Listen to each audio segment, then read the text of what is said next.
Harmer takes 5 as Essex dominate day 1. Essex were the victors in a hard-fought game at the Cloud County Ground last time out. An impressive spin barrage saw title-chasing Hampshire dispensed with. Confidence coursing now with winless bottom side Gloucestershire, the visitors to Chelmsford. And Gloucestershire decided to bat, but found themselves in early trouble. Harris first to go, caught by Cook at first slip off the bowling of Porter. Before Chris Dent followed. LBW to Porter for 6. The score now 20 for 2. Higgins tried to spark a recovery, but he too would fall in the first hour. Harmer already with a wicket so early in the game. The Gloucestershire all-rounder holing out to sub-fielder Pepper.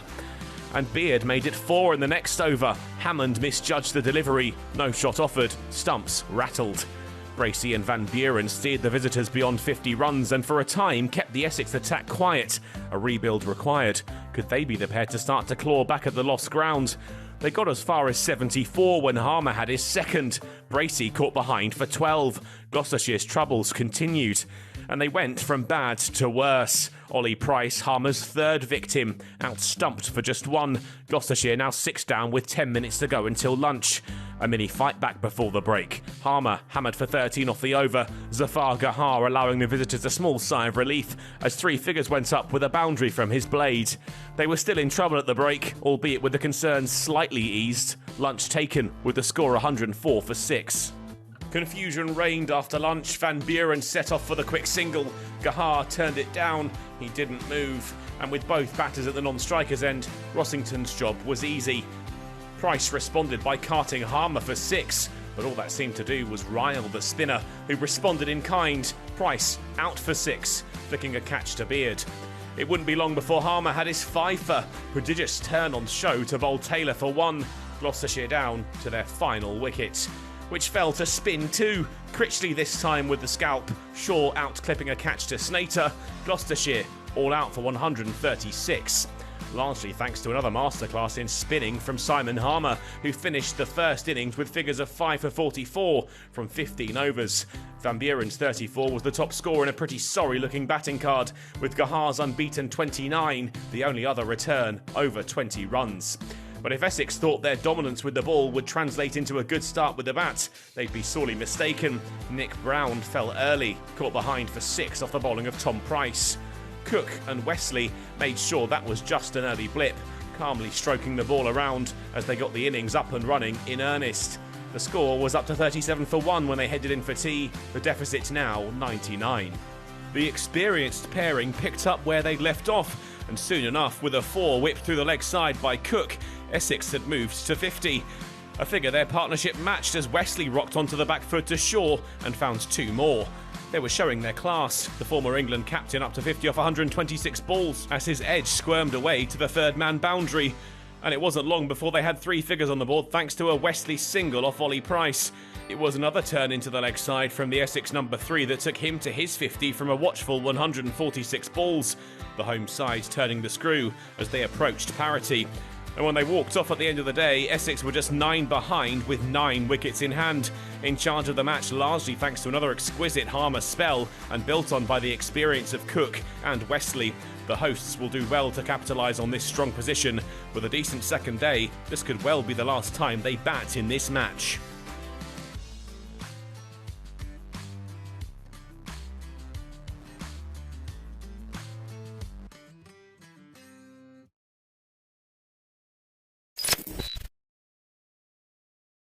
Well batted today, Wes. A half century for you. That was a great partnership between yourself and Cook. Yeah, I think Cookie and myself have been due a partnership. You know, we've got quite a good record batting together, but I think that's our first 100 partnership of the season. And yeah, it came at quite an important time. It was quite hard going, to be fair, and it was incredibly boring for a majority of it, but we managed to pick it up towards the end. But I think being, 9 runs behind, 9 wickets in hand on day 1, we would have snapped your hand off for that at the start of the day. So it's been a good Essex day.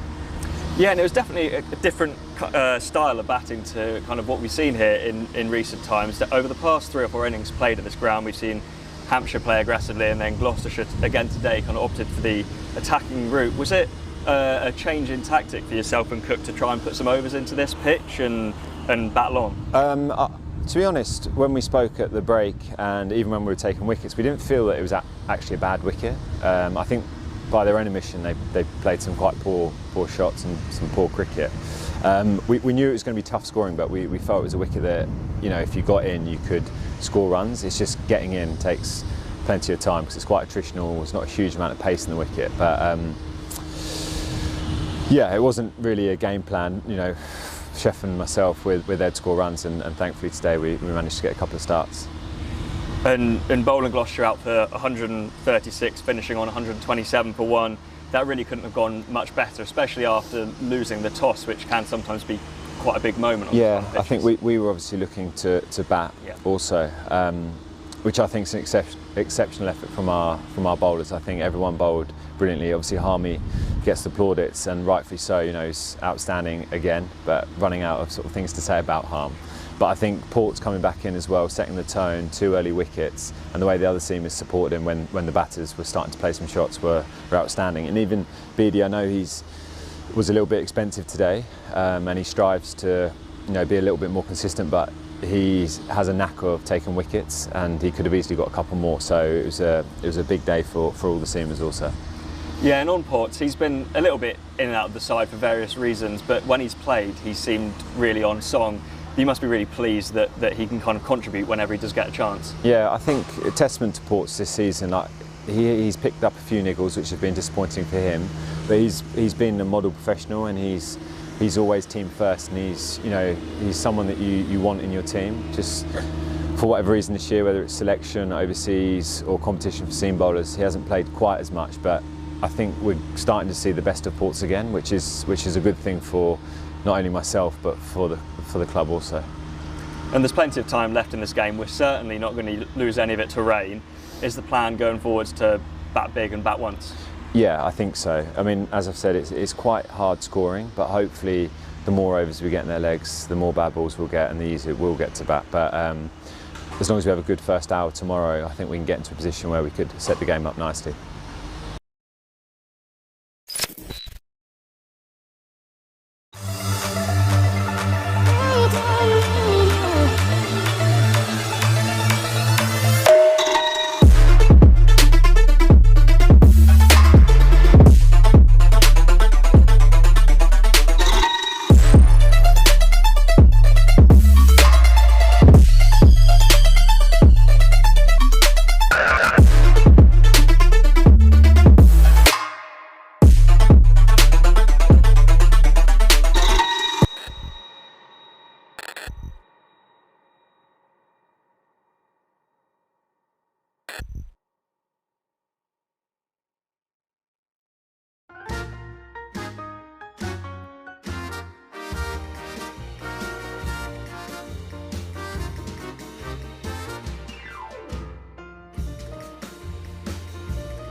Oh my god. Bacon and eggs on toast this morning. They're not all that bright, the cricketers, but I thought they'd be smart enough to read that, right? When a giant born owl landed. I forgot what it was when I got halfway through. Who was your sporting hero growing up? Bradley. Cristiano Ronaldo. Marcus Trescothick. Andrew Flintoff. Michael Slater. Shane Warne. Satchel Tendulkar. Who do you turn to in the dressing room when you need a pick-me-up? Jack Brooks. Ollie Robinson. Danny Briggs. Tim Murtagh. Ben Wynn. Which teammate could make it in another sport? Michael Pepper, golf. Probably Tom Abel. He can do everything. Chris Benjamin. John Simpson. Darren Stevens. Fenstocks. Best county ground to play at, and it can't be your own. Lords. Probably Lords. The Oval. Trent Bridge. Lords. Worcester. Trent Bridge. When the fixture list comes out, which game are you looking out for? Middlesex. Lords. Yorkshire away. Yorkshire away. Surrey. Who is going to win the county championship in 2022? I have to say Essex, don't I? have to. Definitely can. Warwickshire. Surrey. I think Warwickshire again. Somerset, 100%.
remember how you fell in love with the game?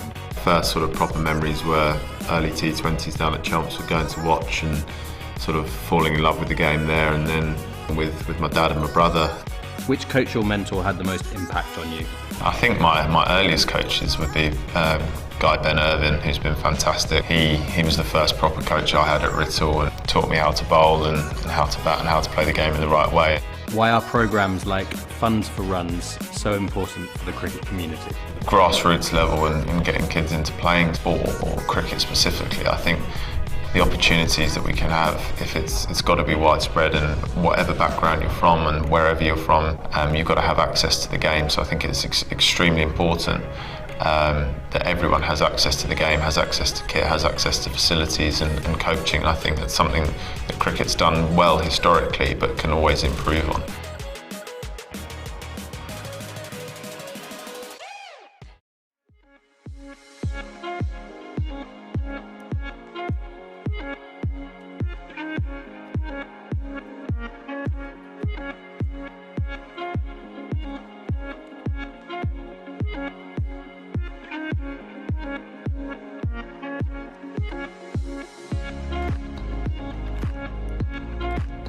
a financial services firm, but there are two main aspects to our business. The first one is a conventional accounting practice, so we have accounting services, audit services, and a whole range of different tax advice and compliance services we can carry out. But we also have a commercial insurance brokerage as well, which makes us slightly different, and that largely deals with other businesses, but it does give us access to different information and different advice that perhaps other firms can't provide. I think it's really important that the surrounding areas feel like there's a strength of community and a real connection to the club, and people that are involved in the surrounding areas feel like they can get involved and move up through the sport, and again feeling a real sense of community to Essex cricket.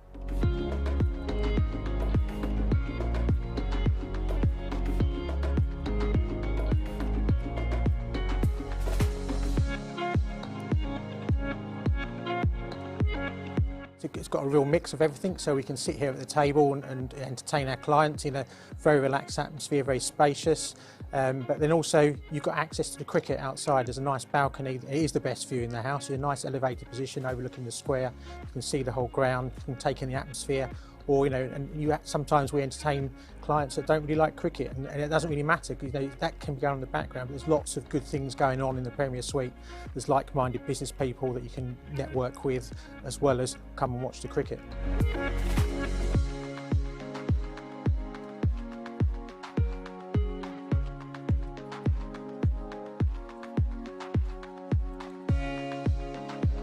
To have a sponsor like Scruton Bland, who dedicated 6 years of their time to Essex cricket, really speaks volumes of our relationship, and the local aspect of it is so important to us. Mining from the local business community, it's more than just a partnership and a sponsorship, it's a real long-standing friendship, and we really value them.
runs, perfectly safe shot, but it wasn't entirely where he was aiming either. He was looking to sort of find extra cover, but it actually went to more or less square on the offside, but it eluded the fielder, and he picks up 2 runs. Well, there we go. Strike rate of 200 already for the morning. It's 2 a ball rather than 2 and over. In comes Price. 2 slips are in place, and Westley works this one off the hip and out towards the mid-wicket boundary. It's a quick outfield and a short boundary, and that will make it for 4 runs. 6 off 2 balls. Yeah, so that's 300 now that he's going at. We're going into the BBC Essex 11 o'clock news in about 3 minutes' time. People tend to forget just what a splendid player Westley has been down the years. He's become a little bit more conservative with his shot making in recent times, but he's been one of the best stroke makers on the circuit, and 2 nice shots to get himself going today. Price goes in and bowls, and a full delivery on maybe middle and leg is clipped to short mid-wicket for no run. So Essex now just behind by the 3 runs, and well, it's a decent smattering of spectators here. I'm sure they'll make plenty of noise when Essex do go into the lead. I suspect quite a lot of them would have been there yesterday and enjoyed their time in the sun, enjoyed giving a few sarcastic cheers, as you were describing, to Messrs Cook and Westley at times. They're already off to a bright start this morning as Price bowls down the leg side, and a decent take from Bracey, tumbling away two-handed.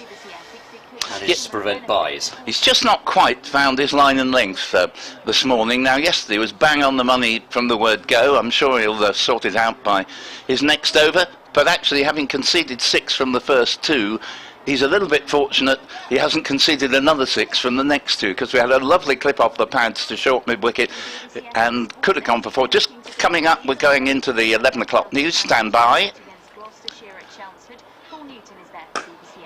Yes, we're away to time here, and Essex have already added 6 runs. We're just in the first over of play here. Yesterday they bowled Gloucestershire out for 136, and at the close were 127 for 1. So Tom Westley has added 6 very quickly this morning, and he's moved on to 56. With him is Alistair Cook on 61. The partnership so far unbroken, worth 126. And Essex's plan today will be to bat probably until about an hour before the close of play. It's only day 2, remember. By that stage they would look to be at least 250 in front. Of course, if they're suddenly bowled out, then it could look a very different game, but they're in a fantastic position at the moment at 133 for 1 in the 56th over.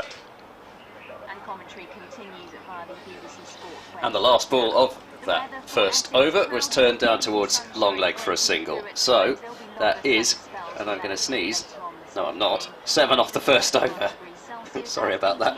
I thought I was going to have a rather violent sneeze on air, but I managed to avoid it. So 7 off the first over, and Essex now behind by just 2 runs. Westley with all 7, and he's also pinched the strike. So Cook will have to wait to face his first ball of the morning, and yeah, they have be Higgins to bowl from the Hayes close end. They have this arrangement where Tom will say to Alistair, yeah, you leave this to me for the first 10 minutes, you just have a nice rest at the bowler's end, and so it's all pre-arranged. Alistair, if you notice, he never faces the first ball of an innings. He's always at the non-striker's end, because he's crafty. He thinks, I'll take a look at it from the non-striker's end, then I'll know what I'm doing. Here comes Ryan Higgins from the Hayes close end, and he has the beating of Westley here. Good delivery, kept a little bit low, went by not far outside off stump, and we have the 2 sort of I forget how you describe the hairstyles, but Tom Price and Ryan Higgins, very, very similar sort of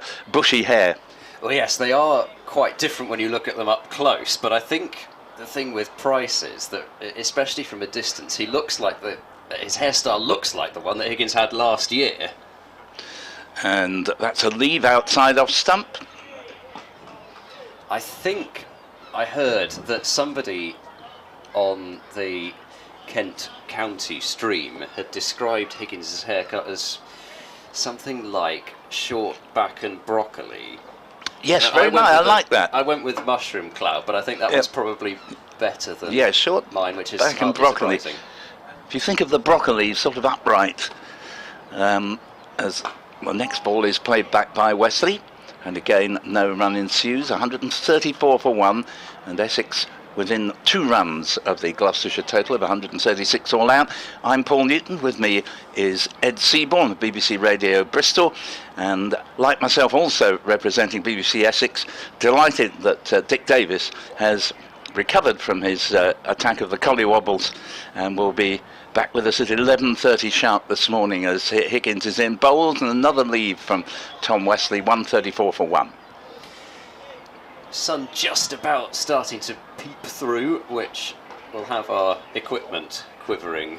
Yes, it's nothing like as strong, obviously, as yet, and the forecast is this for the local area: hazy sunshine, mainly cloudy this morning, but longer spells of sunshine developing this afternoon, so we'll watch out for that.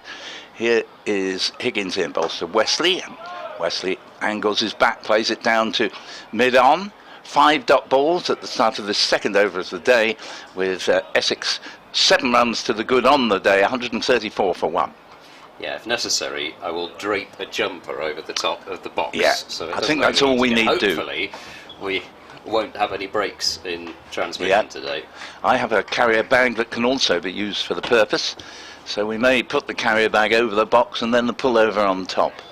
This is what we call modern technology. As Higgins is in to complete the over, bowls to Westley, and that's a good delivery, off cutter, I should say. Came in late, Westley came down late upon it, therefore, and steered it into the offside. Good over, maiden over there from Ryan Higgins, and at the end of it, Essex 2 runs behind, or 134 for 1. I spoke to Graham Van Buren last night, who was his usual relentlessly positive self. There is not an ounce of negativity in Van Buren. He is not going, and I don't think most captains are, even after a day like that. Most captains are not going to start throwing their team under the bus after day 1. So all Van Buren was saying was, I suppose, pretty much how I summed it this morning, that they've just got to try to be positive for today. You can't do anything else other than that. And at this point, it's not the time for a post-mortem because the death hasn't been completed. Here is Price over the wicket to Cook, who's turning the ball down towards long leg and getting a single. So his first ball of the morning is negotiated successfully, and with the addition of a run, 62 to Cook. Essex 135 for 1, so just the 1 run behind now. I do like that expression you came out with, the death hadn't been completed. I like this idea that we spend our whole lives waiting to complete our deaths. But yes, just 1 run behind now, and Tom Price still hasn't quite got his line and length right, and just straight onto leg stump there, not where you should bowl to Sir Alistair. Down to just 1 slip now for Westley and 2 short mid-wickets, as Price is there and bowls, strikes Westley on the pad, but it's going well down the leg side, so nothing more than a strangled shout for leg before wicket. Certainly does seem to be targeting that leg stump, middle and leg tight line. Not the worst idea, you can get Westley out that way. Yeah, I was going to say, because we were discussing that yesterday in terms of his short mid-wicket, career. and we've got 2 of them. We often see this tactic when Westley bats here. 2 short mid-wickets about 5 yards apart. And they've both just gone a touch straighter as Tom Price is in, and Westley whips it in between the 2 short mid-wickets and square leg and gets 4 emphatic runs, and that takes Essex into the lead. Yeah, he's not a sort of Mickey-taking batsman, Westley, in terms of laughing at the bowlers. He knows better than to do that, but inwardly you could feel that he must have smiled at that, because there are those 2 wise men. In fact, they've spread out a bit more, and they're now about 10 yards apart, but it must have given him pleasure just to play it squarer of the 2 of them. Yeah, because especially as they've just taken a couple of steps straighter. This time Price bowls a back of the length delivery on around about 4th stump, and Westley tries to force it away off the back foot but doesn't get a great deal of timing on it. Emails both to Gloucester and the Essex supporters. We'd love to hear from you at BBC Essex Cricket at gmail.com. BBC Essex Cricket at gmail.com. And especially if the current run rate is around about 1.7. It's nice to have some reminiscences as well as some thoughts on the current proceedings as Price bowls to Westley, who's covering up and in behind that one in defence. Van Buren, the straighter of the two short mid wickets, ends up doing the fielding. Yeah, I mean, you couldn't have scripted it really, that boundary that Westley hit, in terms of not only with the two having moved straighter, but having moved closer together. Yeah, I mean, he just found the exact right spot yes, to hit it. And the commentary could go, the trap is, oh dear, it's gone for 4. Yeah, here comes Price, bowls to Westley, who turns leg side, and it's stopped by Higgins, who is at the more conventional short mid wicket, and that is a dot to end the over. 139 for 1. Essex ahead by 3. They've got 3 points as it stands. How many batting points can they add is the question. Can they get to, well, you'd think that with a bit of acceleration they ought to be looking at 300, but whether they can get to 350, I think that's going to take some going. Well described, absolutely. They'd be very disappointed not to pick up the 3, bearing in mind they're only averaging just a tad over 1 per game this season so far, so they could do with a few, because batting points, they add up, at 5 points a game. You don't want to not take any that are there for the taking. And but they were 127 for 1 overnight in 55, a significant figure because that's half the number of overs in total, where bonus points still apply. 300, as you say, should be a given, as this first ball of a new over from Brian Higgins is played towards mid-off, but intercepted by Hammond from cover, running across. 139 for 1 remains the score. Essex now into the lead with that boundary from Westley in the previous over, now leading by 3. But 350, there's going to have to be some acceleration. Indeed, yeah. Lawrence is going to have to come out and score at a runner ball, which he's perfectly capable of doing. Higgins is in. That's down leg side. Appeal for a strangle from first slip. Don't be so silly, the umpire seems to say, and the score remaining at 139 for 1. The other good news for Essex is what happened elsewhere yesterday. Yes, indeed. Yorkshire 364 for 5 against Surrey. Having been 125 for 5, 239 unbroken for the 6th wicket. Adam Lyth 152 not out overnight. Tattersall 104 not out. As this ball is played by Cook to man out near the mid-wicket boundary, single. Good throw comes in, 140 for 1, a lead of 4, and Cook he's faced 2 balls this morning and picked up a single off both of them, so he's moved on to 63, and Westley has added 11 off his bat. He's had most of the strike, obviously. 61 not out. Surrey used 8 bowlers, including Rory Burns. Yes, he bowled 1 over. That's right, for 4, I think, if I remember rightly. And here it is, Higgins over the wicket to the right-handed Westley. Oh, now that's a good ball. And Westley was taking the bat away, but it was actually an off-cutter and missed the off-stump by a whisker. Yeah, second time that Higgins has passed the outside edge of Westley already. But I think, actually, to give Westley credit, looking at the replay as well, I think he did play well inside it. Yeah. I don't think it was ever going to come back and hit that off stump. I think Westley knew pretty much what he was doing, so I'll take it back. I think he's only beaten the bat once. Higgins bowls to Westley, digs this one out, goes up to mid-wicket. We've got hazy sunshine. There is an increasing amount of blue sky, but still almost as though an artist has painted the cloud cover. Up above he's put a bit of blue base on, and then he's just sketched in the high cloud.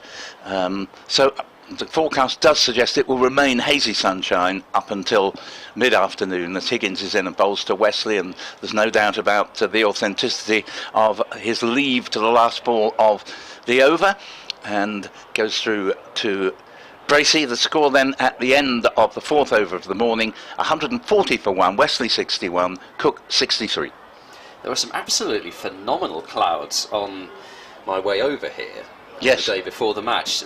Cirrus clouds, I guess, some kind, but I've never seen a sky exactly like that. Just an amazing kind of patchwork of intricate kind of skeletal forms up in the sky, and I've seen you see cirrus clouds, but I've not seen ones that have looked exactly like that. It was just the most amazing sky I've seen in a long time. I think it's because I think the meteorological explanation is the weather's coming up from the south and has originated in the Saharan desert or the sub-Saharan areas, and it's creating some unusual weather conditions, not least the extreme heat.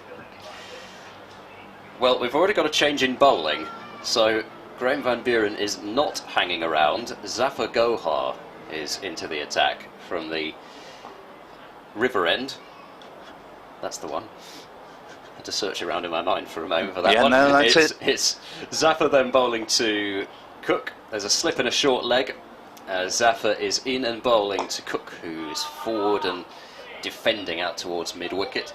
So Zafar, who, like all the Gloucestershire bowlers other than Tom Price, did not manage to add a 1 or more to the wicket column. Bowled 12 overs for 30 yesterday, as Zafar is in and bowls, and Cook works this firmly, but only as far as Dent at mid-wicket, and there is no run. There are, let's see, 1, 2, 3, 4, 5, 6 fielders on the leg side, as Zafar is in over the wicket and bowling to Cook, who whips this one towards Dent once more, but this time a little to his left, and that will allow a single to be taken. 141 for 1. Yes, it's so important for Gloucestershire that Zafar manages to get a breakthrough or two. It's very unfair to compare any bowler to Simon Harmer, and in that interview I did with Westley yesterday, Tom was saying, in his opinion, Simon Harmer is the best spinner in the world, so he's certainly got to be one of them. But it's a test here for Zafar to see if he can get the same sort of help that Harmer extracted from the pitch yesterday. Yeah, and it goes back to what we were talking about yesterday, where nobody comes here and out-bowls Harmer. No. Nobody does it. And even in that Hampshire match, nobody out-bowled Harmer from Hampshire spinners. As Zafar bowls, flighted delivery, it's driven by Westley, square drive out towards the deep backward point boundary. It's running out there. Shaw will go into a slide and make sure that the ball doesn't cross the rope, but they're through for 3 runs, and Westley is now level with Cook on 64, 144 for 1. Score draw on the board therefore, and what would be a boundary away to our right on the pavilion side of the ground is 3 runs away to our left. It doesn't mean you couldn't get a boundary out that way, but for the same shot you're only going to pick up 3 because it's half as far again to the boundary to our left as it is the one to the right. Zafar will switch round the wicket now for Cook, just moving Shaw a little bit finer to a short fine leg, as Zafar is in and bowls. Does find the inner half of Cook's bat there. Wasn't quite as controlled a defensive shot as some of the others, but it wasn't in the air for that long and went well in front of square, so no chance for short leg to take the catch. But that was a delivery which I think yesterday Cook was using the wrists to deaden, whereas that one was more inner half of the bat. This time he does use the wrists and turn it towards Dent at mid-wicket, and there is no run. But it was a masterclass really from Cook in terms of how to play the ball turning into you. Just deaden with the wrists and make sure that the ball goes straight down into the ground. Even if you don't get to the pitch of the ball, he was just exemplary in his defence against Zafar and didn't offer up a chance to him, I don't think. The only chance that Zafar really generated was that slip, not even chance, off Westley, which fell well short of Higgins in the end. 144 for 1 Essex after 60 overs of their innings. Talking of whom, he bowls now and Westley plays it to mid-on. The run, 144 for 1. We've heard from Peter Woodcock emailing us at bbcessexcricket@gmail.com, and Peter says, enjoying watching the live feed from just north of Wellington. It turns out not to be the one near Taunton, but Wellington, New Zealand. And he says, envious of your weather as it's raining and cold here. I was going to say the windy city, or a windy city. We're envious of your weather, actually, Peter. There's such a thing as being too hot, as Higgins is in bowls, and this is a leave outside off stump from Tom Westley. And Peter finishes his email by saying, go Essex. We've also heard from Mark Kidger. That's Mark from Madrid. Right, yeah, a Gloucestershire supporter therefore, and thanks very much, great to hear from you, Mark. I'll come to your email after the next delivery. We've got 2 slips in as Higgins comes back toward us from the Hayes close end. The bowls to Westley, who comes down late. He's playing Higgins late this morning, plays it down to mid-on, 144 for 1. So Mark, addressing his email to Ed, says Gloucestershire have gone back to an 11 similar to the one that finished last season so well, but the results on the field seem not to be changing. Is this season now a lost cause such that we should be looking to build for a campaign to chase promotion back to Division 1 in 2023? And is that your reply that you've... I'm so sorry, Paul, but unfortunately I just noticed something on oh, right. my social media and I was only half paying attention. I'm so sorry. So it was the... is it a lost cause and which should we be building for 2023? Well, I have to say I don't know that we reached that stage until after the Cheltenham Festival. Higgins is in and bowls to Westley, who plays it into the offside, and there's no run there. So, if you would, I know you don't want to be quoted exactly what you replied. Apologies for the fact I hadn't realised that you'd already had this conversation. But yes, just a brief summary then of the situation as you see it. Well, I just think at the moment, theoretically, you look at the table, and Northamptonshire haven't won a game. Kent, Warwickshire, even Yorkshire have only won 1 match. Higgins bowls, Westley flicks this ball away nice. He's going down to long leg for a single. So 65 to Westley, narrowly in front of Cook on 64, 145 for 1. It's still theoretically, and I realise at the moment it seems light years away from happening, but I don't think you can't at this stage say that it's not going to happen. Otherwise you've basically lost any belief that you've got, and I don't know if we are at that point. Perhaps we are, but you're still at a stage where the table is such that if you could ever string 2 wins together in a row, if you could ever win, say, both matches at the Cheltenham Festival, then you're not actually completely sunk yet. So no, I absolutely. don't think it's quite the point. Zaffer bowling to Westley, bit of turn, well outside off stump. There are 2 slips in now for Tom Westley, as well as Ollie Price with the shin pads and the helmet on, applauding loudly towards Zaffer Gohar at short leg. And well done to Gloucestershire for attacking. It's their only possible route out of this. Zaffer goes in and bowls to Westley, who's forward in defence, back to the bowler. I think, really, given the fact that Westley hasn't shown too many signs of attacking Zaffer either, it makes it even easier to do that. Here comes Zaffer, he's there and he bowls, and reaching forward and defending once more is Westley out towards Dent at short extra cover. And these 2 players are both very fine players of spin, and I remember Alistair Cook, when I interviewed him once, saying that he'd learnt the technique out in India in that great tour he had in 2011. In comes Zaffer and bowls, and that's a leave this time from Westley. Yeah, of course, a century on Test debut for Cook. Yes, that was in an earlier tour, but yes. Not in that, okay. Yeah. That was the tour where he was run out for the first time in his entire career in 2011 for 196. In comes Zaffer and bowls, a drive towards Dent at short extra cover. Sorry, I think I must have misheard the date. Yeah, I mean, and that, by the way, is an incredible stat that it took him 7 seasons into his career before he was run out for the first time, and he shouldn't have been, he just didn't put his bat down.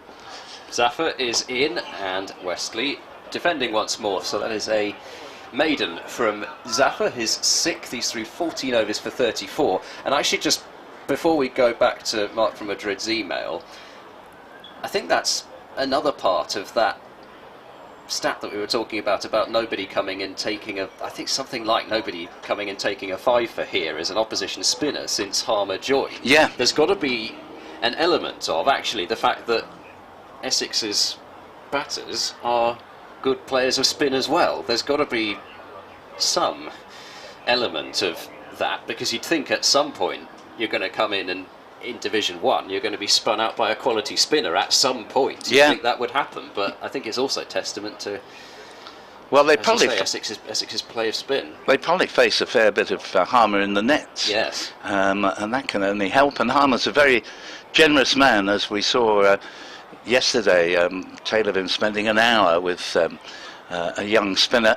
As here is Higgins in, continuing from the Hayes close end, Cook to short mid-wicket. A couple of further emails have come in. Sam Atkinson says, "Morning, gents. Not sure whether pitches have dictated our slow run rate this season," by which he means Essex's slow run rate. However, it seems to have become a trend over the last couple of seasons. Quite frankly, the way in which batting bonuses are only valid up to the 110th over. I break in as Higgins is in and bowls to Cook. And Cook drives, and it was a lovely shot, but doesn't produce a run, as a mixture of short extra and then cover. Tidy up and a good bit of fielding there. Continuing, he says, essentially a lack of batting bonuses equates to around 20 less points over the course of a season, which is one win in points terms. Therefore, we Essex need to win one more game than the other counties, as Higgins bowls again to Cook, who flicks it to long leg for a single and joins Westley on 65. Score is 146 for 1. The lead is 10. And he says, therefore, we need to win one more game than the other counties in order to challenge for the title, which makes things harder for us. I'm not sure whether this should be a criticism of the point system or of Essex's batting style. However, I can't see the point system changing, so Essex definitely need to address it. Keep up with the superb commentary, which is getting me through my bout of COVID. Oh, wish you a very speedy recovery, Sam. And you say, P.S. as I write this, Sam Cook has taken a wicket for the England Lions. I was just looking at that scorecard. And Higgins bowls. Westley turned round here, leading edge. Wasn't in the air, wasn't a chance. Nicely fielded by the bowler. Moral victory for him, 146 for 1. Yeah, David Payne and Sam Cook are both opening the bowling, which is quite nice. Yeah. So both the main men, as it were, who are missing from this game for both sides. And Sam Cook has removed Kyle Farina and was caught Benny Howell. So a Gloucestershire-Essex combo. Excellent, as Higgins is in. Bowls, and attempt to swat a fly here from Westley, and all he does is get a thick under edge that possibly even rolls off his boot a yard or two into the onside. We've heard from Andrew Pickes, who says, what's the likelihood of getting any actual batting points? 9 out of 35 is nowhere near good enough for a championship aiming side. Thanks, Andrew. Yes, we were saying a moment or two ago that 300 ought to be a given, but 350 would need some extreme acceleration. As Higgins is in and bowls to Westley, and Westley clips it off the pads. Nice shot, single out to deep mid-wicket. Takes it to 147 for 166 to Westley. And the last one for the moment, Edward Eamon says, well done to Sam Cook taking a wicket in his opening spell for the Lions today down in Taunton.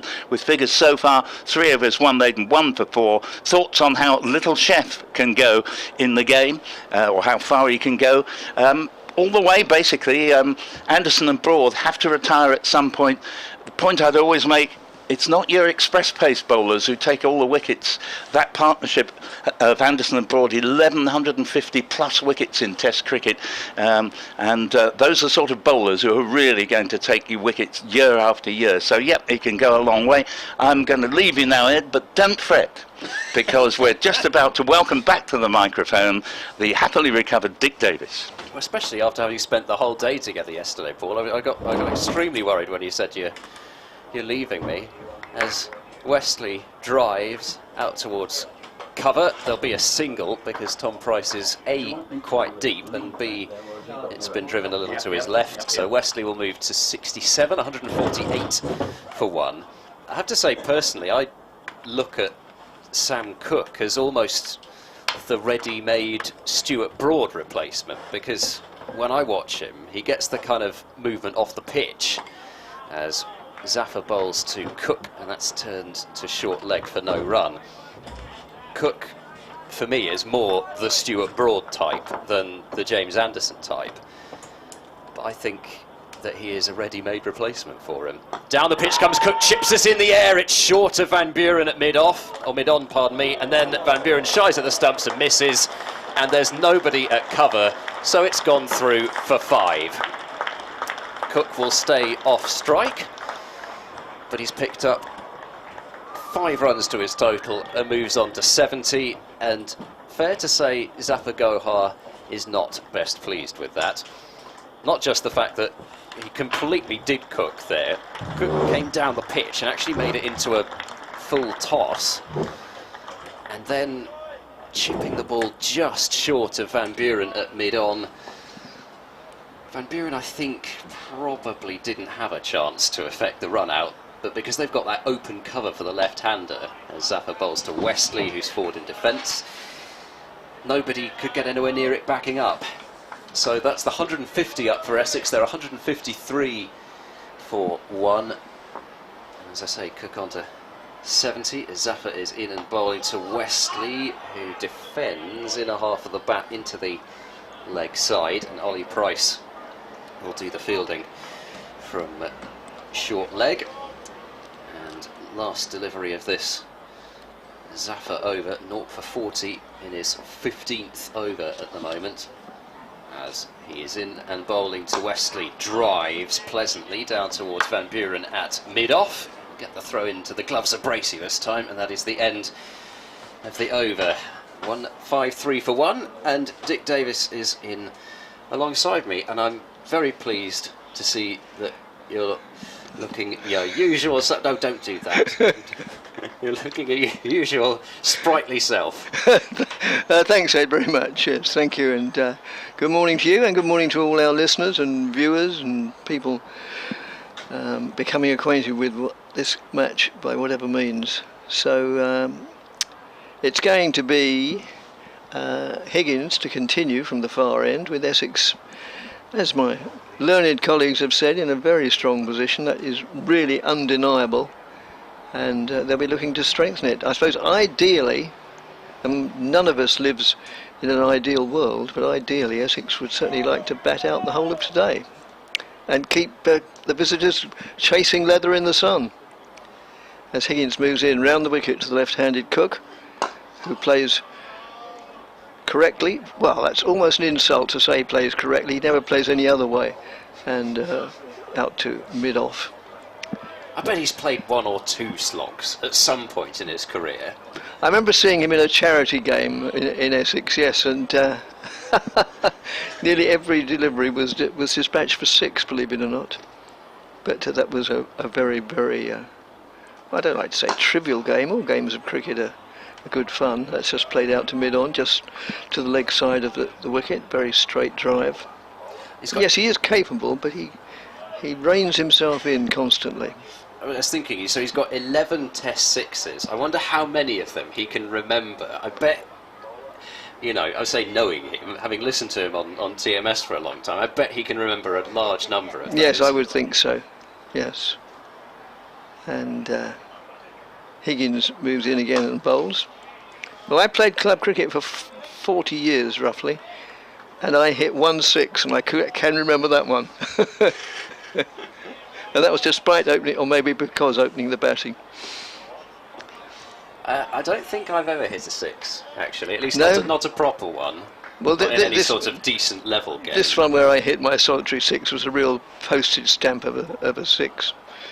A postage stamp of a pitch. I mean, that's just played out on the onside, no addition to the score. I think my best hope of hitting a 6 would be if somebody bowled at extreme pace to me, I backed away, because that's what I would be doing, and then you just get a little top edge that flies over the boundary. Well, I think that's the only way I'm hitting a 6. That's good. That's a legitimate shot nowadays, isn't it? In one-day cricket, they practice that.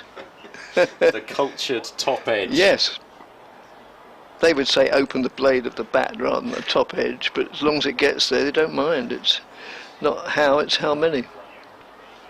Well, Jason Roy nearly gloved Naseem Shah for 6 at the Oval in the T20 earlier this season. Now choosing to bowl over the wicket to Cook, who just plays out on the onside. No addition to the score, so we're 5/6 of the way through a maiden over. Speaking of openers, I had a tweet from Richard Dawson, not as in the former Gloucestershire coach, and I have to say that every time. On this day in 1975, Graham Gooch on England debut was caught behind off Jeff Thompson for his second duck. Oh yes, that's just played. Well, Cook's been playing very straight throughout this over, playing very straight throughout his career, and as if to sort of identify that straightness, the last ball of the over he just hits straight and it trickles into the stumps at the far end. End of a very good maiden over, and Essex at 153 for 1 are 17 ahead with 9 wickets standing. A useful position. He finishes, don't judge a book by its cover in brackets, 8,900 test runs later, one of England's best. Yes, quite.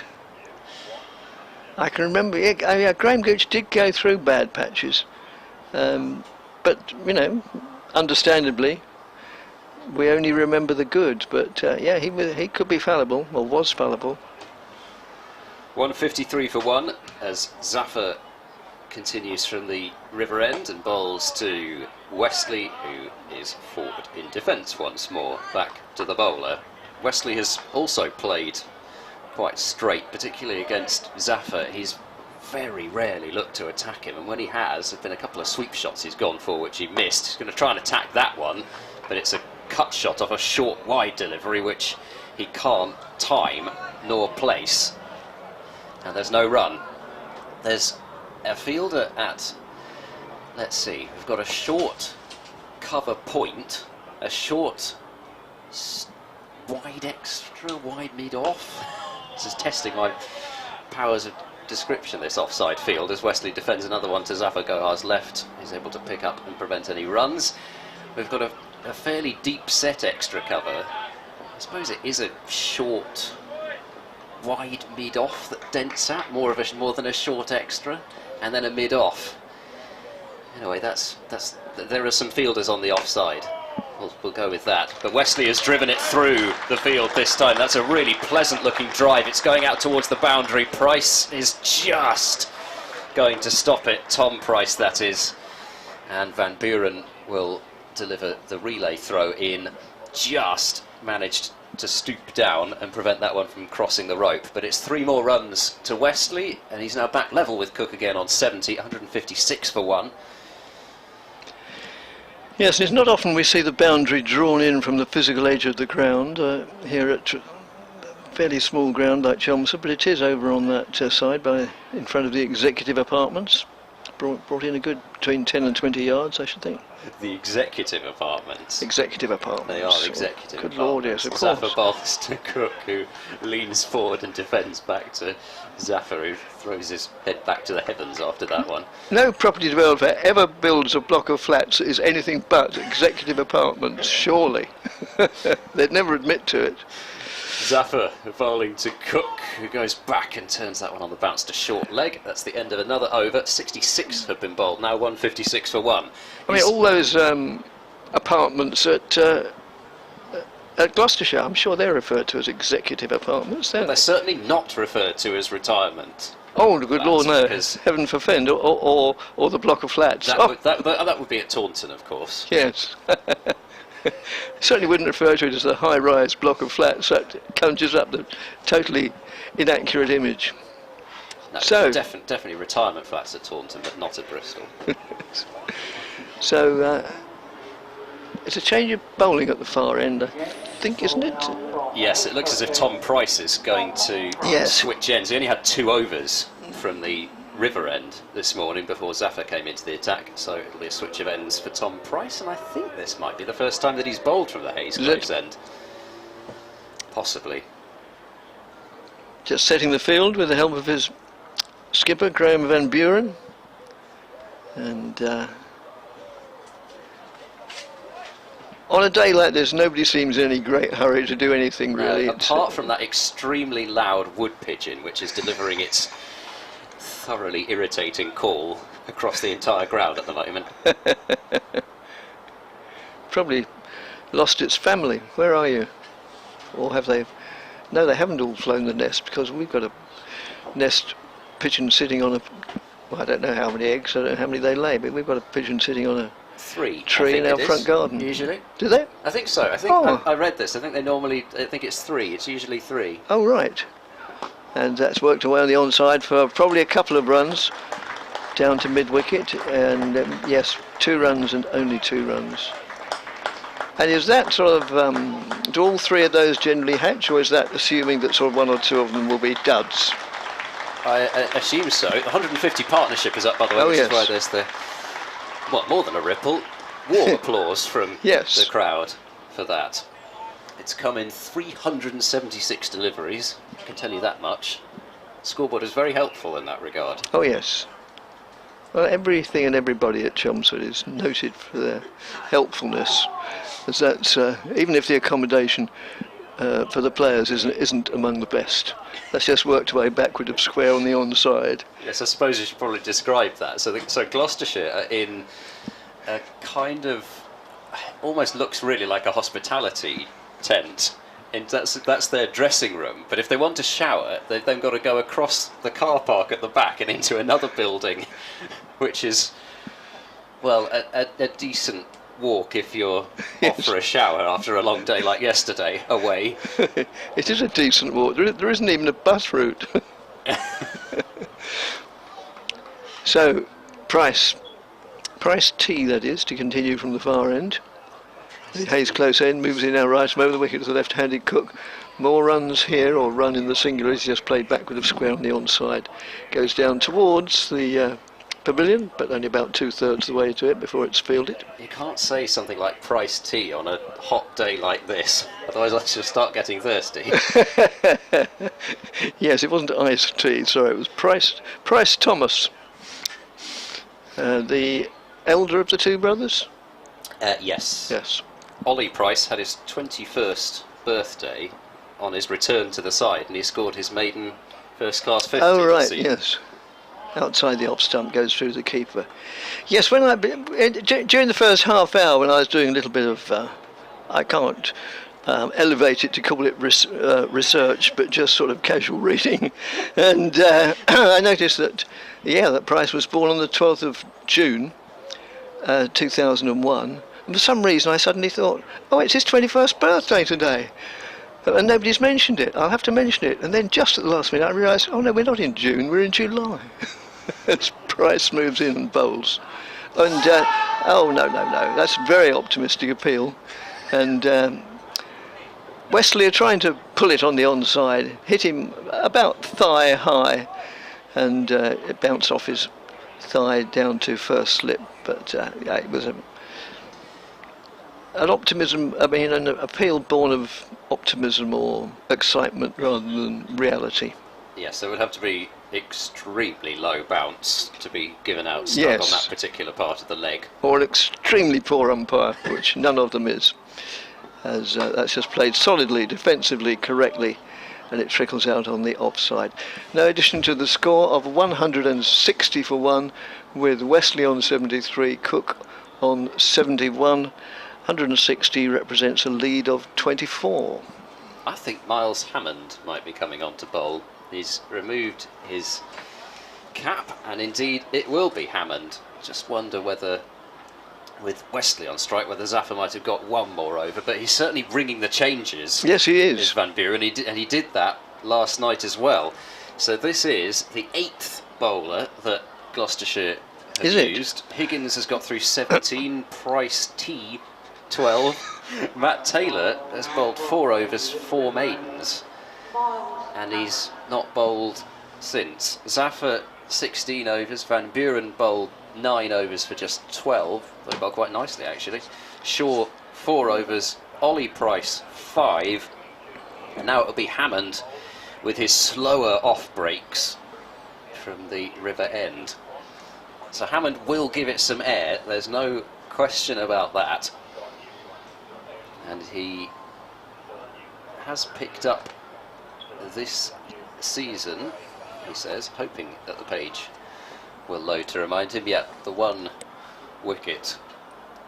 As he bowls to Cook, and that's edged and dropped by Higgins at slip. One-handed chance, but it's one of those ones where it might have stuck, and it did carry unlike some of the others. Cook playing a fairly loose shot, drive well away from his body to a ball that was nowhere near full enough really, but a thick outside edge. Higgins had a good go at it, but it was just a reaction catch because it came so quickly and it just didn't stick in the palm.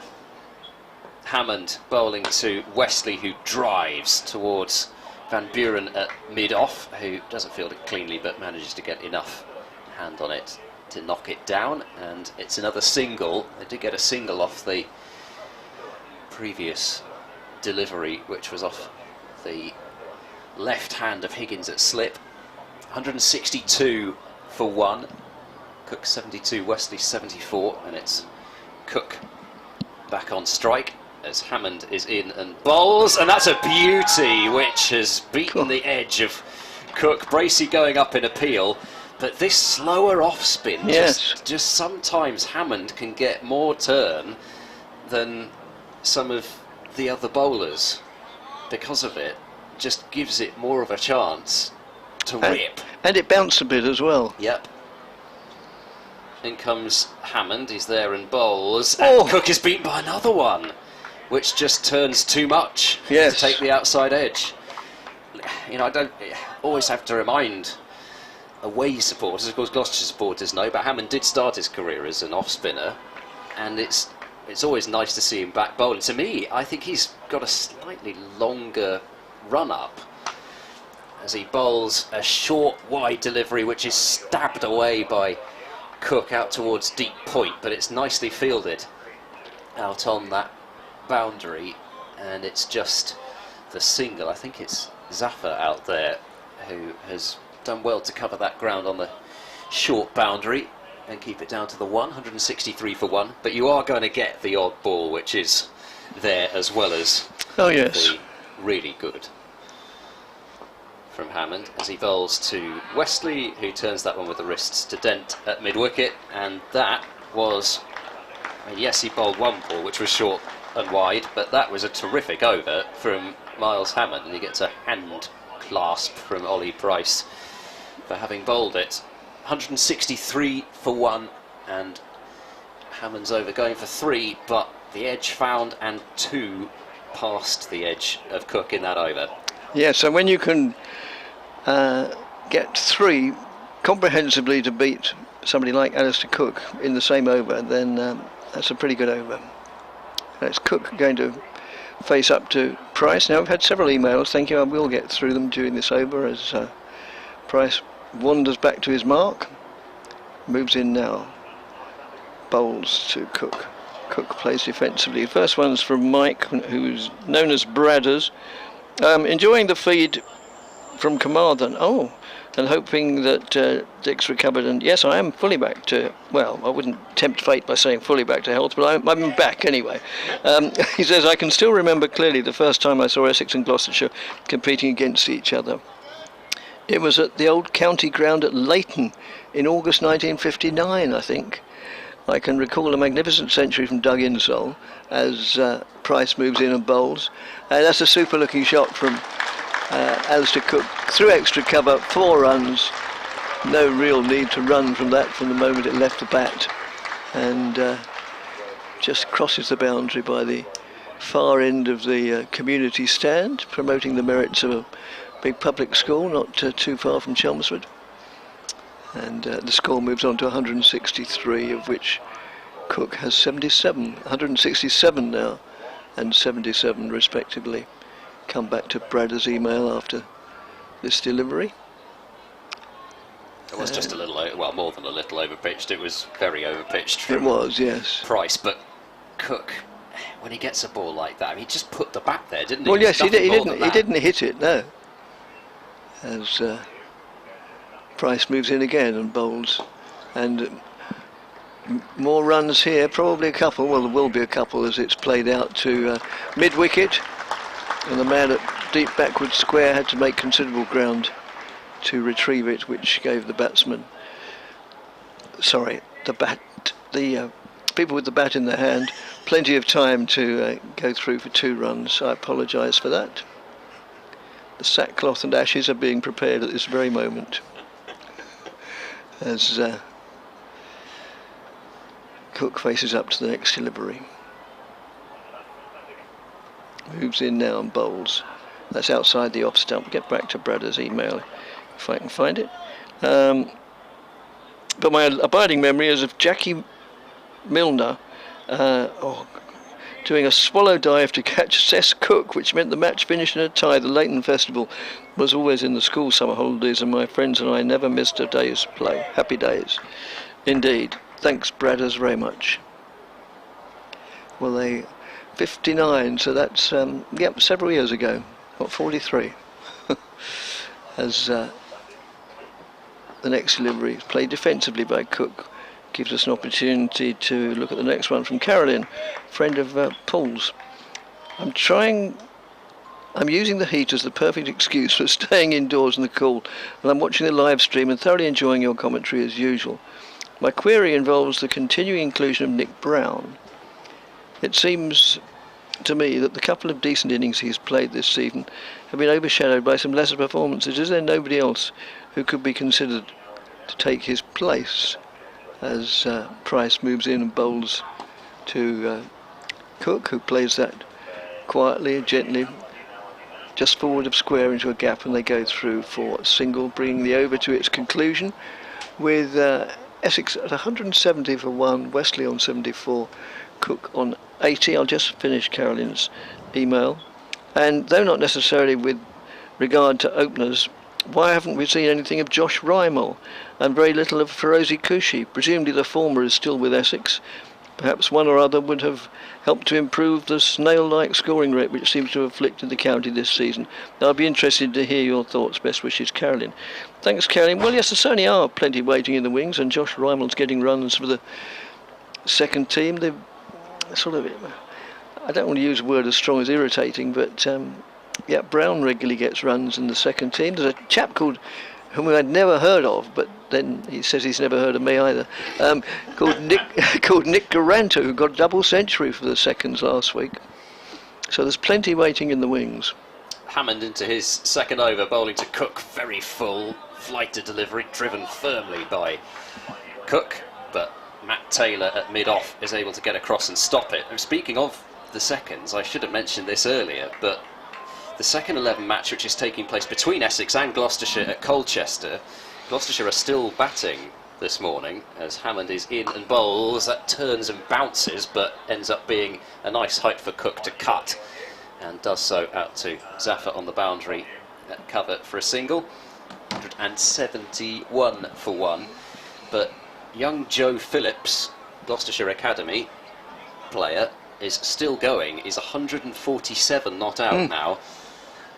It's quite some going from him as Hammond is in and bowls, and Westley turns this one firmly to mid-on. Matt Taylor again called into action, and there is no run. George Scott made 77 earlier on in that innings. Gloucestershire seconds are 413 for 7 currently, and Luke Benkenstein, son of Dale, 4 wickets for 139 with his leg breaks.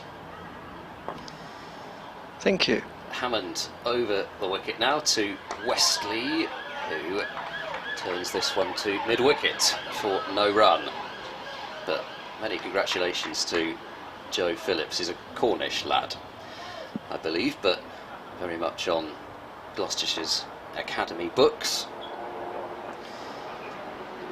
Hammond is there and bowls, and on leg stump. Westley will send this one towards deep square. They don't seem particularly interested in the second run because it's quite a short boundary, even though Zaffer had some ground to make up. And it's another single, 172 for 1. The lead is 36. And Hammond can have another go at Sir Alistair to end this over. And he's in and bowls, and Cook leaves this one. Well judged leave, because I don't think that Miles Hammond has a deuce for her. If he does, then I haven't seen it, and it may well turn out to be an illegal delivery anyway. Yes. End of the over, 172 for 1. So thanks, Carolyn. Yes, there are plenty waiting in the wings. Whether I think it's any of them should be used. It's not. I don't know. Is the honest answer. You know, I have great faith in authority and people who run clubs, and no, I'm not really prepared to commit myself because I don't know.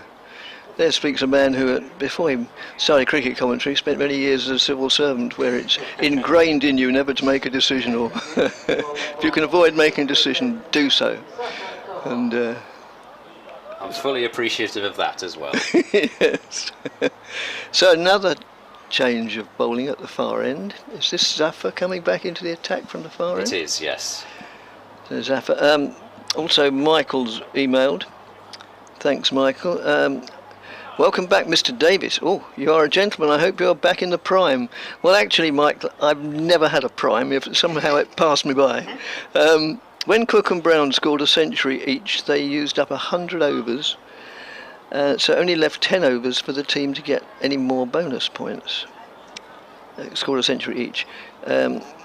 Yorkshire has the same points as Essex, having only won one game, 96 points, and Essex have 3 wins. Keep your electronics out of the sun. This is something we learn quickly in Spain, out in the countryside. Michael has left arm round to Westley, who allows that. Shoulders arms and allows it to go through to the keeper. Yep, thanks, Mike, very much indeed. And Zafar in again, just off a nominal approach to the wicket of 2 or 3 paces outside the off stump, turning away from Wesley's blade of the bat, allows it to go through to the keeper again. And Zafar just tossing the ball from hand to hand, as spinners often do. The first slip is brought about half a yard straighter. Zafar moves in again and bowls. And played defensively by Westley. A goodish crowd. Inevitably, the Tom Pearce stand away to our right is more or less full. Well, slight exaggeration. Maybe a lot of them are downstairs out of the sun, or out of the anticipated sun. At the moment it's still very overcast, but very pleasant. It's good weather for watching and playing cricket, really. Yeah, the breeze definitely helps. So the lower level of that stand was full to bursting. Oh, was it? Yesterday. Yes. That was the spot to be. Yes. As Zafar moves in again and bowls. I'm surprised there wasn't a premium rate applied to those. Oh, it's in the members' enclosure anyway, so yeah, they're all welcome. I like that, members' enclosure. They've got to be enclosed. Yes, it sounds like sheep, doesn't it? Or ancient way of farming, enclosing areas of common land. And that's played out on the offside. No addition to the score, so a good over from Zafar, and the score 172 for 1, Westley 75, Cook 81, and I'll get back to the emails. I assume that Paul Newton will be back in a couple of moments' time. I don't see him at the moment, but I assume after this over he might think about taking over from me. But yes, he's making a cup of tea at the moment and stirring it very carefully. I'm just looking through the glass at the... I was wondering how you knew that, because I can't see him from where I am. No, you can't. Connection that the BBC Essex commentators have with each other. He doesn't seem in any hurry, but perhaps his watch is slow. He moves like something ethereal. He moves in his own mysterious way. Right, so I think it will be 1 over from Hammond, and then there'll be a commentary change.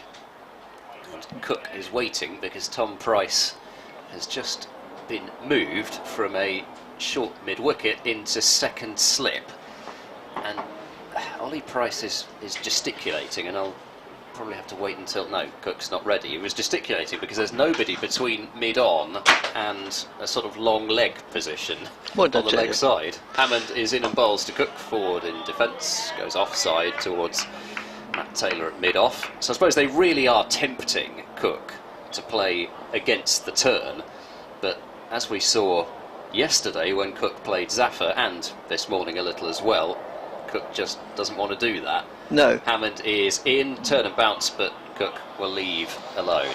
Be confident in the fact that that is going to turn, and even if it doesn't, it would have bounced over the top of the stumps anyway. Hammond is bowling in sunglasses, I think. Just about to see those from here. He's in and bowling to Cook, who can get to the pitch of this one and defend into the offside. To great excitement, it has to be said, from the Gloucestershire fielders.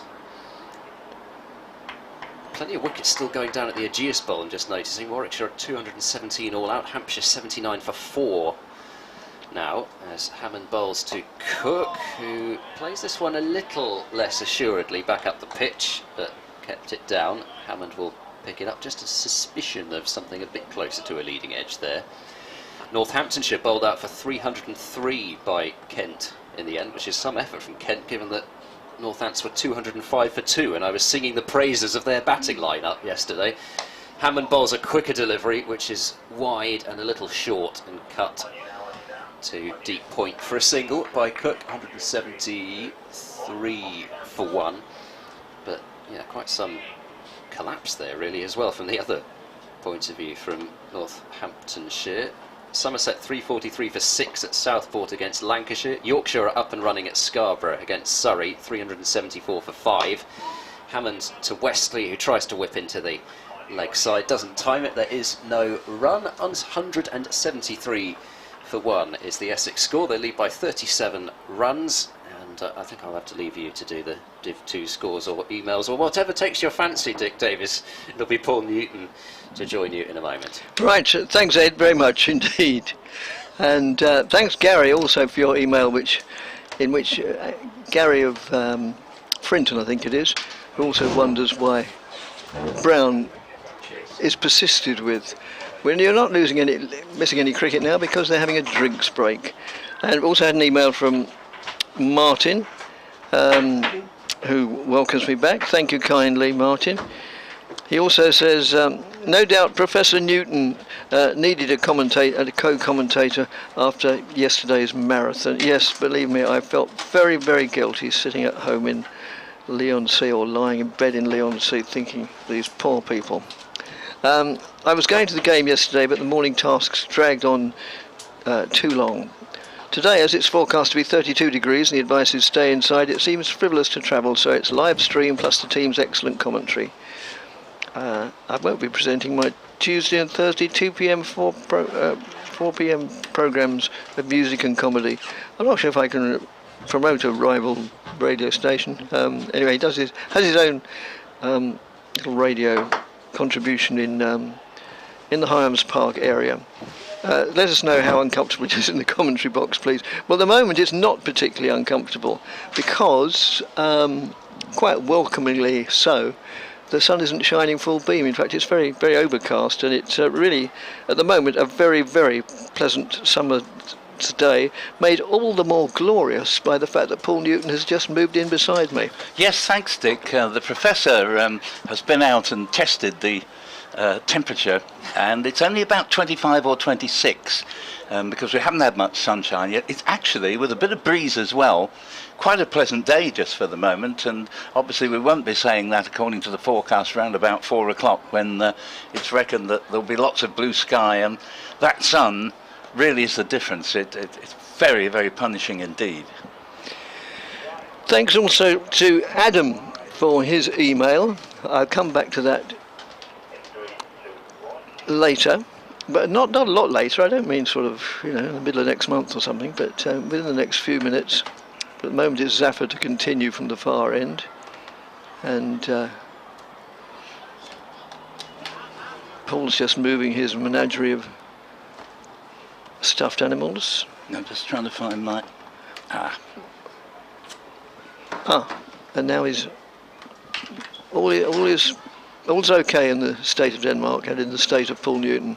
That's just worked way down to fine leg by Cook. Down to fine leg. One more run goes on the score, moving it on to 174 for 1. Yes, I think it's, personally, I think it's a great thing that Alistair Cook, who is 4 years out of his test career now, still loves to play county cricket. Well, yes, it is very heartening. And of course he's in the wonderful position, which not all professional cricketers or professional sportsmen are, is that as soon as he fails to enjoy it, he can just pack up. He doesn't need to think, well, if I don't do this, then my wife and family will starve, because he's got plenty of other sources of income, and he's probably a fairly well-lined man anyway financially. So yeah, he's just playing for the fun of it. I'm not saying that he declines his fee, but yeah, it's good to see. That's outside the off stump. An attempt to whip it away or cut it away through the offside. Fails to make contact. He goes through to the umpire. Goes through to the umpire. What am I talking about? Goes through to the wicketkeeper. Yes, I was going to say the umpires' roles have now been expanded a little. Well, of course, in American, in baseball, the umpire, whatever they call them, does stand behind the batter, as he's known in American baseball, and a very precarious position too. As Zaffer moves in again, left arm round to the right-handed Westley, just pushes forward, it goes off blade of the bat, backward of square, and an attempt to run. Yes, maybe Alistair could email Rob Key and say, you just leave county cricket alone, will you? There's nothing much wrong with it. Well, no, that's right, and Cook should know better than most. Well, no, maybe that's not fair to say that, since he spent so many years playing at an even higher level. End of the over is reached, and I promised Adam of Morton in Marsh. Well, my sister-in-law comes from Morton in Marsh, but what's that got to do with the price of fish? Good to hear. Oh, well, yeah, thank you. Yeah, I can't read this next paragraph, I'm sorry. Modesty forbids, but Paul and I will be most grateful for your comments. Thank you. Thank you very much. And wood carving in the shed today, and your excellent commentary will keep me comforting. Well, you be careful. There's been many an accident sustained in the garden shed, carving wood. But thanks for your email. As Paul Newton will take up the commentary. Yeah, it's going to be Miles Hammond with his Simon Harmer approved dark glasses on, and he will be bowling his off breaks initially to Alistair Cook, and therefore to the left-hander leg breaks. Bowls Cook firmly down to Matt Taylor at mid-off, one of two Gloucestershire fieldsmen wearing sun hats. The other is at the other end of the ground, just shore. Taylor at deep mid-off, Shaw at long leg, about 15 yards up from the fence, because the boundary's a long one that side. Hammond's in, bowls to Cook. Cook nicely fielded in the covers, or that might well have been on its way to the boundary.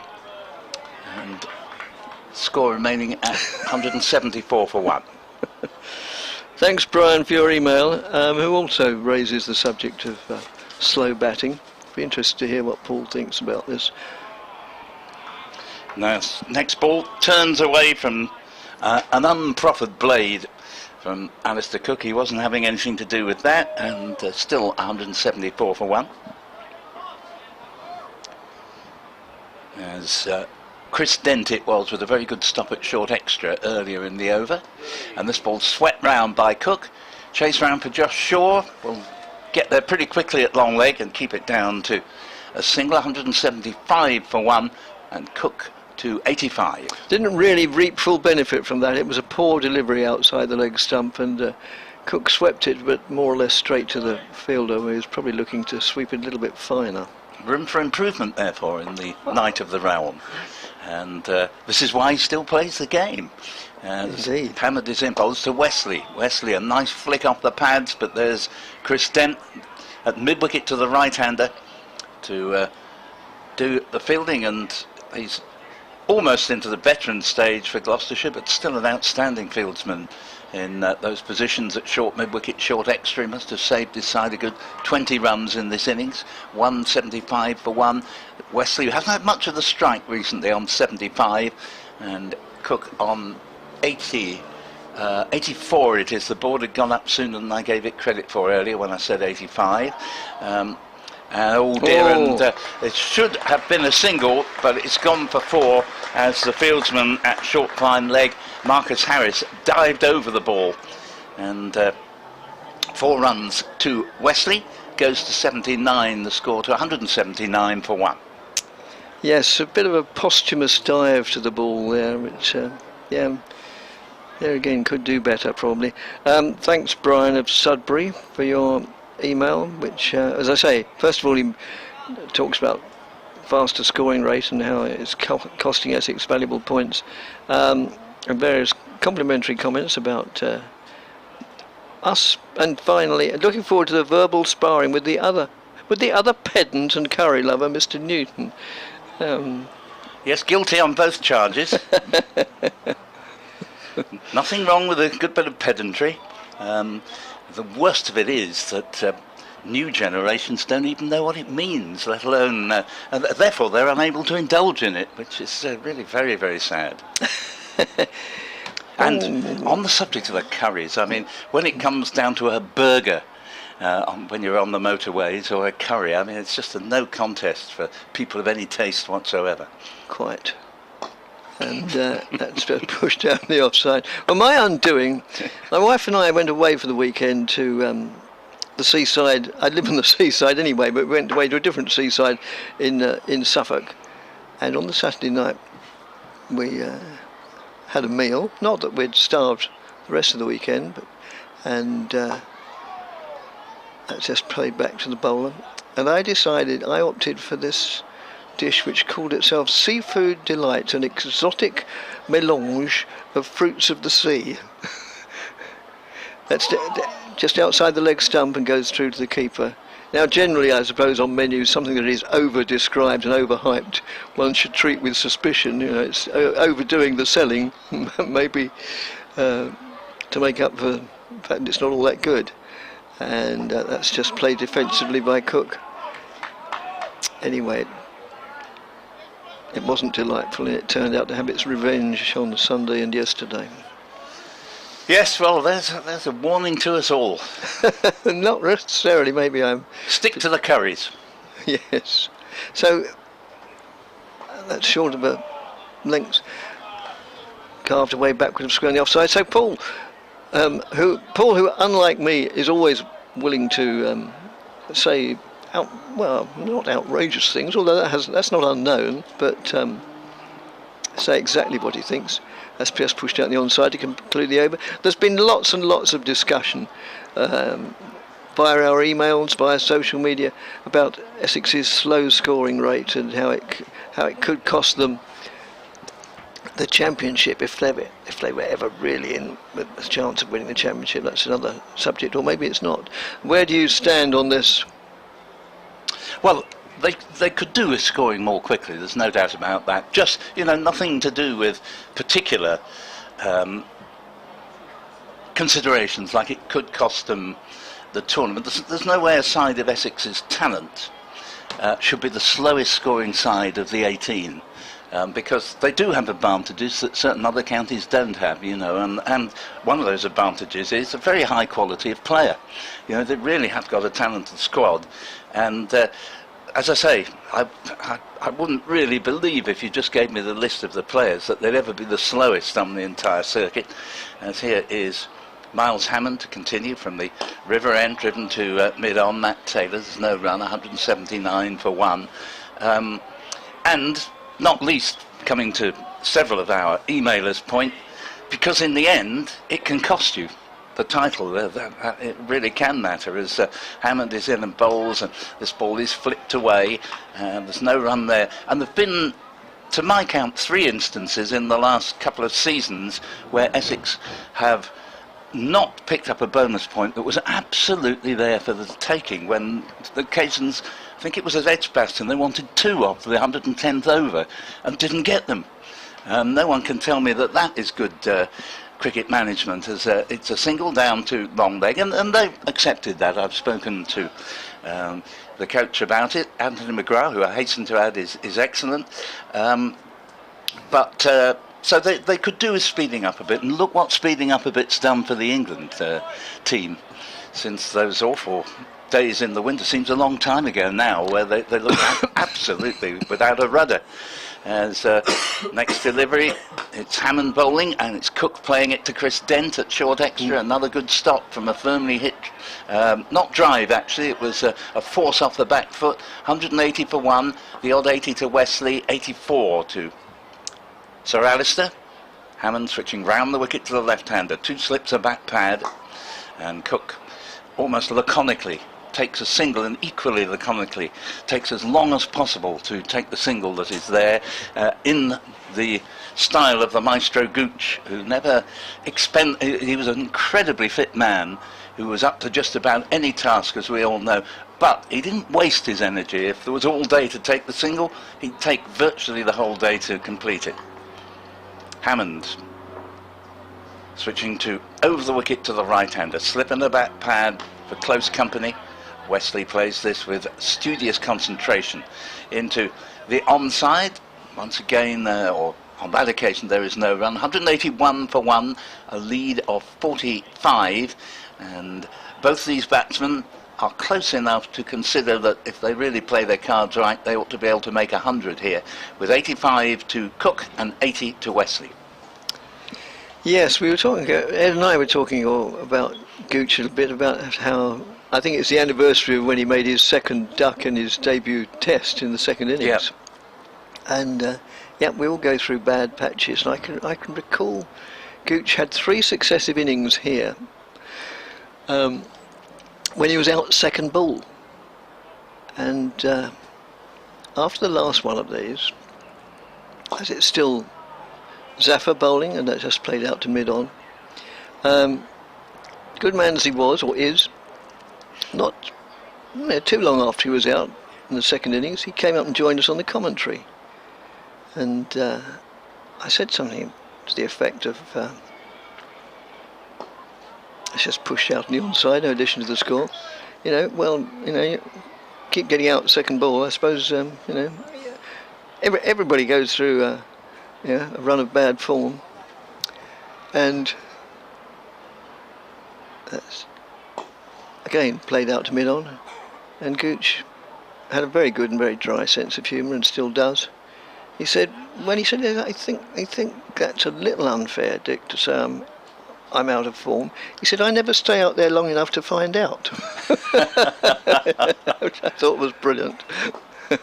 Yeah, it's just played out on the onside. Lovely occasion. John Player League, Peter Walker doing the interview during a rain break. Essex v Leicestershire, John Player League. So Peter Walker, under umbrellas, grabbed David Gower and Graham Gooch.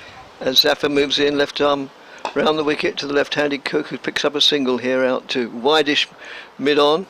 They go through for that 1 run, taking the score on to 182 for 1, of which Westley has 80 and Cook 86. And Peter Walker asked the 2 great men what their hopes for the season were. It was sort of late May at the time, and Gower predictably sort of said, well, we've got Pakistan coming here. Year was 1987. Obviously, hoping we have a good series. Come back to the story in a moment. After Zafar moves in and bowls, and Westley, bit of a thick outside edge, or maybe outside half of the bat, but it harmlessly trickles away backward of square. End of the over, and Essex 182 for 1. And Gooch promptly said, bear in mind he'd had 5 ducks in his last 7 innings, and Peter Walker had asked him what his hopes for the season were. And Gooch said, getting off the mark would be a start. Yes. And, Gooch, by the way, when he'd finally retired, and I said to him, well, you got 1,920 runs in 1996. What prompted your retirement? He said, well, I just wasn't having a good season in 1997. He said, I noticed in my career, I never had a good year when it ended in a 7. Hammond bowls and Cook drives, and that is played away to the extra cover boundary. A wonderful attempt to arrest its progress at short extra from Chris Dent. Hurled himself to his right, but even he couldn't pull that one in, and Cook moves along to not quite sure if they've put those runs up yet. Let me just have a glance to my right. 186 for 1, and Cook to 90.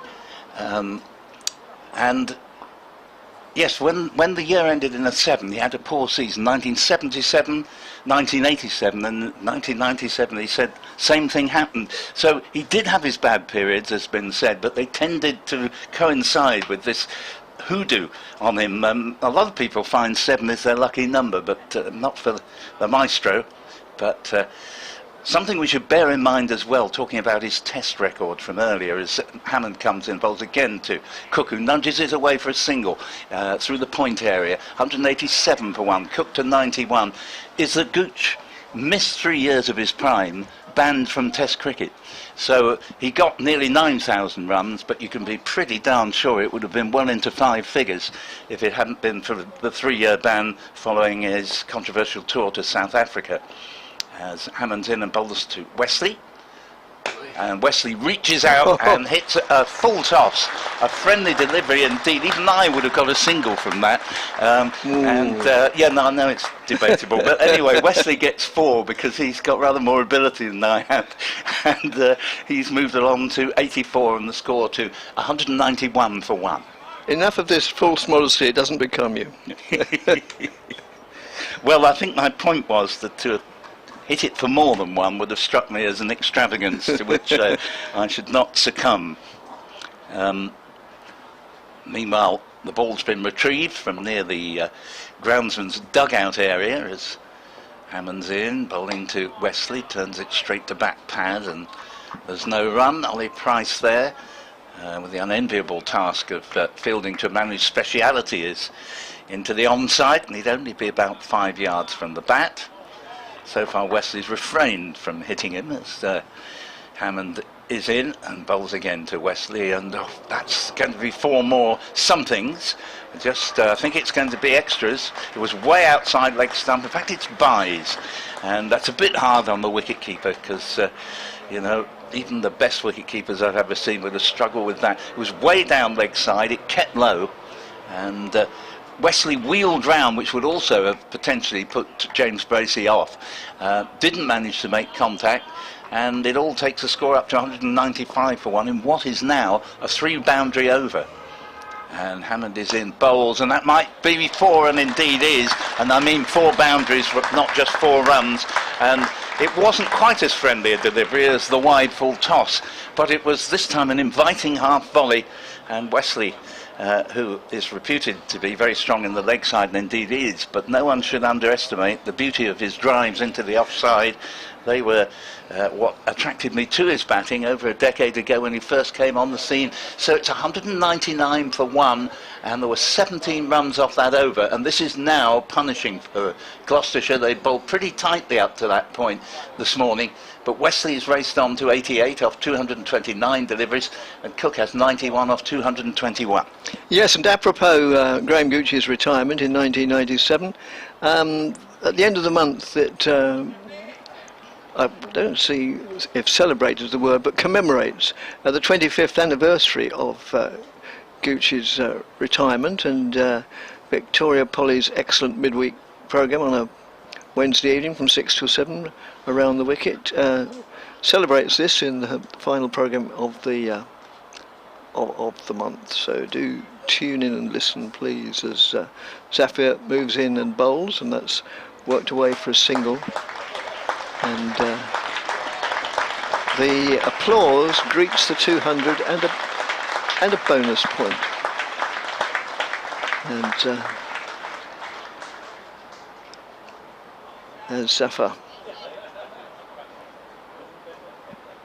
moves in again to bowl to Westley, and yeah, I can't remember who it was against, but I know I was there, as Max Boyce famously said, referring to a different occasion, but I can remember Gooch's last innings so well. He was clean bowled round his legs, lost his leg stump to a chap called Sherriar, who played both for Kent and Worcestershire. I'm not sure whom Essex were playing at the time. Worcester, yeah, thank you. And an off drive there only clatters into the shin of the man at very short leg. Luckily he seems okay. I think it's Ollie Price who was fielding at back pad in the previous over, and is to the left-hander now, but thankfully for him he was in the offside on this occasion. Hit him a nasty blow. He has got pads on, but I wouldn't personally, pads or no pads, have relished being in the path of that. No, it was just below the knee as he turned away from it. He's just indicating to his colleagues where it got him and where there's likely to be a bruise when he takes his trousers off at the end of the day.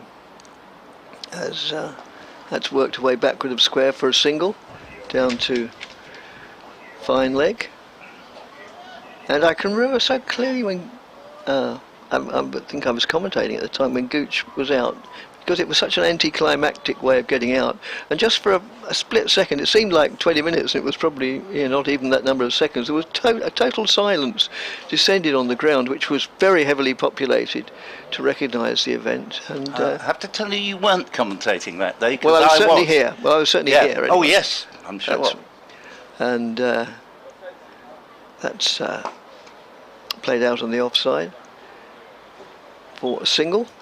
Now, it was in the days where normally there was no commentary on the championship game, but and we just did updates into the news bulletin. But knowing that it was going to be Gooch's last innings, they came to me live for it was somewhere around about 3:30, if I remember rightly, when he was out, mid-afternoon, and they took the commentary on it. As Zaffer moves in and bowls, and Cook plays back to the bowler. Yeah, I mean, I was in this sort of. It was from this end at the bolt that Sheriar was bowling, and I was sort of more or less behind the bowler's arm. Maybe I was next door, trespassing in the press box. But I can. There are very few. Some people like Paul have a photographic memory for these sort of things, but there are very few sporting games or events I remember clearly. But I do remember that particular, half minute or so, if that. End of the over, and Essex, in reply to Gloucestershire's 136, our 203 for 1, with both players in the 90s, Westley 90 and Cook 93. Yes, emails to bbcessexcricket@gmail.com. Have we read the one out from Jez Denton? No, nor the one above that from Michael Charlton. Right, I'll read this one out then. Jez says, "Good afternoon, gents. Thoroughly enjoying the commentary today as I ordered lawn and garden spares from my home office in Banbury, Oxfordshire." Nice to give Banbury a mention. He says, "I was going to make the point on slow scoring rates that I suppose it is all about balance. We're going to see Van Buren, the captain, into the attack, slow left arm, around the wicket to the right-hander from the river end." Continue with the email in just a moment. 203 for 1 on the board, and the lead up to 67 as this ball is nicely off-driven but straight to Tom Price in the covers. There's no run. You continue. Whilst Essex or any team are winning games, the slow scoring rate isn't as much of an issue, as Van Buren is in and bowls, and Westley drives, and again to Tom Price in the covers. There's no run. You say, "I'd rather a team wins slowly than loses despite scoring runs in next to no time." Yes, I second that one, Jez. Still more to say, but Van Buren gets through his overs within decent haste, and the next ball's played back to him. You say the problem comes if a slow scoring rate is seen when games are being lost. At least winning games this way means that Essex will be at the business end of the season with a chance of silverware. Well argued pointers here. Van Buren, the shot is just played out to short extra and there's no run. You conclude also, does batting bonus points matter if the team is earning good bowling points? Bowl teams out quickly and you earn the right to be a bit more cautious with the batting. Yeah, I agree with everything you've said. As Van Buren is in bowls, and this ball is handsomely driven but well stopped by Chris Dent at short extra, who does so much good work there, and there's no run. And yet, having said all that, I do think they could be a little bit more round about, if they're still batting in 110 overs, for me they should normally get minimum 300 and usually 350. The next ball's played back to the bowler, and there's no run there, and probably Van Buren has got through that over in scarcely more than a minute. 203 for 1, a maiden over with two men in the 90s. They've had so many good partnerships together here. They put on 242 together against Hampshire back in 2019. Cook has 93 and Westley 90. And the new ball is being taken. And no, it's not quite 1/2 I'll do one more over, and then we'll bring back Ed up until lunchtime.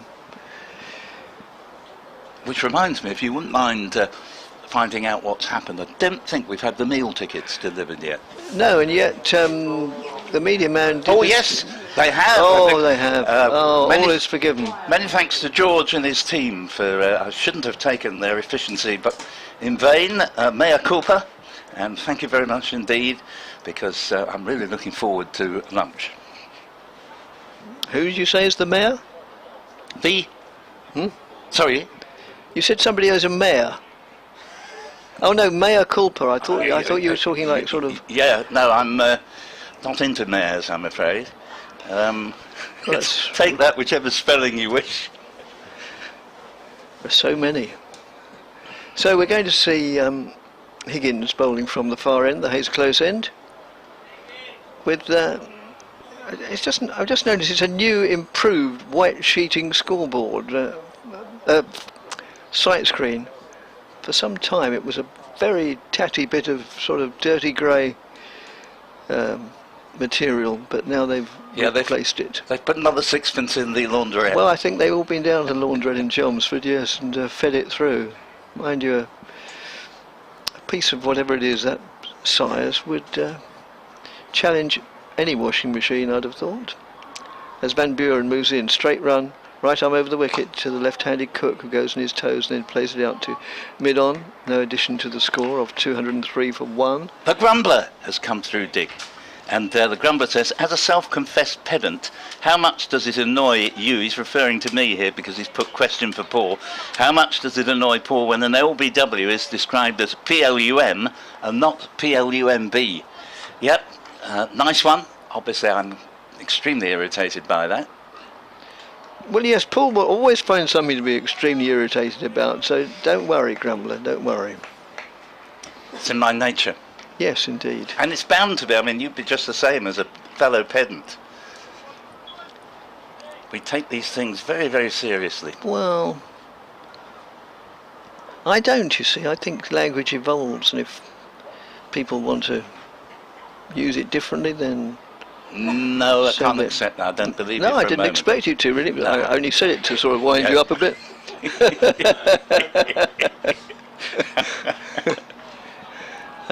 Michael, there are two Michaels emailed, but I haven't really got time to do those. Paul or Michael? Yes, I shall tackle them. Paul will tackle those. So, yeah, I mean, language has always evolved, and even spelling. If you, I went to see a talk by Susie Dent, who is part of the Countdown team at the Palace Theatre in Westley a while ago, and she subscribed to this view. Not that it means it's true, although it's a fact that language has always evolved. Outside the off stump goes through to the wicketkeeper. Yes, I mean, in Chaucer's time it was very different. Even in Jane Austen's time it was very different. Yeah, absolutely. And of course, William Shakespeare, no less, is reckoned to be responsible for a third of the entire English language. Yes, quite. And in his lifetime, people will have been saying to him, well, for heaven's sake, can't you just shut up for a few minutes? As right arm round the wicket now is the line being adopted, bowled to Cook, but it's still outside the off stump. Keeper has 3 slips keeping him immediate company. Then there's a backward point and a mid-off. That's 5 on the off, and a mid-on, a mid-wicket, a deep square leg. That doesn't add up to the requisite number at all. There's probably somebody hiding away down beneath the Tom Pearce stand, which we can't quite see. That's just played defensively by Cook. No addition to the score. End of the over. After a few more words from Paul, he'll be joined by Ed Seaborn. Yeah, he's very economical, Ryan Higgins. 18 overs, 8 maidens, none for 31. That being his 8th maiden. And he's a thoroughly good cricketer, and he certainly can't be accused of not having done his bit out there. OK, he's still searching for a wicket, as are all but Tom Price among the Gloucestershire bowlers seen so far. But he's really kept a very tight lid on the Essex scoring rate, bearing in mind we had one of the last overs with the old ball going for 17 off 1 over. He's really done an important job. Brian Sykes emails in, always good to hear from Brian. Whether a player is or isn't on form is largely like nailing jelly to a tree. What a wonderful statement when talking about any sport which can be affected by the elements and the individual player's mentality at the time, as anyone who has played darts will attest. One night, one can hit any target merely by just thinking the dart in. The next one can't even hit the board, and the rest of the clientele in the pub are wearing tin hats. Brilliant email as usual, Brian. Never let it be said you don't have a sense of humour. And a nice array of sports there. Good of you to bring darts into the argument as Tom Price bowls the first over he's bowled with the second new ball from the river end and bowls one outside off stump, to which Westley pays little attention. It goes through to the wicket keeper. And just while on the subject of darts, a great former colleague of myself and Dick Davis, the great John Gwynn, as we know him, up in Lancashire, who was the Lancashire commentator in the first days of cricket call, and all the days of cricket call come to that. It didn't last all that long, but was a wonderful service which I enjoyed and John enjoyed. Very sadly, he died a couple of days ago, John Gwynn. He'd been ill for about 18 months as this next one is played to short mid-wicket and there is no run. And just wanted to give him a mention. He was a wonderful man to commentate with. He's the man you'll remember from his 180 years. He specialised in that, and he was just the same with cricket. And his good friend Peter Hardy, who was number 2 commentator with Lancashire, and sadly he died many years ago, and he was literally, whereas John thankfully had sort of lived his 3-10, Peter Hardy barely got to 2 scores.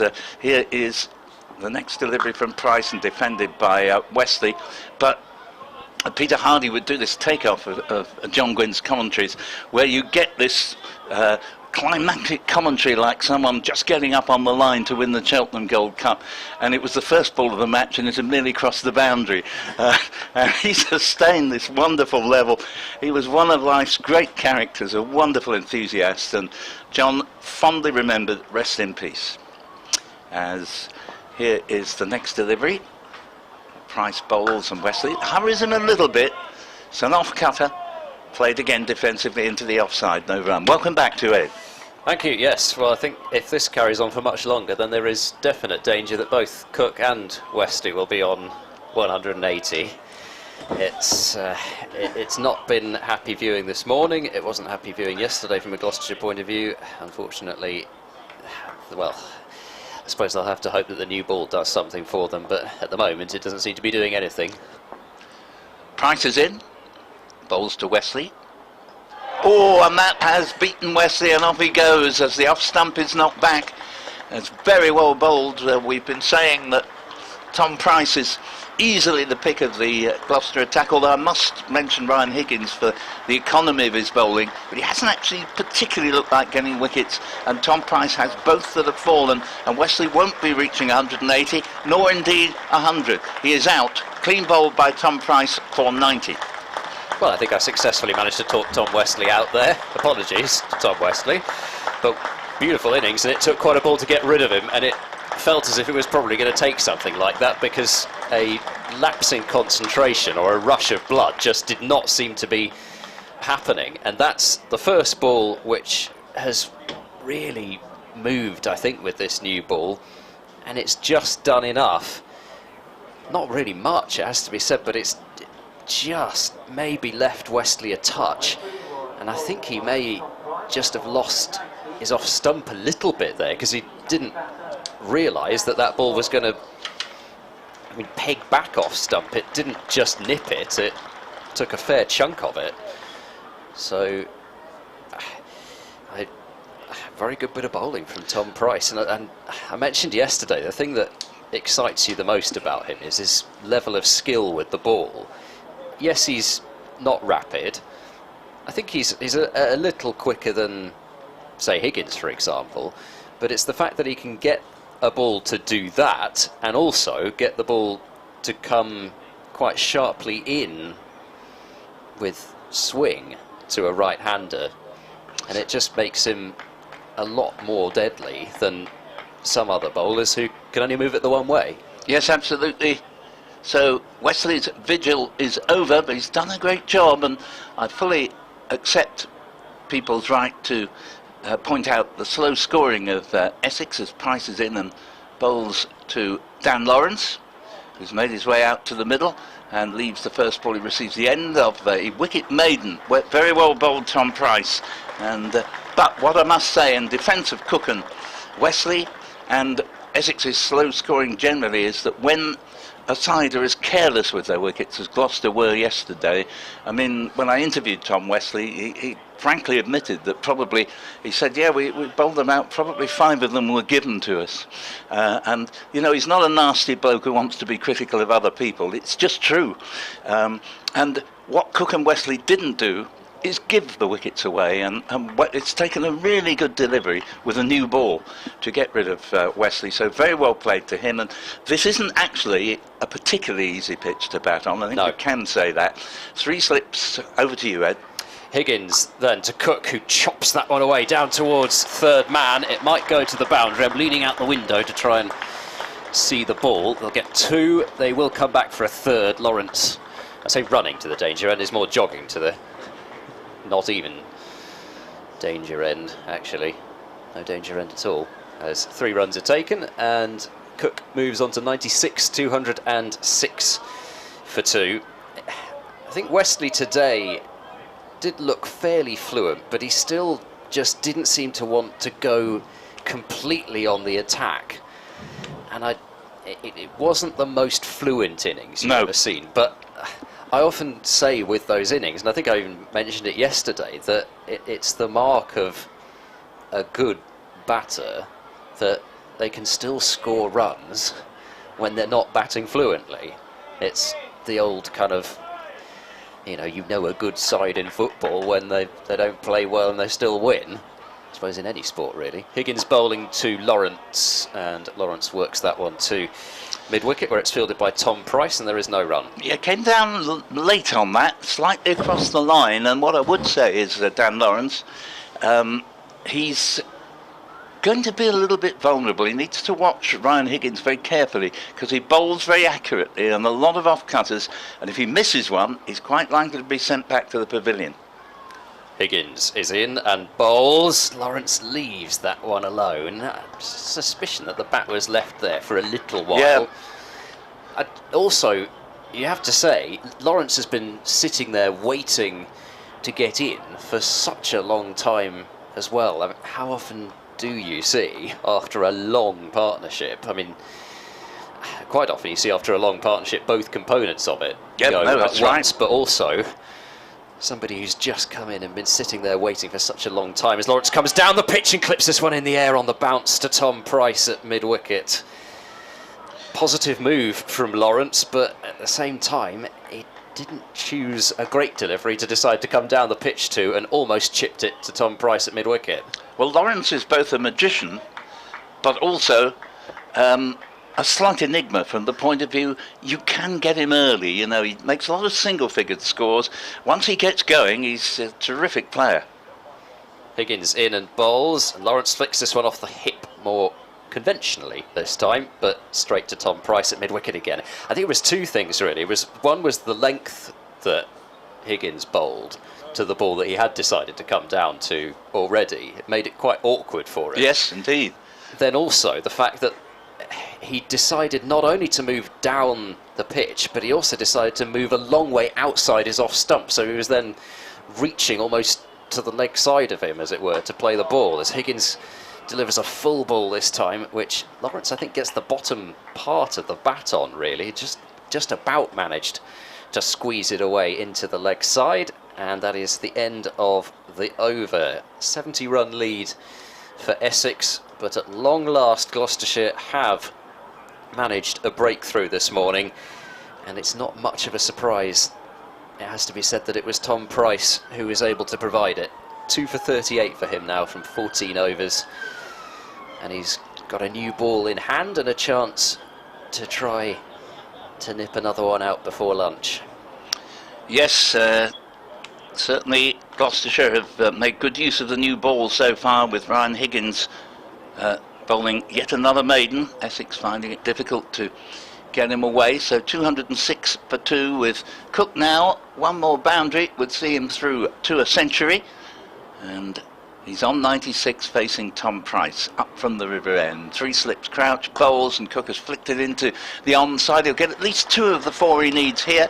Long chase round from a fairly fine long leg right the way out to just in front of the square leg, and Cook moves on to 99 with 3 there. It was out to the long boundary. Had it been from the other end, it would have indeed been a boundary. I must just thank Neil Carver, who has sent us a picture, thank you very much, of Graham Gooch being applauded from the field in the match we mentioned earlier, Essex v Worcestershire in 1997, as Gooch exited the arena for a final time. He did actually play one more game, which I believe was first class, in the Parks at Oxford University, and it was some sort of special match, and he was actually out 4th ball of the match, and here's the next delivery. It's played back to the bowler. It was about 4 years after he retired, and I went all the way to Oxford especially to see him, and the train was a bit late, and I arrived and he was already out, and I passed him on the outfield, and he said to me, "You'd have to have been here early to see me back today." But yeah, wonderful player, and thanks for the photograph there, Neil. So Price comes up, bowls, and that's a leave outside off stump. Is it my over, this, or yours? I can't remember. It's yours. Right, good. Glad I haven't pinched your spot, but just for the moment, a little bit of a fight back from Gloucestershire. Here, the second new ball was always going to be their best hope of getting some sort of redress. Paul Harrington has sent a fairly lengthy email, and I'll attempt to read it out between deliveries. We've got 3 left of this over. Here's the first of them.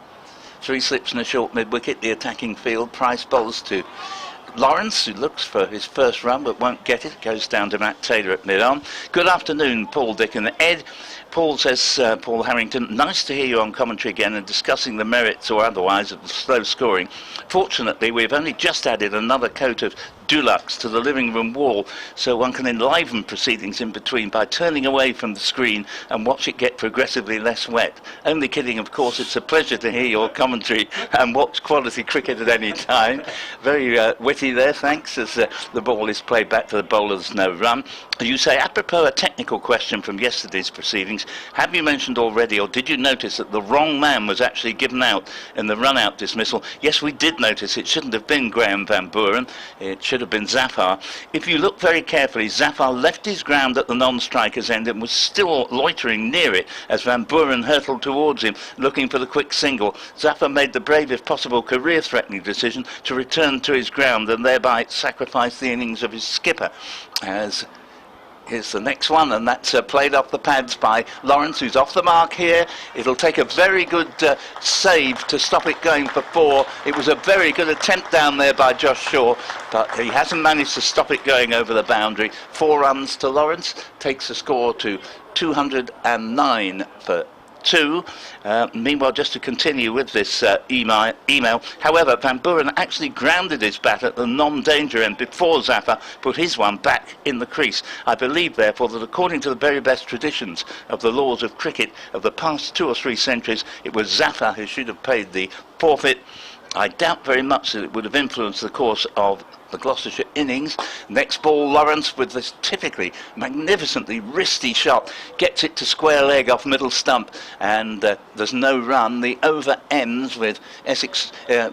They were slow to put those latest runs up. They're 215 for 2. Cook on 99 will have strike to the first ball of the new over. Lawrence has 4, and the very end of the email says, doubt whether it would have influenced the Gloucester innings greatly, especially as Zafar was still unbeaten at the close. But an interesting minor detail, I hope you'll agree. Yep, indeed, we take all your points there, Paul. You were right, the wrong man was given out.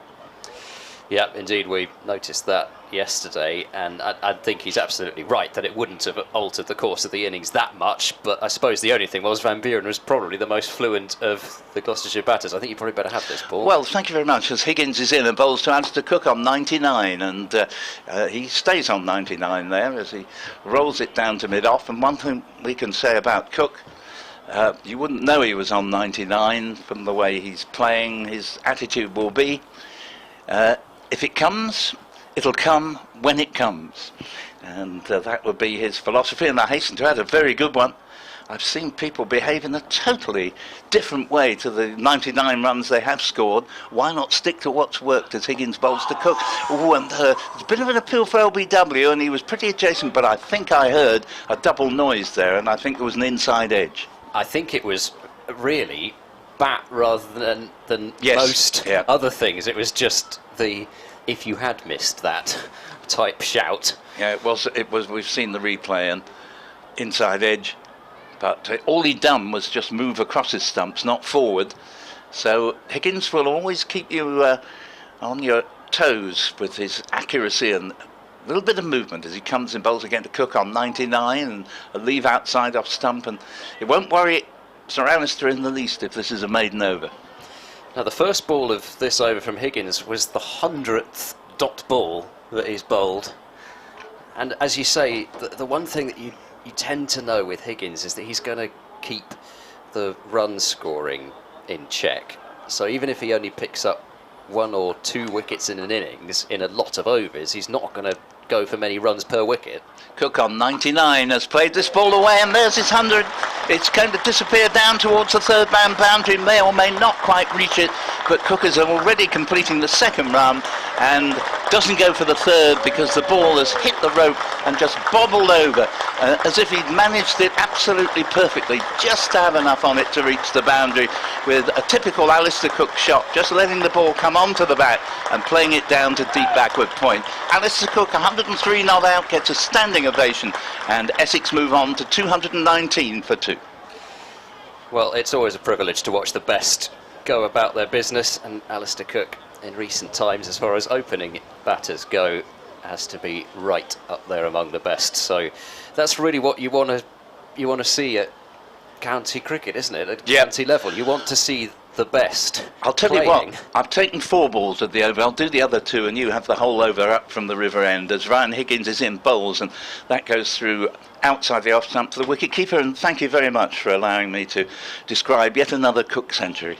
Well, absolutely, no problem at all. It's right that the Essex supporters have their commentator describing yet another 100, as you say, 73 of them in first-class cricket now for Sir Alistair Cook. Extraordinary. He's heading towards the 100 and he's still mark. What I think is tremendous, you know, there's so much criticism of county cricket, and I think just the stature of the man, and still to be playing 4 years after he retired from Test cricket. A lot of people were saying, oh, you watch, he'll never fulfil his 3-year contract. Well, he's signed another one since then, as Higgins is in bowls to Cook, leaves outside off stump. So there he is, 103 not out, and Essex 219 for 2, leading by 83 at this juncture. But I do think it's great that he clearly has still not only a lot of belief in the efficacy of county cricket, but a downright enjoyment. And I know our listener would have heard me say this many times before, but he dead batted a 10-minute roasting from Jonathan Agnew on Test Match Special last year, where Agnew, in consternation, was saying, why on earth are you still playing? You could be keeping a good young player out at the side. And he said, well, when I notice someone is going to be better than me, I'll get out of his way. And, you know, he is still Essex's best batsman. It's as simple as that. Yep, and he is, you know, if you can get rid of Cook, I think you probably feel as if the Essex top middle order can be potentially vulnerable. But if he is there, then do you know that? It's like Dick was saying, in terms of raising the level of everybody else around him. That was exactly true of Graham Gooch. When Graham Gooch retired, they went from being top of the table down to 4th that year, and were stone bottom the following year. Here's Tom Price bowling to Dan Lawrence, who's forward in defence, and it goes out towards Higgins, who's in quite a short mid-off position, and there's no run. I mean, when you get somebody of that stature, of that ability, it's always going to happen, isn't it? Where the team doesn't necessarily rely on a player like that, but he allows everybody else to bat around him because of the way that he plays. Lawrence can come out and play with absolute freedom because of the way that Cook is playing and has played.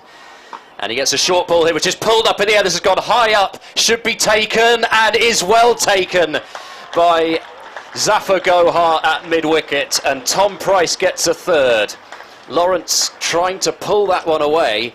It didn't get up that much, and he just hit it straight up in the air, and it was a really well-judged catch by Zafar, who had quite some ground to make up on the leg side.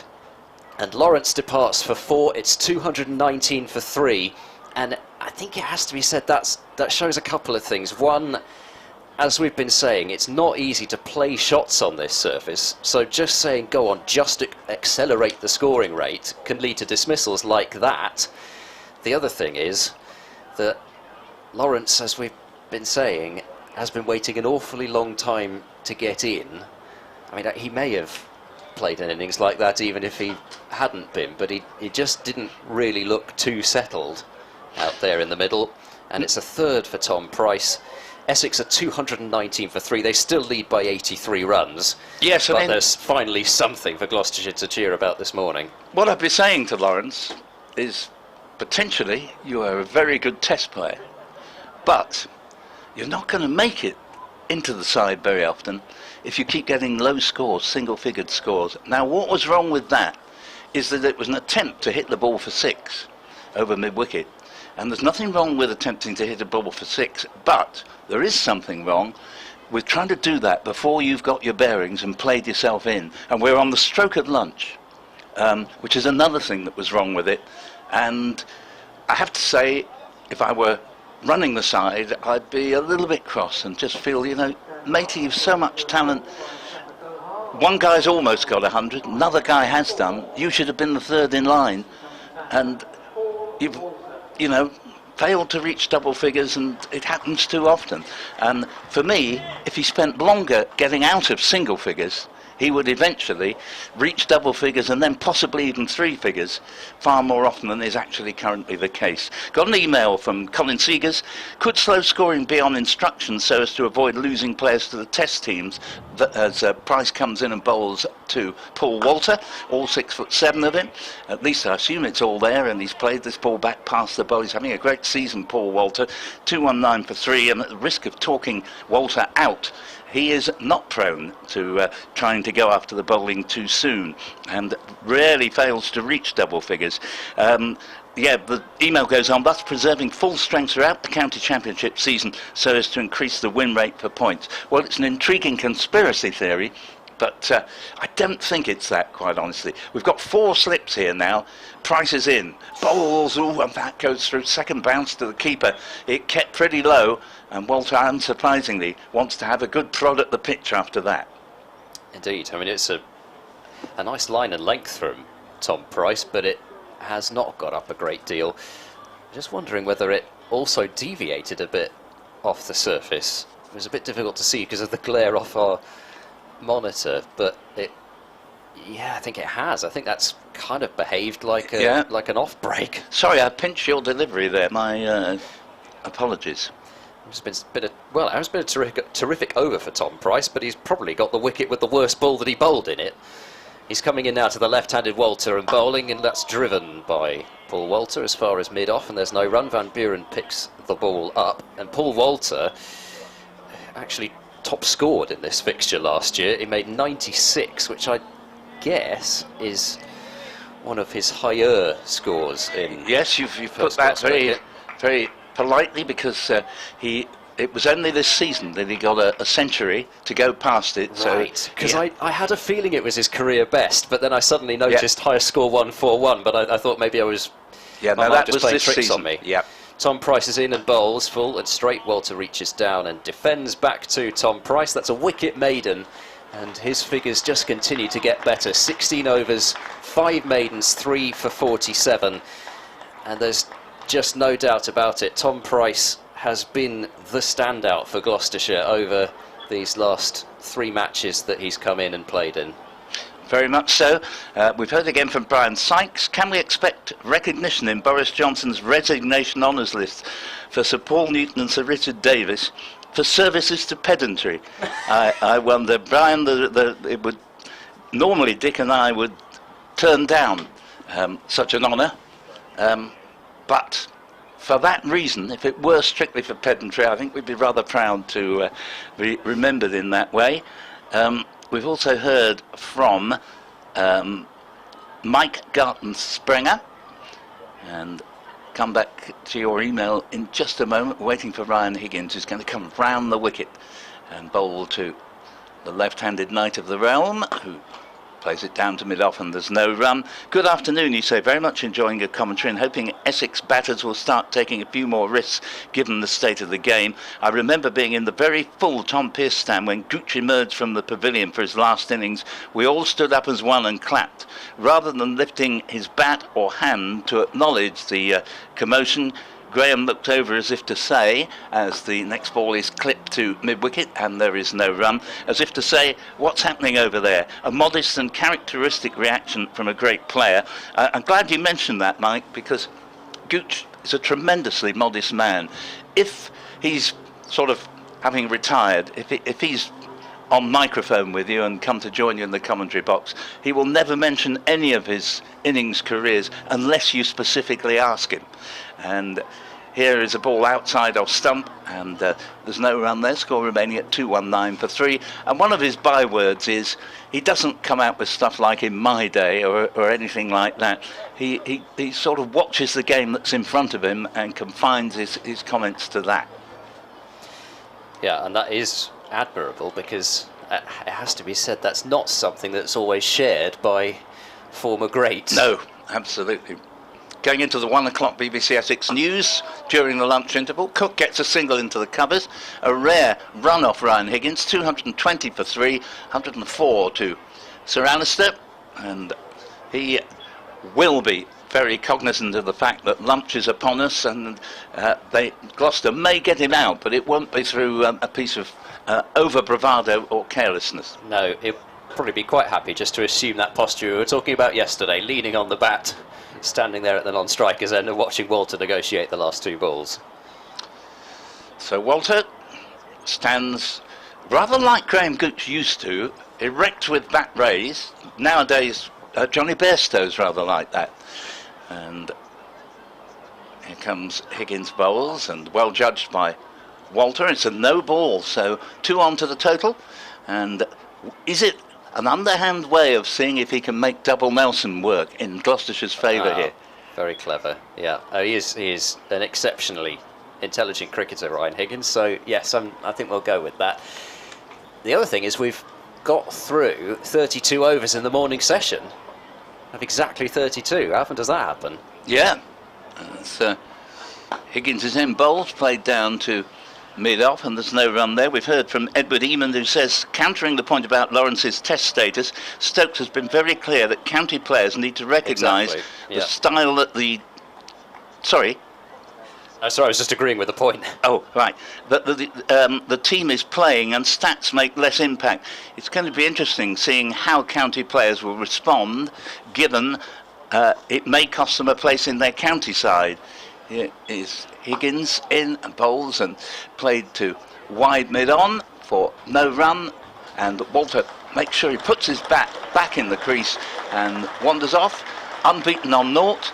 Cook 104 not out, 222 for 3 in the 87th over. I must just update the BBC Essex 1 o'clock news.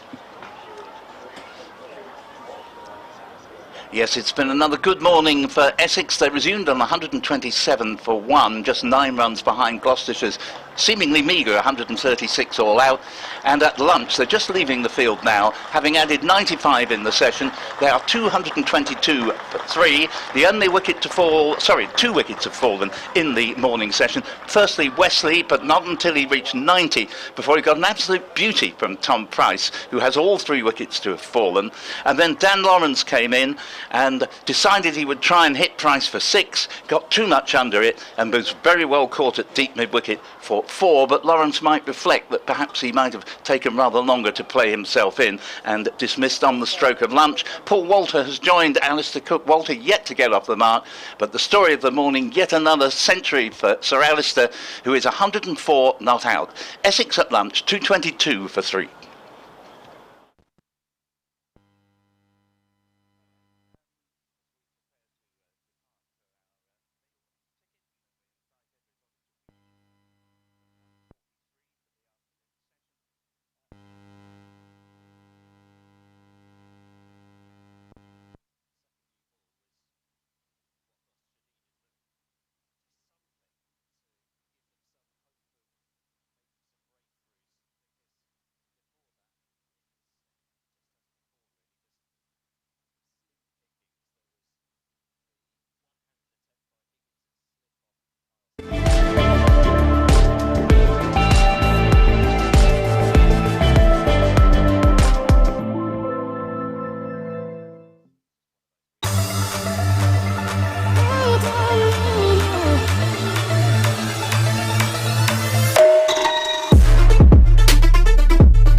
Oh my god.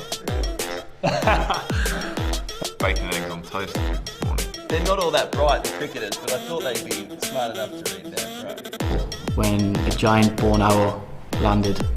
I forgot what it was when I got halfway through. Who was your sporting hero growing up? Bradley. Cristiano Ronaldo. Marcus Trescothick. Andrew Flintoff. Michael Slater. Shane Warne. Sachin Tendulkar. Who do you turn to in the dressing room when you need a pick-me-up? Jack Brooks. Ollie Robinson. Danny Briggs. Tim Murtagh. Ben Wynn. Which teammate could make it in another sport? Michael Pepper, golf. Probably Tom Abel. He can do everything. Chris Benjamin. John Simpson. Darren Stevens. Ben Stokes. Best county ground to play at, and it can't be your own. Lords. Probably Lords. The Oval. Trent Bridge. Lords. Worcester. Trent Bridge. When the fixture list comes out, which game are you looking out for? Middlesex. Lords. Yorkshire away. Yorkshire away. Surrey. Who is going to win the county championship in 2022? I have to say Essex, don't I? I have to. Definitely can. Warwickshire. Surrey. I think Warwickshire again. Somerset, 100%.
remember how you fell in love with the game? First sort of proper memories were early T20s down at Chelmsford, going to watch and sort of falling in love with the game there, and then with my dad and my brother. Which coach or mentor had the most impact on you? I think my earliest coaches would be Guy Ben Irvin, who's been fantastic. He was the first proper coach I had at Writtle and taught me how to bowl and how to bat and how to play the game in the right way. Why are programmes like Funds for Runs so important for the cricket community? Grassroots level and getting kids into playing sport or cricket specifically, I think the opportunities that we can have, if it's got to be widespread, and whatever background you're from and wherever you're from, you've got to have access to the game. So I think it's extremely important that everyone has access to the game, has access to kit, has access to facilities and coaching. I think that's something that cricket's done well historically but can always improve on.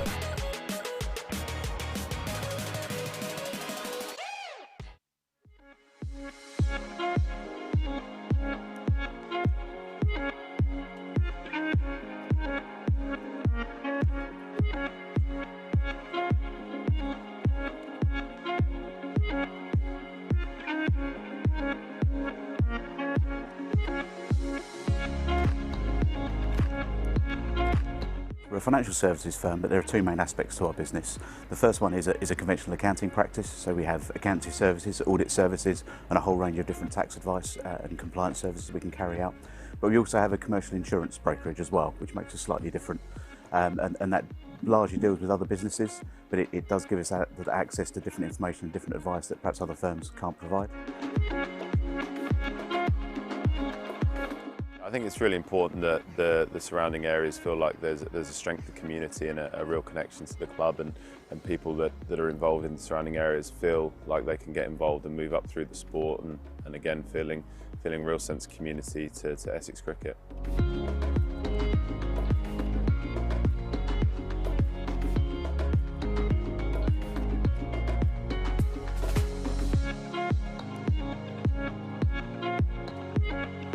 It's got a real mix of everything, so we can sit here at the table and entertain our clients in a very relaxed atmosphere, very spacious.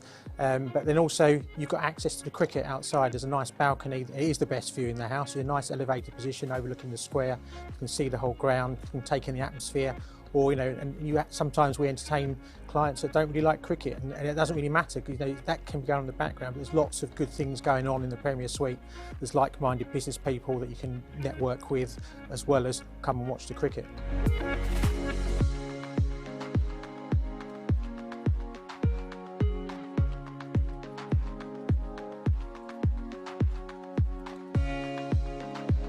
To have a sponsor like Scrutton Bland, who dedicated 6 years of their time to Essex cricket, really speaks volumes of our relationship, and the local aspect of it is so important to us. Mining from the local business community, it's more than just a partnership and a sponsorship, it's a real long-standing friendship, and we really value them.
Oh my god. Bacon and eggs on toast this morning. They're not all that bright, the cricketers, but I thought they'd be smart enough to read that, right? When a giant born owl landed. I forgot what it was when I got halfway through. Who was your sporting hero growing up? Bradley. Cristiano Ronaldo. Marcus Trescothick. Andrew Flintoff. Michael Slater. Shane Warne.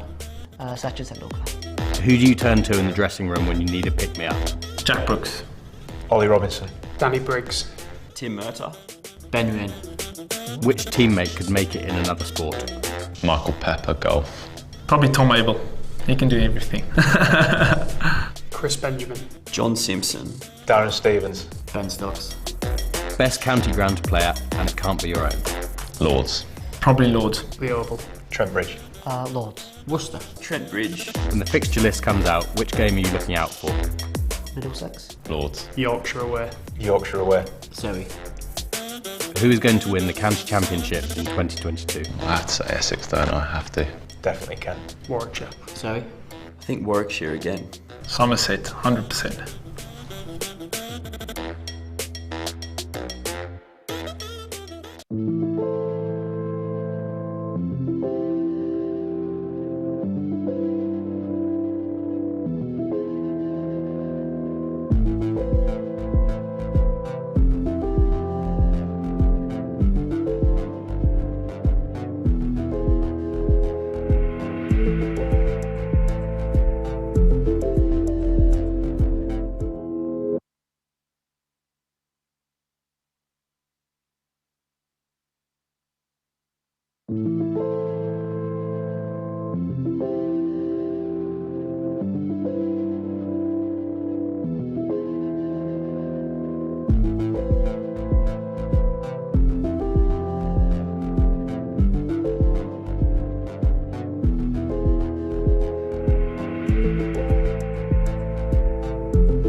Walter yet to open his account.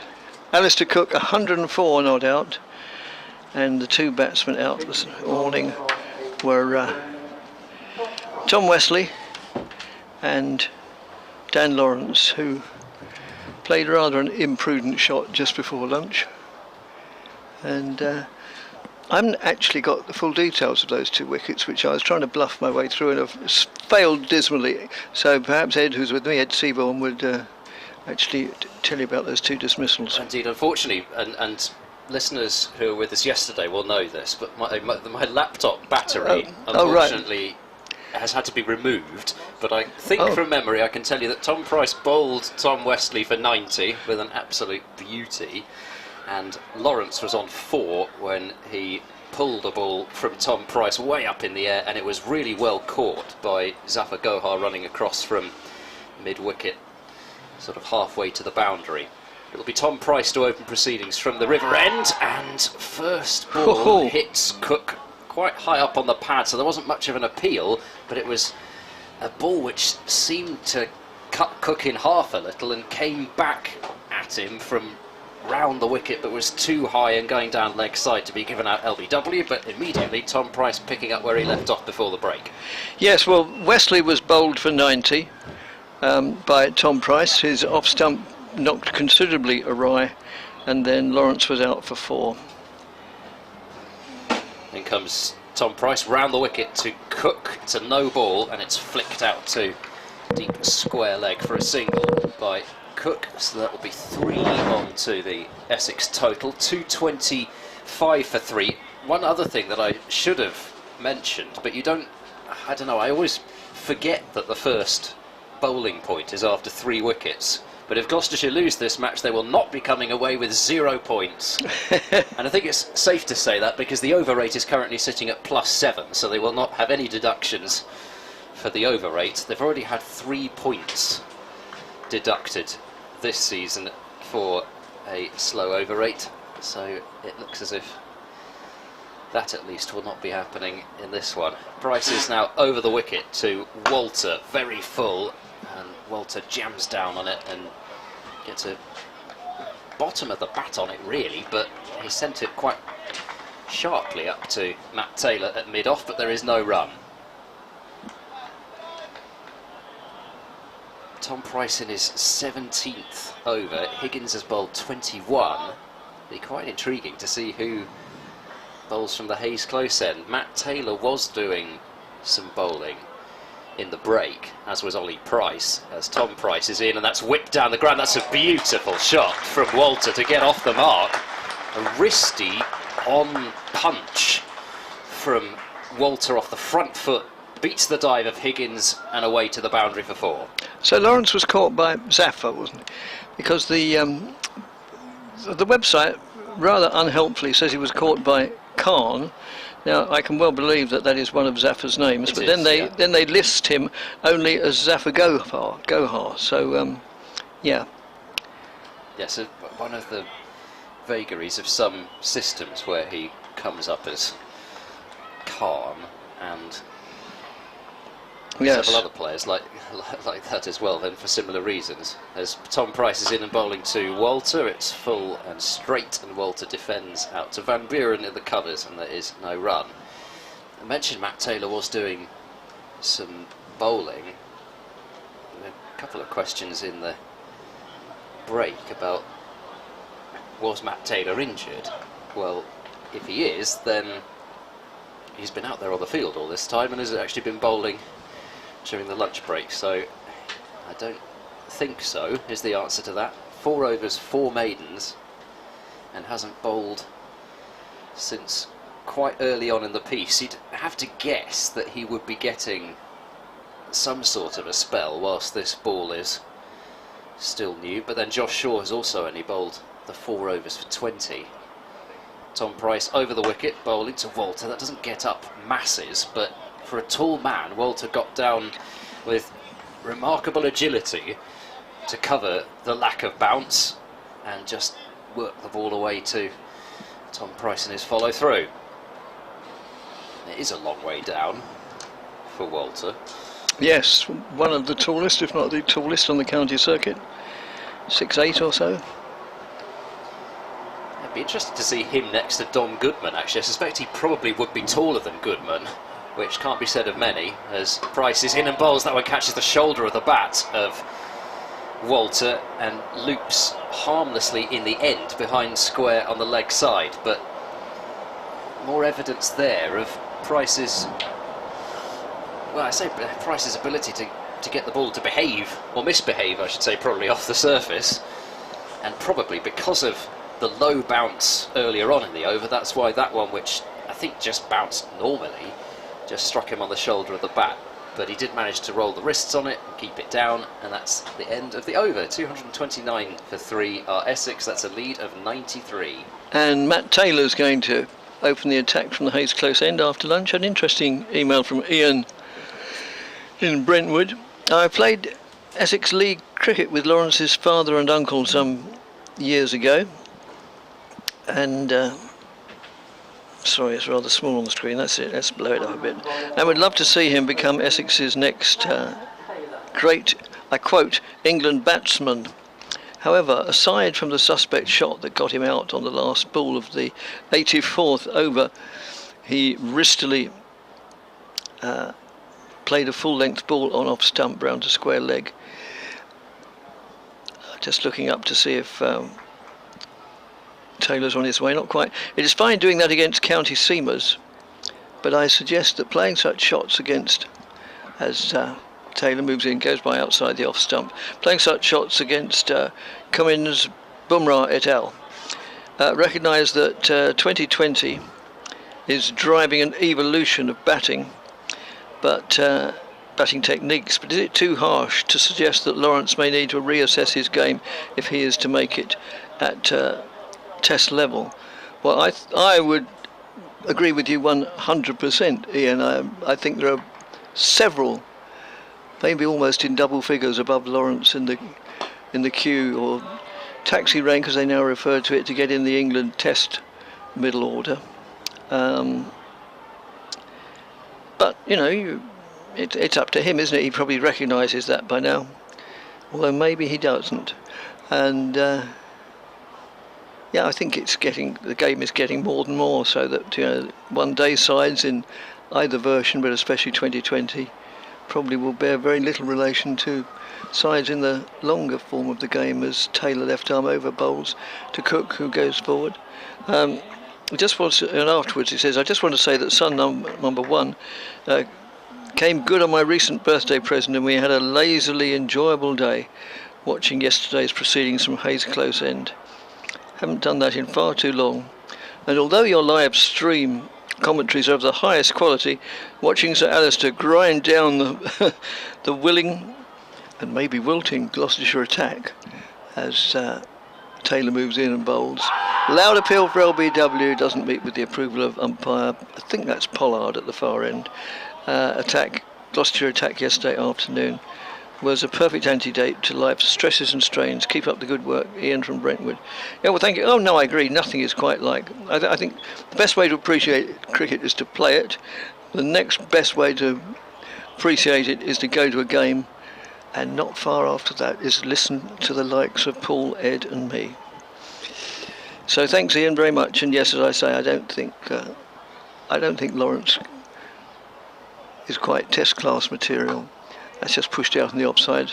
Since there are so many, not just people in the current England side, but there are plenty waiting in the wings who are probably better equipped to play test cricket. That takes nothing away from Lawrence as an attacking batsman in the shorter versions of the game. Well, I think you look at somebody like a Harry Brook who's come through this season, who's basically going to fulfil the same kind of role in England's side, and he's just shot ahead this season in the reckoning.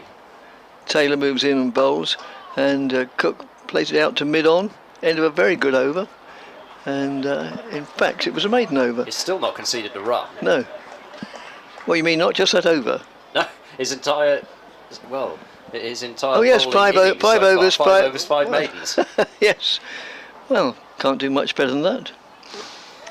No, well, speaking of England, there's, I think, what can be described as an unmitigated disaster happening at the Oval at the moment, with England having, I believe, been put into bat.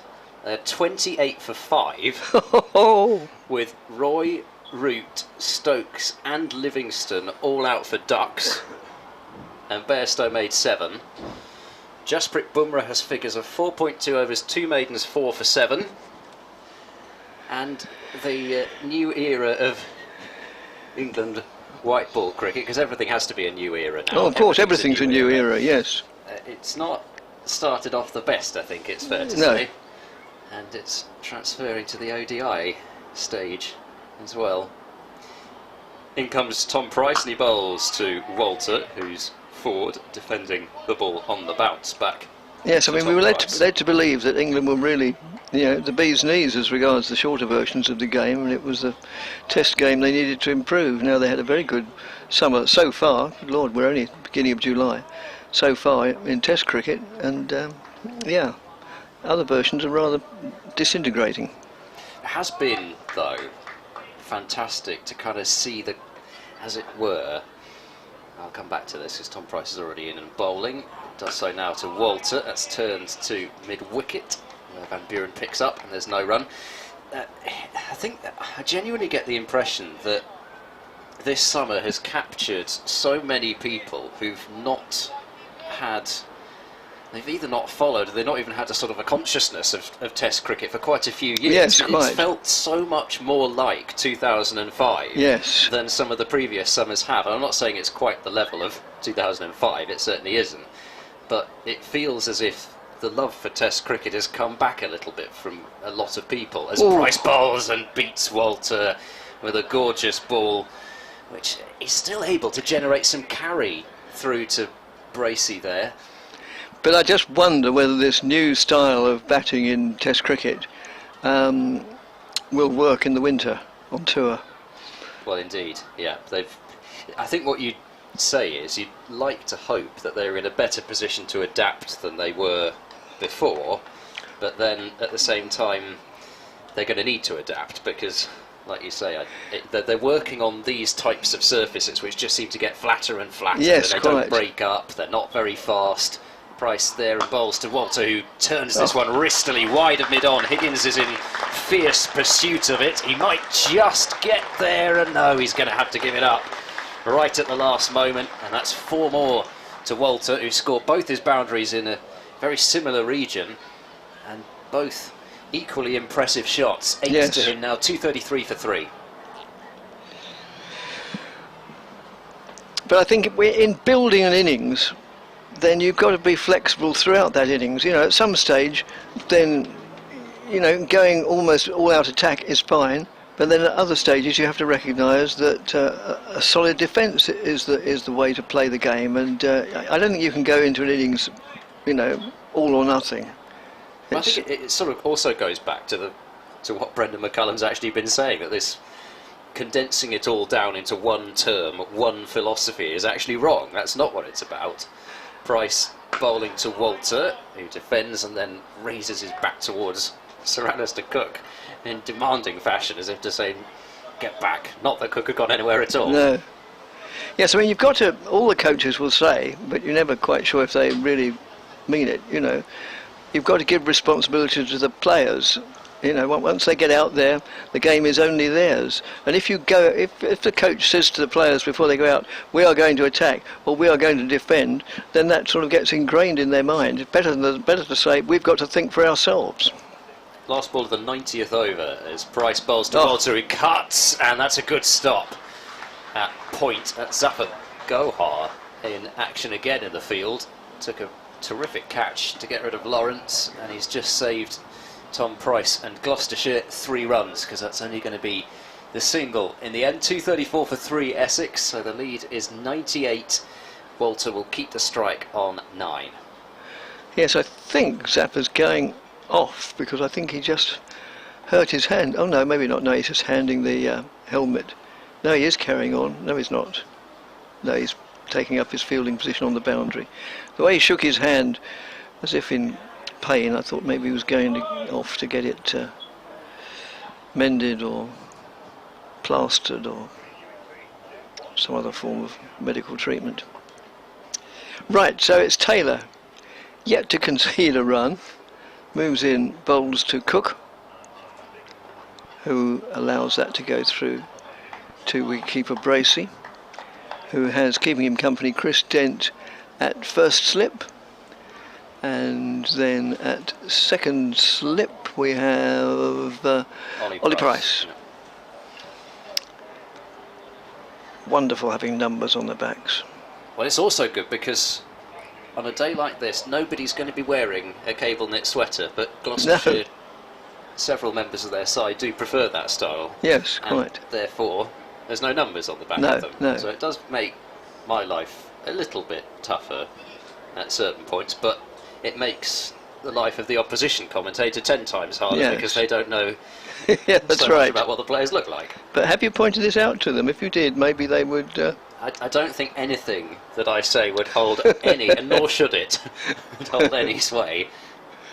Well, they're meant to be sort of appealing to the media, as that's played solidly by Cook, trickles out just to the onside of straight to mid-on.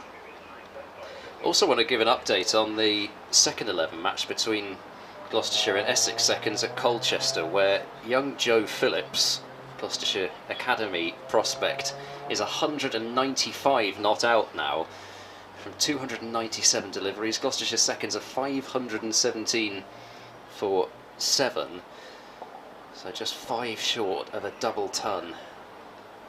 As the next delivery outside the off stump, played out to mid-off now. So Taylor continues to bowl very tightly indeed. So I think I've been saying that's Cook, it's not Cook, it's Paul Walter. Both left-handed. Another youngster from Devon, 21-year-old Ed Middleton, is with Phillips at the moment, 79 not out from 182 balls, so that's some partnership they've got going on there. It's worth 206. Taylor to Walter, and Walter's clipped that backward of square, and Taylor has conceded a run after 30 on his 34th delivery that he's bowled. It's not bad going. No, it's not, especially when you consider that the two spells were separated by probably getting on for the best part of 75-80 overs. Yes. So that really does bring Cook down to the business end. And Joe Phillips has just reached his double century. Splendid, good for him. Gloucestershire second 11. Many, many congratulations. As Taylor moves in and bowls. It's down the leg side and fumbled by Bracey, and so they go through for, I was going to say a comfortable bye. I think it was probably. The throw from Dent was to the bowler's end and it didn't miss the stumps by too much, but I think a man of Cook's experience would have made sure he'd regained his ground. I think he was just about in, but when Walter ran through for it, I'm not sure he quite took into account that Cook wasn't going to know exactly where the ball had gone and wouldn't have the same head start, so it was a bit tighter than I think Walter would have thought when he set off for the bye. Yes. As Taylor moves into Walter, who moves into the ball and then plays it defensively. It trickles out to mid-off. No addition to the score of 236 for 3, with Paul Walter on 10, Alistair Cook on 105. And the lead at bang on 100. That bye, and the ball getting older as it goes on, and you think that the majority of assistants that would be there from that new ball will have probably already started to go, but they have at least picked up 2 wickets with it, with Tom Price claiming both of them, and now we have a long delay out in the middle because a spinner is coming on. I think it looks as if it's going to be Zafar. Yeah, he hadn't removed his cap yet, but the delay is for a helmet or 2 to be brought out to the middle. So Tom Price's spell is at an end. His overall figures: 18 overs, 5 maidens, 3 for 59, which in the context of everything else is just terrific. Another important detail I failed to mention was that we've had 91 overs, so we've got 19 more in which bonus points are available, and Essex have 236, so they'll get to 250, but 300, well, it ought to be within their range since they're in such a strong position. Yeah, so you'd think, I mean, it's not a massive run rate required, as it were, is it? No. Is it 64 off 19 overs? It's not 3 and a bit gigantic. No, but at the moment they're going at 2.6, but they have gradually accelerated throughout the morning. Yeah, they can leave it a little bit later to get to 300. I mean, I think 350 is probably out of the question. Zafar bowls to Cook, who's across his stumps just a touch, but not enough for that LBW shout to be any good, I'm afraid. From a Gloucestershire point of view, just too far down the leg side. He actually moved across a bit further than I thought, but the angle and the turn was always going to take that past leg stump. Ball went down towards fine leg, no run. Zafar in once more with a ball that is further down the leg side and turned away past the dive of Josh Short, short fine leg, but it will be hauled in by the fielder running around all the way from deep square towards a long leg, and 2 runs are taken as Tom Price did the fielding after having completed his bowling spell, which I'm sure will please him a lot, because he's now also being moved this way and that on the leg side boundary. Settles on a deep backward square as Cook lunges forward at this one, and I'm not sure he got any bat on it, but he thrusted that pad way outside the line of off stump, so there wasn't even an appeal. Cook on 107, Essex 238 for 3. Zafar to Cook, goes for a sweep, misses it, but once again that front pad is miles outside the line. In the other, dear me, start that again. In the other Division 1 matches, Hampshire building up a partnership now against Warwickshire between Ian Holland and Liam Dawson, as that one is worked off the back foot by Cook. into the leg side and well fielded by the fielder running back from mid-wicket, who was Miles Hammond, and he keeps it down to just the single. Nice shot from Cook off the back foot, but only brings in 1, 239 for 3. Ian Hollander 74 not out, Liam Dawson 37, Hampshire 160 for 4 in reply to Warwickshire's 217. So at the moment, Hampshire are the looking favourites to have the first innings lead there. Kent at 85 for 2 in reply to Northamptonshire's 303. Ben Compton 22 from 86. Certainly fall into the slightly stodgy innings bracket, that one, but he knows his way of playing, Ben Compton, and he doesn't deviate from it. So Kent trail by 217 there. Somerset 411 for 9 against Lancashire at Southport. Lewis Goldsworthy made his maiden first-class century yesterday. There's also a 70 from another Somerset youngster, James Rue, as that's clipped straight to leg slip, and that is the end of Paul Walter. Zafar Gohar at last has got the wicket. The trap, it has to be said, was set with Zafar bowling on that line, and the ball just turned straight in to the gleeful hands of Marcus Harris at leg slip, and Gloucestershire have a 4th wicket. Walter departs for 10 and Essex 239 for 4. Yes, very straightforward catch, as you say, and that wicket just yielded 15. So, yeah, a bit of a collapse really. Wickets falling at 203, 219, 234. They lost 3 while 31 runs were added, but nonetheless, I mean, Essex are in a very good position, still having a lead of 109 with 7 wickets in hand, many of which are very useful wickets.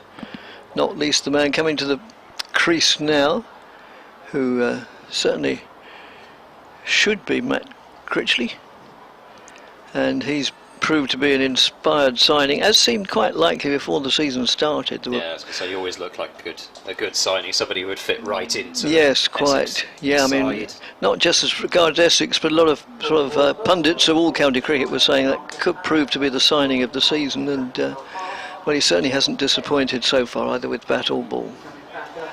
No, indeed. I'm sure there were an awful lot of different counties that would have liked to have secured his services, and it's a mark of the attractive destination that Essex is, that yes. he chose Essex in the end. I'm sure he would have had plenty of other offers, as I say, and it may well not entirely have just been about money.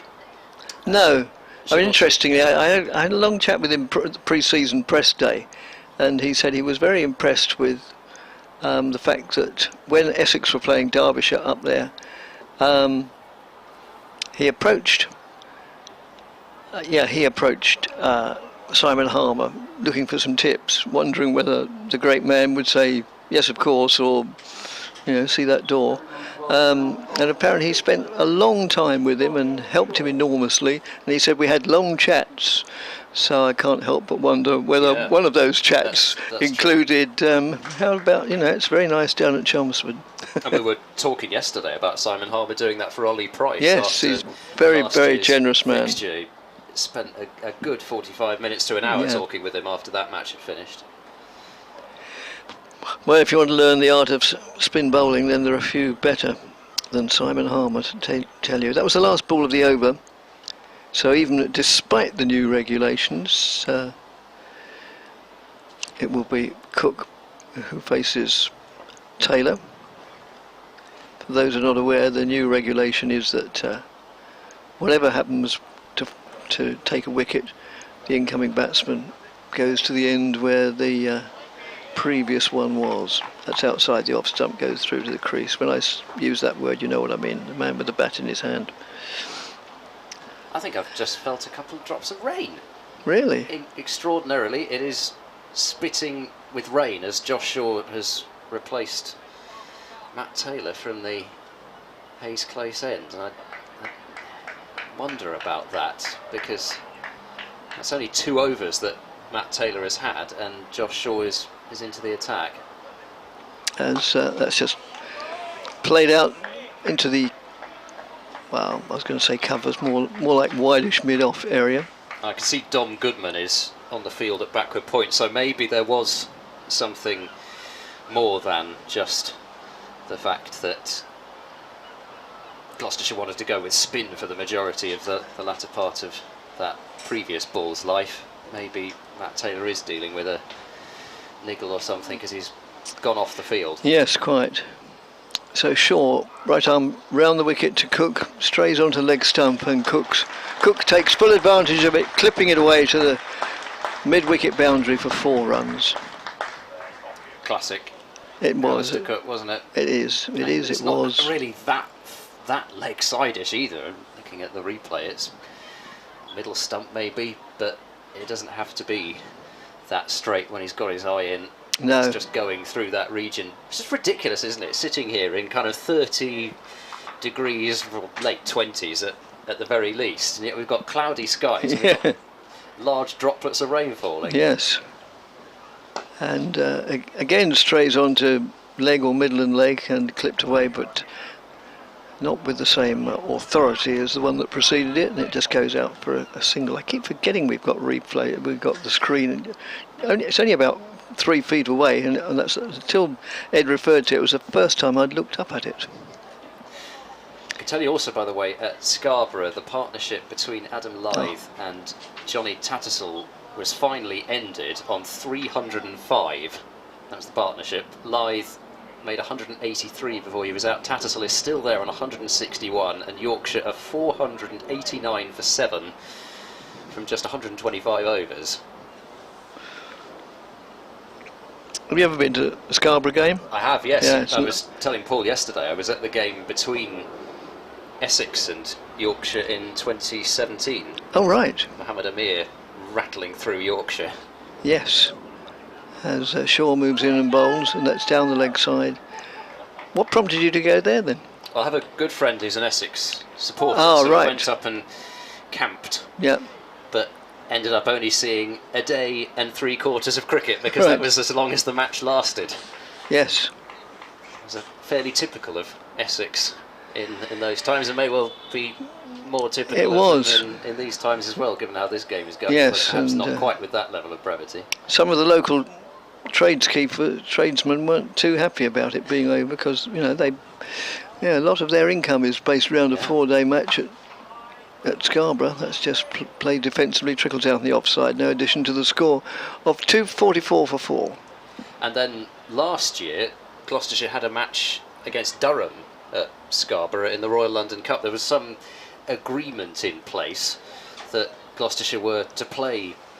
Sorry, that Durham were not Gloucestershire. That would be fairly ridiculous. That Durham were to play a match at Scarborough, so that was that one, and it was a fantastic game of cricket where Gloucestershire chased down about 360, something like that, with Jack Taylor going 6-4-6 in the last over to win the game. Extraordinary game, because I think Durham only lost 4 wickets in their first innings. It was one of those ones where you felt actually they could have got over 400 if they wanted to. Actually, I've just realised I've overstayed my welcome, so Paul Newton will come in and I'll hand over to Dick Davis. Okay, thanks very much, Ed. So it's Zafar bowling from the river end, the city end, and he moves in now, left arm over the wicket to Cook. Cook whips that away through the leg side to a deep-ish mid-wicket, and they go through for a very comfortable single, bringing Matt Critchley to face his first delivery because the previous wicket fell off the last ball of an over, and therefore he went to the bowler's end as Zafar, wearing number 77 for reasons best known to him, or maybe no reason, maybe it was just the next shirt available. Left arm round the wicket, and Critchley stretches forward, gets to the pitch of the ball, and then plays it out into the covers where it's fielded on a Hessian mat protected wicket, and score remains on 245 for 4.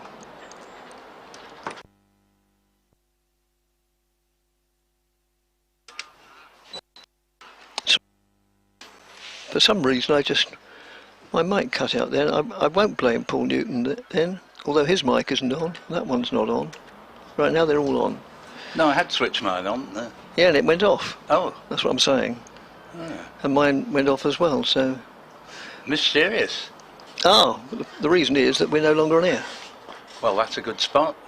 We'd better dial up again. I wonder if it's the heat that's got to it. It's not that hot, is it? Well, you wouldn't have thought so. It's not the direct sunshine. No. I can't think why else.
of the living. Many thanks to Dick for nipping up to the BBC Essex studio to get a replacement kit, and to Ed for facilitating the changeover as Cook plays a dot ball out to Hammond in the covers.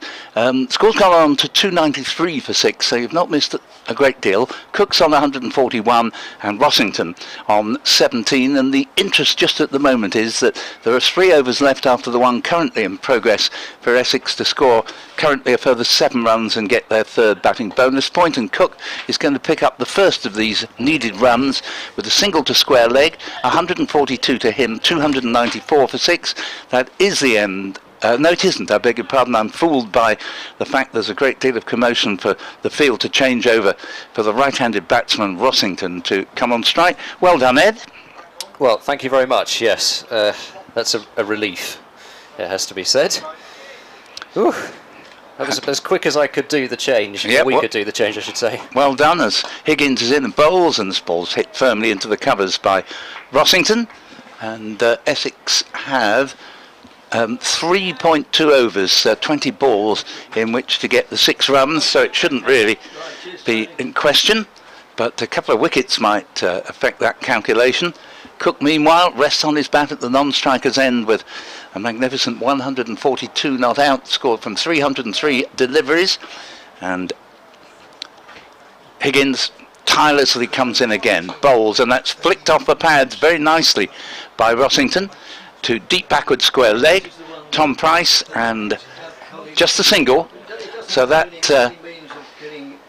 I think, no, I don't think he's called over yet. They're just changing over again, right hand to left, and still 1 ball left at the 107th over, and the score 295 for 6 with Rossington on 14, Cook back into strike on 142, and to complete the over, Higgins bowls to Cook, plays it back to the bowler, no run, and so 295 for 6, 3 overs of counting bonus points time remain, and Essex need 5 more with Cook on 142, Rossington on 14. Yes, well, it's not the absolute easiest to switch between the two. We've got, I think I counted 8 different leads that you've got to rearrange, and then of course Paul has to dial in, but thankfully, hopefully, we appear to have got the thumbs up from behind us that things are back working again. So Essex with just 5 more runs needed to get their 6th bonus point of the match, the count currently being 5 to Essex and 2 to Gloucestershire, but it has been a much better afternoon for Gloucestershire than morning, although it has to be said quite a lot of that down to Essex trying at last, from the point of view of many seemingly, to get on with it in terms of the scoring rate. A lot of the wickets falling to attacking shots. Rossington driving Zaffer to start this next over towards wide mid-off. Graham Van Buren will get across and field the ball. 296 for 6. Rossington's got 15 from 13, a 4 and a 6 already. I was mentioning that innings at Bristol last year against Gloucestershire for Northamptonshire, but of course it was only a little while before the fixture this year as Zaffer bowls to Cook, who tickles this fine, but they've got their fielder at a very fine leg but inside the virtual circle, and Chris Dent's able to prevent any runs. It was very soon before that the news came out that Rossington would not be playing in that fixture.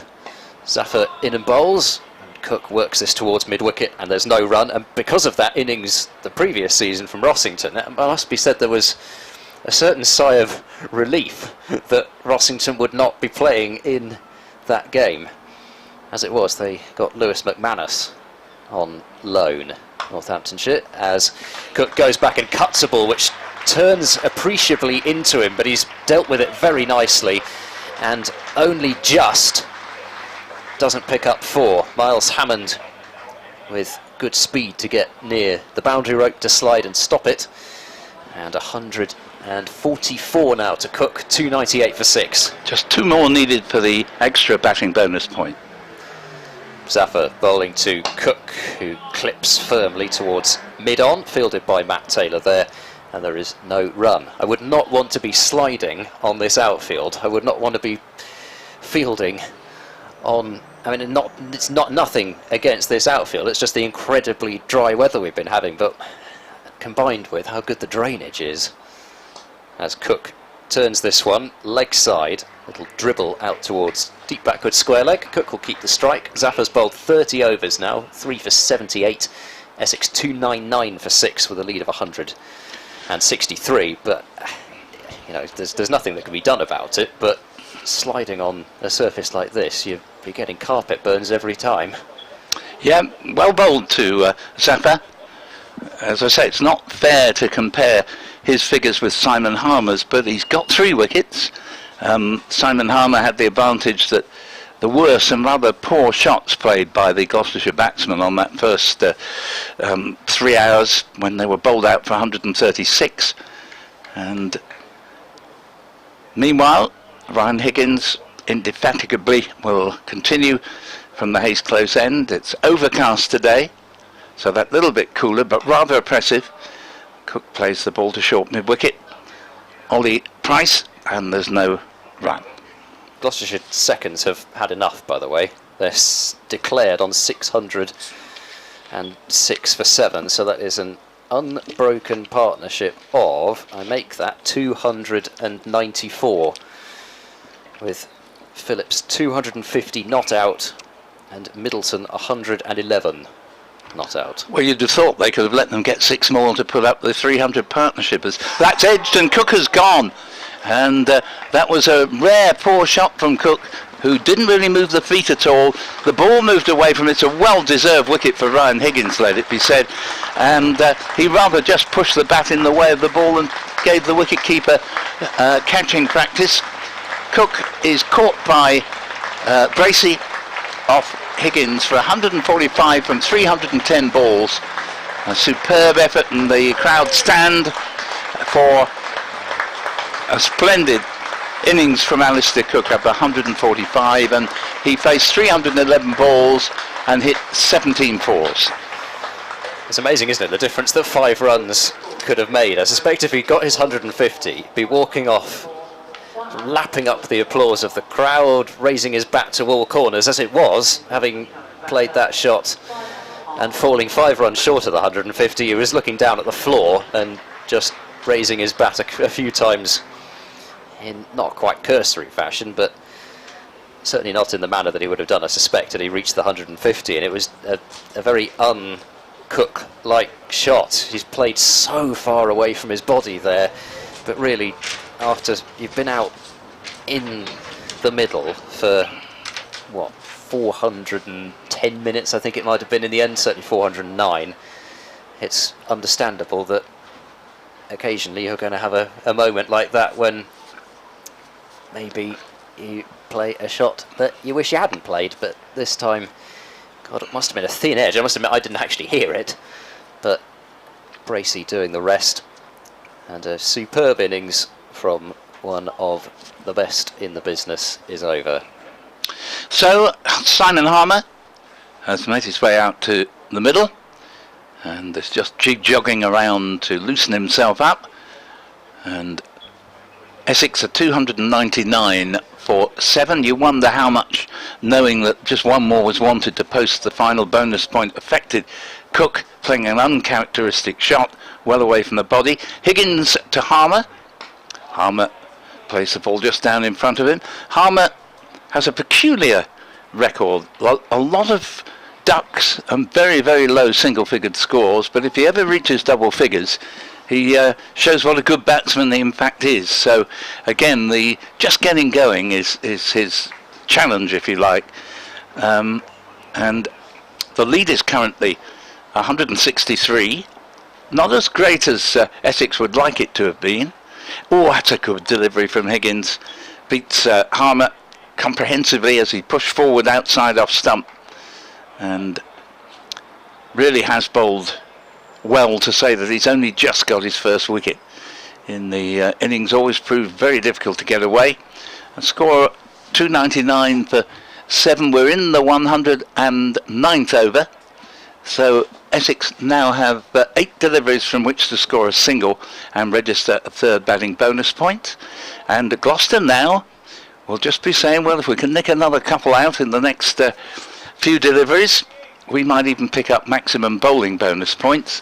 So there is 1 ball left of this over now. I think I said 7 before. There were 8 left at that point. 7 now, and Higgins to bowl to Harmer with Essex perched on 299 for 7. They have been known, Essex, unbelievably not to get the third batting bonus point when it seemed theirs for the taking, and that thought persists because there's a clever delivery from Higgins, dug in short.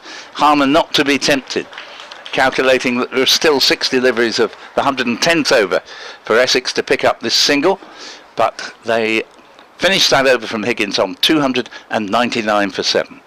The delivery which beat Simon Harmer was a ball which moved. I mean, whether it was a leg cutter, I don't know. It may well not have been, but it moved considerably off the pitch. Yeah, it did. So really, if you're Essex, you're thinking, well, okay, we might not be absolutely best pleased with some of what's gone on this afternoon, but really, a 160 odd run lead with the pitch still doing more than enough for them should be match defining, to say the least. We've got 10 overs left till tea will be taken, and of course there are ramifications to that regarding how many wickets are down, but we'll ignore that for the moment and say that at 3:18, 10 overs left, we're going to be sort of a little bit late for tea. Goodness knows, I don't think Gloucestershire would want to take any extra time before tea. I think they'd be quite happy to get off. Yeah. But there we go. Zaffer to bowl to Rossington with 1 run needed for the 300, and there it is as Rossington slog sweeps that one away, and I think that's 6 more. Yeah, I heard the crash away to our right, and Rossington brings up the 300 in some style with his second 6, and he moves on to 21. Yeah, fair play to Rossington. He's sort of come out in T20 mode and played some exciting shots, and let's face it, you could make an argument that England in their triumphs over New Zealand and India have been in T20 mode at times in terms of the ferocity and rapidity of the hitting, and he in many ways is just what the doctor ordered from an Essex point of view, because without his acceleration I don't think they would have gained this third batting bonus point. That would have been poor from Essex had they not done so. Looks as if we're going to get a ball change. I mean, it may be that because that has clattered into something, or possibly even bounced off something beyond that marquee there and exited the ground. I don't know, I heard a loud noise, but I'm not sure whether it's still with us. Yes, it reminds me, I've overstayed my welcome here, but I wanted to give Dick time to recover from his escapade to the studios, for which he's duly grateful. So I will unplug myself and make way for Dick to come in and take my place. Yep, so the usual ritual of umpire Paul Baldwin with a large box of balls trying to select one that he deems is of an appropriate age. So that's the 30th over with this new one. I don't think we had a change in between the second new ball and this one, but Zaffer looks thoroughly bored with proceedings. He's pawing the ground, just pick one and move on. I think he's particularly happy with the treatment that Rossington has been giving him. So, Dick Davis, are you recovered? Oh, I'm fully up to such rigours and challenges. I mean, a day after food poisoning, exactly. A sprint to the studio and back, I wouldn't have thought would be quite what the doctor ordered. Well, maybe it will be, you've got to get back on the horse and all that business. It was an exciting 20 minutes. It was quite an exciting 20-odd minutes on the field as well, with yes. wickets falling, Essex looking as if they might contrive to fall short of the 300. That's what happens if I leave the ground for just a quarter of an hour or so, wickets tumble. Well, Zaffer has a changed ball in his hand.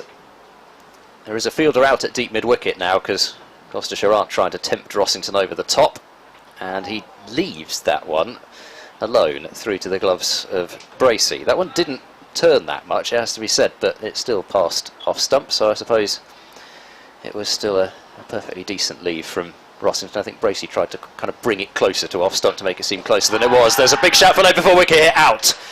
That is the 4th wicket for Zafar. It has to be said that one looked pretty straight. It did. He went across, tried to sweep. I don't think he was looking for the slog sweep this time.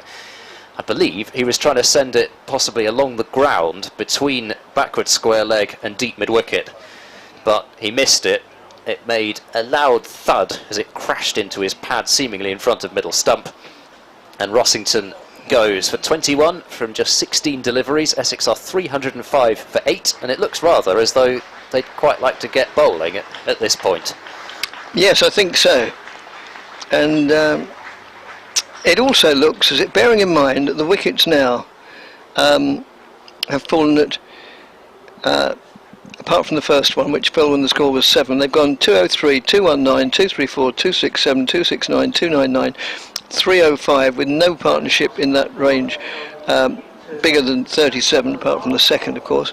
You know, maybe it demonstrates that they were playing it the correct way, slowly and steadily, and because as soon as they tried to accelerate, then the wickets absolutely tumbled. Yeah, well, I think I agree with that. The counter argument, I suppose, would be that the slow nature of the way they batted before has put the pressure on, well, yeah, and meant that they've had to play shots that they wouldn't True. have wanted to. Pays your money and you takes your choice. Well, that's it, isn't it? There's always something that you can say to fit whatever narrative you'd like. That's right. To have, and my dear old mum used to say, there's always a peg to hang your coat or hang your hat, which meant whatever argument you've got, you'll always find something to back it up, which is why some people come out with outrageous things that I saw on the website that such and such, you know, the Martians are going to land next Thursday week. Oh, well, it must be right, yes. Of course, it may be. Well, it may be. The other thing at play now is Gloucestershire have got 3 balls to try and get maximum bowling points, which seems faintly ridiculous given the fact that Essex were 203 for 1 in the 82nd over. But here we are with Zafar now deciding how many close catches he would like. At the moment it seems as if it's just going to be the 3. It's the left-handed Aaron Beard, who is Essex's number 10 on strike, and Zafar bowling to Beard, who is struck on the pad, and it loops just short of Higgins. I don't know whether there was bat involved as well. Higgins dived after it as if there were. I just thinking there's Harmer leaning on his bat 20 yards away thinking, I like the look of this. Oh, this is kind of what I mean, really. They've got their 300. It seems as if they're perfectly happy with the lead. They just want to get bowling, as Beard is completely beaten by that one. It bounces over the top of the stumps and goes for 4, and that can only have been a centimetre or 2 away from being maximum bowling points, and a 5 for Zafar. Yes, but a bit of bounce there, and yep. People often think about spinners, you know, wanting to spin it. Well, they do want to spin it, but bounce is just as big an ally to a spinner as turn. So 4 byes as it went through Bracey and down to the boundary. 309 for 8. This ball has to be a wicket for maximum bowling points. There's a shout for leg before wicket, which is strangled, and Gloucestershire will miss out on it. But boy, did they come close. Yes. With a couple of chances created by Zafar. Well, in fact, every ball there was either some sort of an appeal or a raise of voices for a near miss, and it was a seriously near miss. I mean, Beard has gone to drive that ball, it's done him on the inside edge, and it's just either missed off stump and or bounced over the top. I think really more bouncing over the top. So the end of the 110, Essex are 309 for 8, which means the bonus points are set at 6 for Essex and 2 for Gloucestershire. I mentioned earlier about the end of the month, Victoria Polly's splendid midweek programme is about the Gooch 25th anniversary, 25 years since he played his last innings. While I was ever so briefly in the studio just to pick up another piece of kit, I saw the highly gifted and talented and genius producer of the show, Paul Jocelyn, and that is out. As Harmer just leant forward, and not with any great conviction, it has to be said, and Harmer is out for naught, and Gloucestershire picked that wicket up just one ball too late. They did. It's a pretty regulation outside edge, it has to be said. It was, wasn't it? Yes. Who was that who caught it? You would have seen Ollie Price with the catch at second slip. So Higgins gets a second, 2 for 55. And as you say, just one ball too late for an extra point. But they very nearly had it in the previous over. But really, I suppose it has to be said, it's just started too late from Gloucestershire's point of view. I say I don't think they really bowled that badly, but it's intriguing to see how this ball, whether it's, I mean, it was before they changed it, so it can't be the ball. No. The fact that it's actually seemingly doing more now than it was earlier, and it could just be the fact that the bowling attack's taken a few wickets and the confidence is back up a bit. 309 for 9. Could be. Anyway, I was talking to Paul, as I say, the brilliant producer of Around the Wicket, who I know also happens to be listening, but that's as an aside. And he emails me and he says, basically, he says that if anyone gets in touch, we were talking earlier today about Gucci's final match. If anybody listening was watching that match and they'd like to contribute, either maybe, I don't know, maybe we'll have them on air or at least their reminiscences emailed. Could you please drop a line to Paul?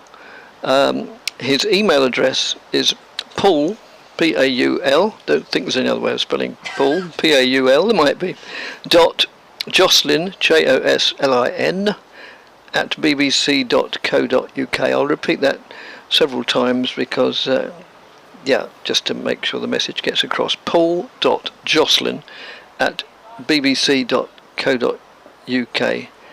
And he'd love to hear. That's outside the off stump, and in a way, Porter does quite well to get out of the way. There was lift, there was considerable lift there. Just looking at it in the replay, and it goes through to the keeper. And yes, so please do contact Paul if you were here on that day and got any reminiscences. And it was, if not a full house, I do recall there were and another one. It's short-ish, but I would have said that it wasn't so short that you'd expect it to bounce that high. Yeah, well, I'd be intrigued to see actually, because the pictures that we've got do give a speed. It says 69.5 miles an hour. I know Higgins isn't that rapid, but it did look a little bit quicker than that. Admittedly not masses, but it didn't look 69.5. Yeah, and that goes through to the keeper. So interesting, and probably as interesting or even more interesting from the Essex point of view as from the Gloucestershire point of view. That was allowed to go through to the keeper, that one.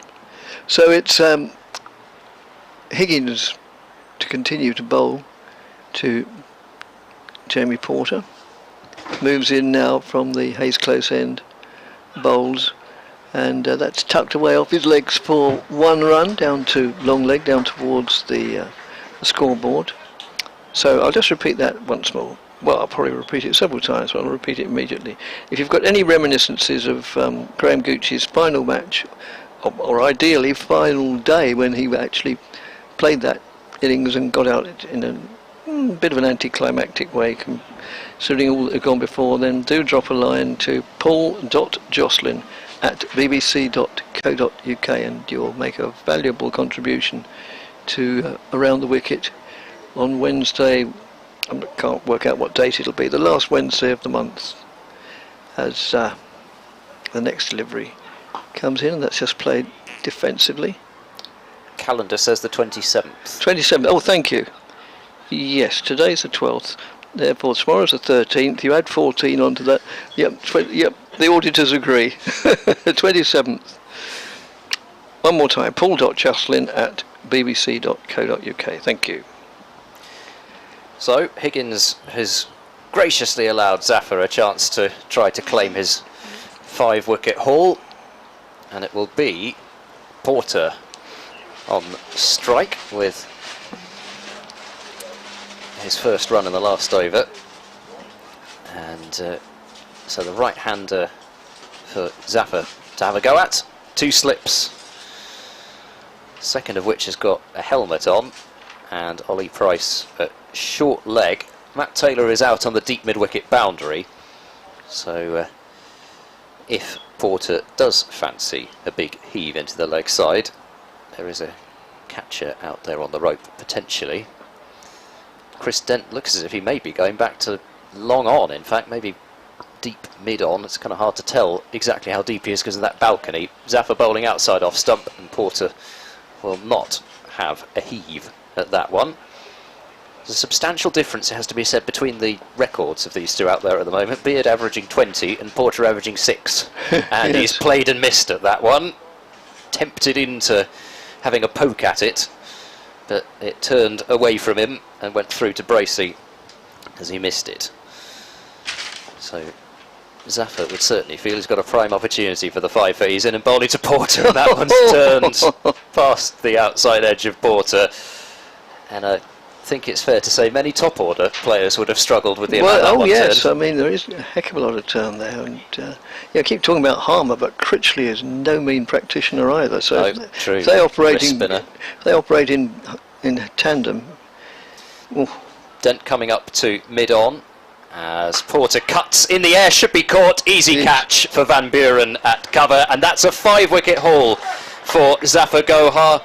Reward for the way that he plugged away yesterday without getting a wicket. Really tied down Westley and Cook, and he's cashed in with the wickets this afternoon. 5 for 84 Zaffer Gohar will finish with. Van Buren taking the final catch at cover as the ball was just spooned to him. Porter out for 1. Essex are all out for 310.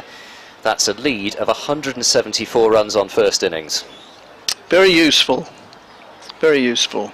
So I'll go through. I think the tradition is that we carry on talking during the 10 minutes or so between innings. I mean, it might take tea actually. I was just asking you, going to ask you, you know these regulations better than I. There's 9 and a bit overs to go.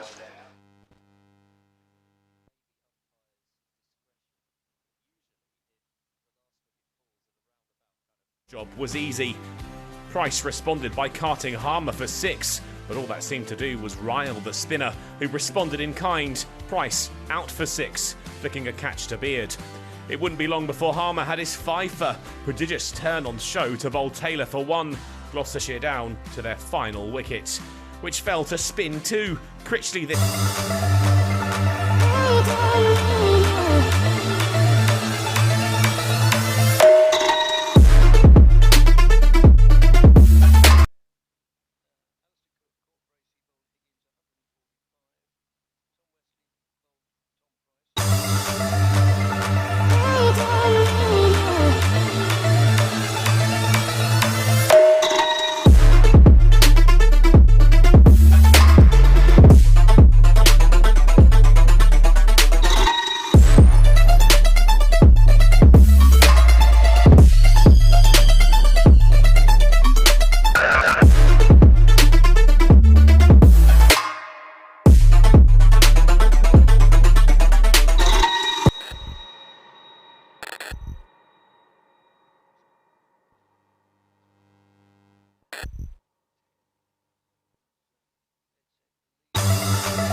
remember how you fell in love with the game? First sort of proper memories were early T20s down at Chelmsford, going to watch and sort of falling in love with the game there, and then with my dad and my brother. Which coach or mentor had the most impact on you?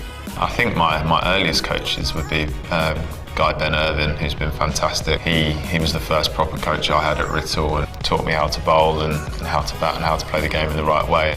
Why are programmes like Funds for Runs so important for the cricket community? Grassroots level and getting kids into playing sport or cricket specifically, I think the opportunities that we can have, if it's got to be widespread, and whatever background you're from and wherever you're from, you've got to have access to the game. So I think it's extremely important that everyone has access to the game, has access to kit, has access to facilities and coaching. I think that's something that cricket's done well historically, but can always improve on.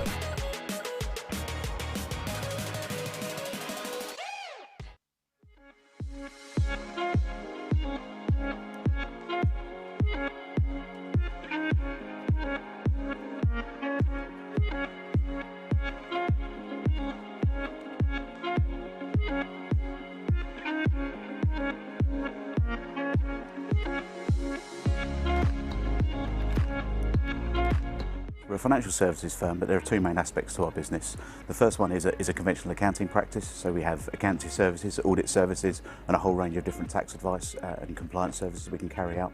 But we also have a commercial insurance brokerage as well, which makes us slightly different, and that largely deals with other businesses, but it does give us access to different information and different advice that perhaps other firms can't provide.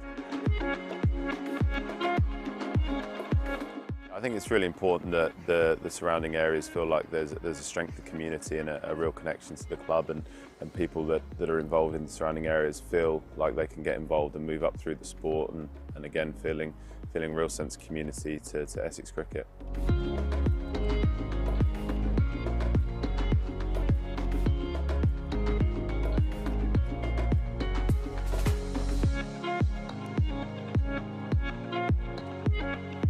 It's got a real mix of everything, so we can sit here at the table and entertain our clients in a very relaxed atmosphere, very spacious. But then also you've got access to the cricket outside. There's a nice balcony. It is the best view in the house. You're in a nice elevated position overlooking the square. You can see the whole ground. You can take in the atmosphere. Or, sometimes we entertain clients that don't really like cricket, and it doesn't really matter. That can be going on in the background, but there's lots of good things going on in the Premier Suite. There's like-minded business people that you can network with, as well as come and watch the cricket.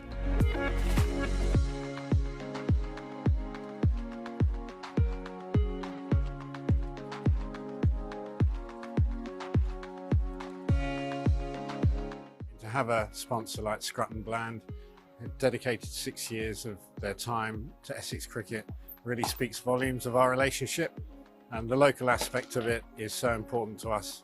Mining from the local business community, it's more than just a partnership and a sponsorship, it's a real long-standing friendship, and we really value them.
Oh my god. Bacon and eggs on toast this morning. They're not all that bright, the cricketers, but I thought they'd be smart enough to read that, right? When a giant born owl landed. I forgot what it was when I got halfway through. Who was your sporting hero growing up? Bradley. Cristiano Ronaldo. Marcus Trescothick. Andrew Flintoff. Michael Slater. Shane Warne. Essex and Gloucestershire. Who do you turn to in the dressing room when you need a pick-me-up? Jack Brooks. Ollie Robinson. Danny Briggs. Tim Murtagh. Ben Wynn. Which teammate could make it in another sport? Michael Pepper, golf. Probably Tom Abel. He can do everything. Chris Benjamin. John Simpson. Darren Stevens. Ben Stokes. Best county ground to play at, and it can't be your own. Lords. Probably Lords. The Oval. Trent Bridge. Lords. Worcester. Trent Bridge. When the fixture list comes out, which game are you looking out for? Middlesex. Lords. Yorkshire away. Yorkshire away. Surrey. Who is going to win the county championship in 2022? I'd say Essex, don't I? Have to. Definitely can. Warwickshire. Surrey. I think Warwickshire again. Somerset, 100%.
Means that, you know, there will be a discernible improvement in the way they're setting about this second innings. Words will have been said after the first innings. I expect, Tom Westley was saying he expects a much improved effort second time around. As that's outside the off stump, and the batsman shoulders arms and allows it to go through to the keeper, the person with the bat in his hand, that is. And Gloucestershire 5 without loss, Dent on 3, Harris on 2. BBC Essex Cricket at gmail.com if you care to communicate with us. We'd be delighted to hear from you. England 110 all out in the first ODI. Jasprit Bumrah 7.2 overs 3 maiden, 6 for 19, virtually a wicket for every over he bowled. Yes, that's just pushed out on the onside. I first saw Jasprit Bumrah in a game against India here 3 or 4 years ago, and at the time I didn't realise that he was already an accredited bowler, and he was bowling just during a lunch hour on an adjacent strip. But I hadn't seen him bowl before, and I thought, crikey, who's this kid? He looks incredibly good. And yes. That at least has proved to be true. He is the most tremendous bowler, and a great character with it. Yes, has played square or just backward of square on the onside, and it's Brown again who does the fielding, has to make a few yards to his left, and one further run accrued. We've had another email from Paul Schneider. This is not a complaint. Any email that starts off as "this is not a complaint," you just wonder what's coming. Yes. But since play started after tea, there's no commentary on the stream, just reporting in. Keep up the good work. Thank you, Paul. Well, no, everything's plugged in where it should be from our end, so it's somewhere between. Is this if this is still the case, perhaps you could email us in it. Yeah. Again. Also, if anybody else is hearing us loud and clear on the stream, well, yes, we'd love to know. In other words, we'd love to hear from everybody. Yes, BBC Essex Cricket at gmail.com. Snater's in. Bowles driven down to mid-off, Paul Walter, and no run. Basically, the listeners, the viewers, are our credit control, not credit control, quality control department. Well, maybe credit control as well, but no, quality control. Indeed. Just updating some of the Division 1 scores elsewhere. Surrey 74 without loss, replying to Yorkshire's 521 all out. Somerset 446, Lancashire 47 without loss. Snater Bowles driven again to Paul Walter at mid-off, pitching the ball up in this over Snater. 6 for no wicket in their second innings. Gloucester currently 168 behind. Kent 181 for 4, replying to Northants 303 all out. And Hampshire 249 for 6. Lead Warwickshire's 217 all out by 32 runs with 4 wickets remaining. It's okay, everybody, you can stop emailing us or about that subject anyway. Paul's just emailed us back to say apologies, it's just come back on. Nothing to apologise for, Paul. But yep, thank you for letting us know twice. This is beautiful shot here. 4 runs and a lovely extra cover drive from Marcus Harris. You wouldn't see the shot played much better than that. And the score along to 10 for no wicket. Yep, Bill says loud and clear is in the subject line, and thanks for the great coverage. Cheers, Bill. Yep, thank you everybody. Do please email us, but not about whether we're on air or not, because we've now established that we are. So thank you, but we'd still love to hear probably about any other aspect of cricket and what you think of it. Snater, 2 slips and a gully. Bowles, a good lead from Harris, started to move into line as though to play at it, realised that he could now safely leave it to the gloves of Adam Rossington, and 10 for no wicket means that Gloucester are still 164 behind, but good confident start to this second innings from Gloucester. Obviously, I think everybody in the ground reckons the key moment will be when Simon Harmer enters the attack, and I don't think we're going to have to wait all that long for that to happen. and then we shall see whether he can cause as many problems as he did first innings. Here's Snater in, bowls to Harris. Harris plays it straight to Lawrence to Brown at mid-wicket, and score still 10 for no wicket. We're in the 4th over. Yeah, and Martin also says that we're all back, and he says once Dick reassembled the kit,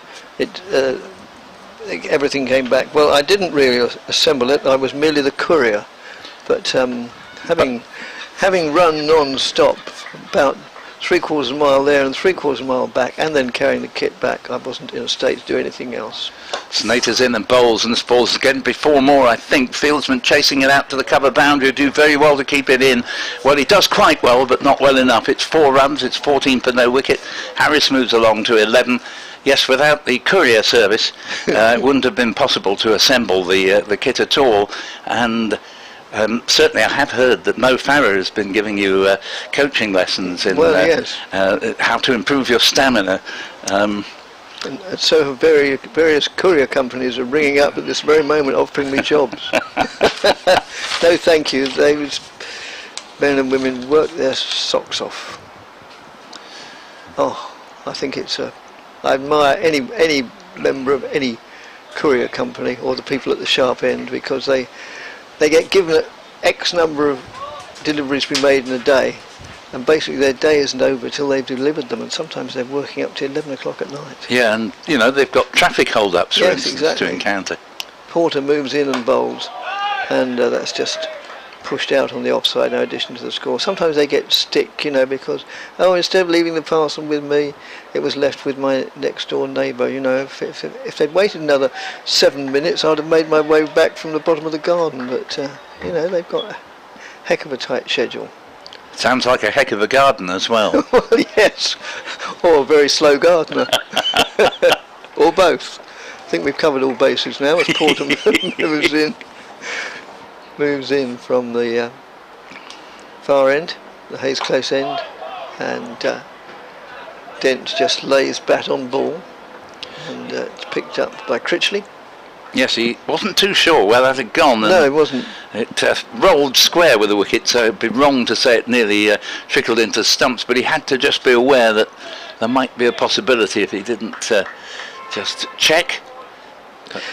To the untrained eye or unfamiliar eye, Messrs Dent and Harris look remarkably similar. They're both left-handed. Neither of them is particularly tall, and they're a very similar build, I would say. So all the more grateful for, just played on the onside there with a top ball, all the more grateful for the numbers on the back and the very good scoreboard facilities which we have in this box, which tells us that it is indeed Chris Dent who's facing the music, because his name is printed yellow with an asterisk beside it. And at 14 for no wicket, Gloucester are now 160 behind, and if they do bat much better second time round, Essex might have quite a fight on their hands to win this game. Porter moves in round the wicket to the left-handed Dent, and he just again seems to lay bat on ball rather than really sort of pushing at the ball, and soft hands, I suppose, is the phrase. It trickled down the offside, and Paul Waterfields. Certainly we can gauge that perhaps scoring quickly just isn't really on this ground, because the only time Essex were able to build up the lead was when Cook and Westley painstakingly, it seemed at the time, took them to 200, but the others didn't make very many at all. No. Porter to Dent, down the leg side, and Rossington dives across to his right to field to take the ball, which he does adroitly, expertly and skillfully.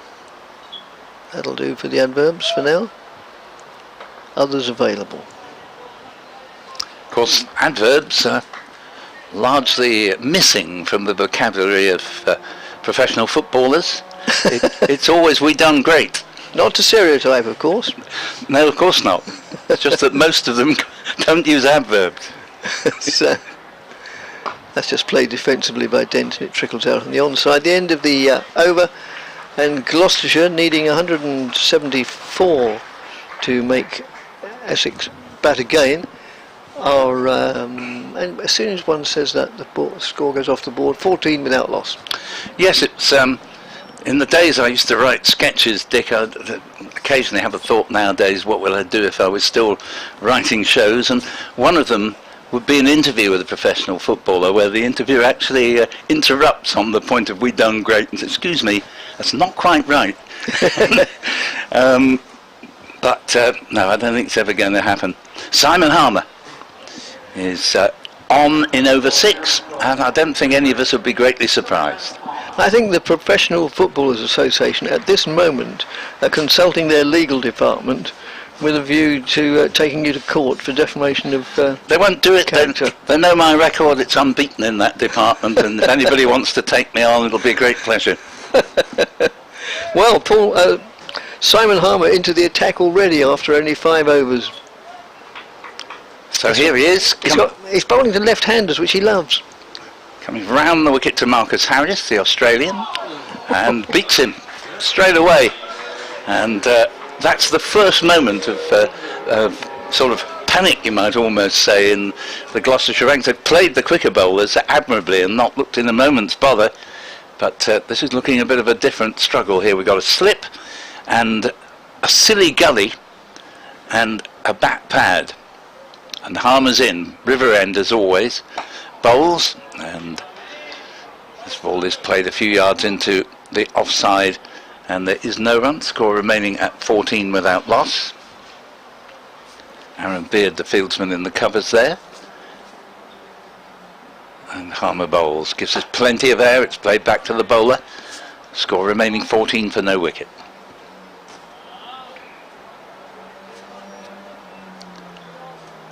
Harmer. That's a loud motorcycle, there's no such thing as a non-loud one. Revs up behind us here, and that ball, a little bit of bat and pad there. There was a shout of excitement, but really for no very good reason. Nick Brown is the man under the helmet at bat pad who retrieves the ball and flicks it back to Simon Harmer. Bowls the 5th ball of the over to Marcus Harris, who blocks it back whence it came. He remains on 11. Dent at the non-striker's end has 3. 1 ball left of the 6th over. Gloucestershire trailing by 174 are currently 14 without loss, and Harmer comes in to complete the over.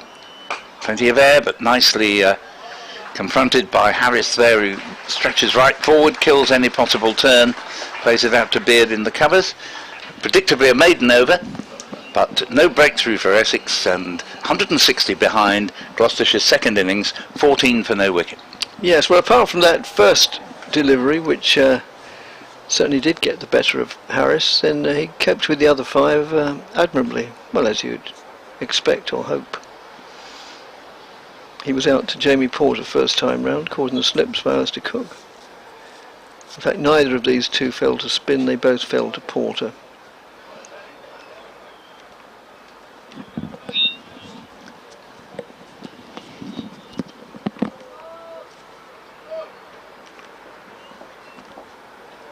Paul just looking at his email in case he wondered why he'd gone quiet.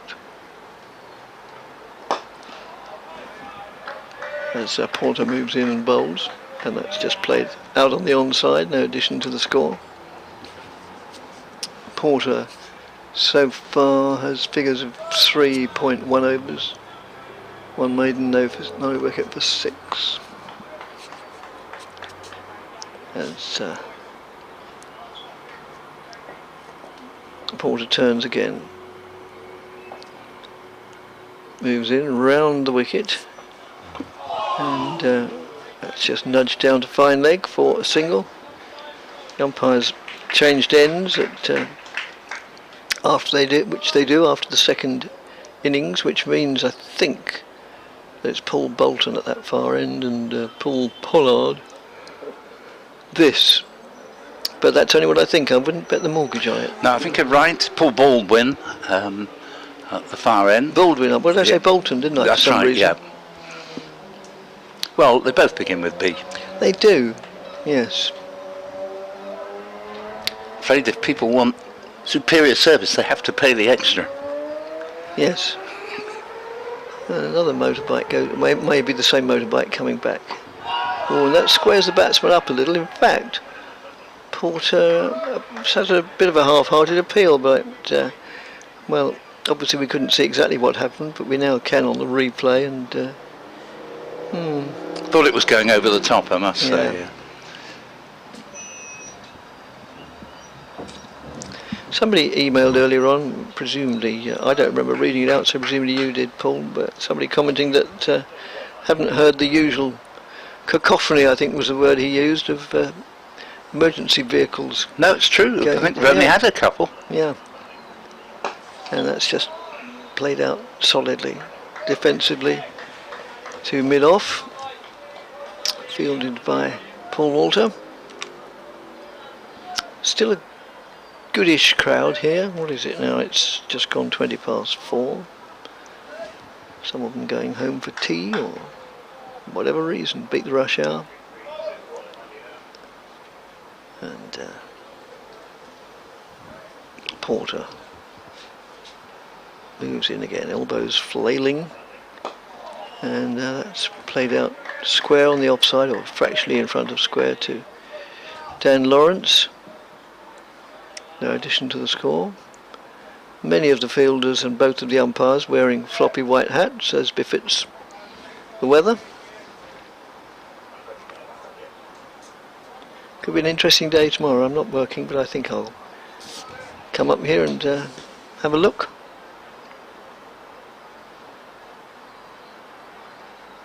And Porter moves in, bowls outside the off stump, goes through to the wicketkeeper. So relatively uneventful over.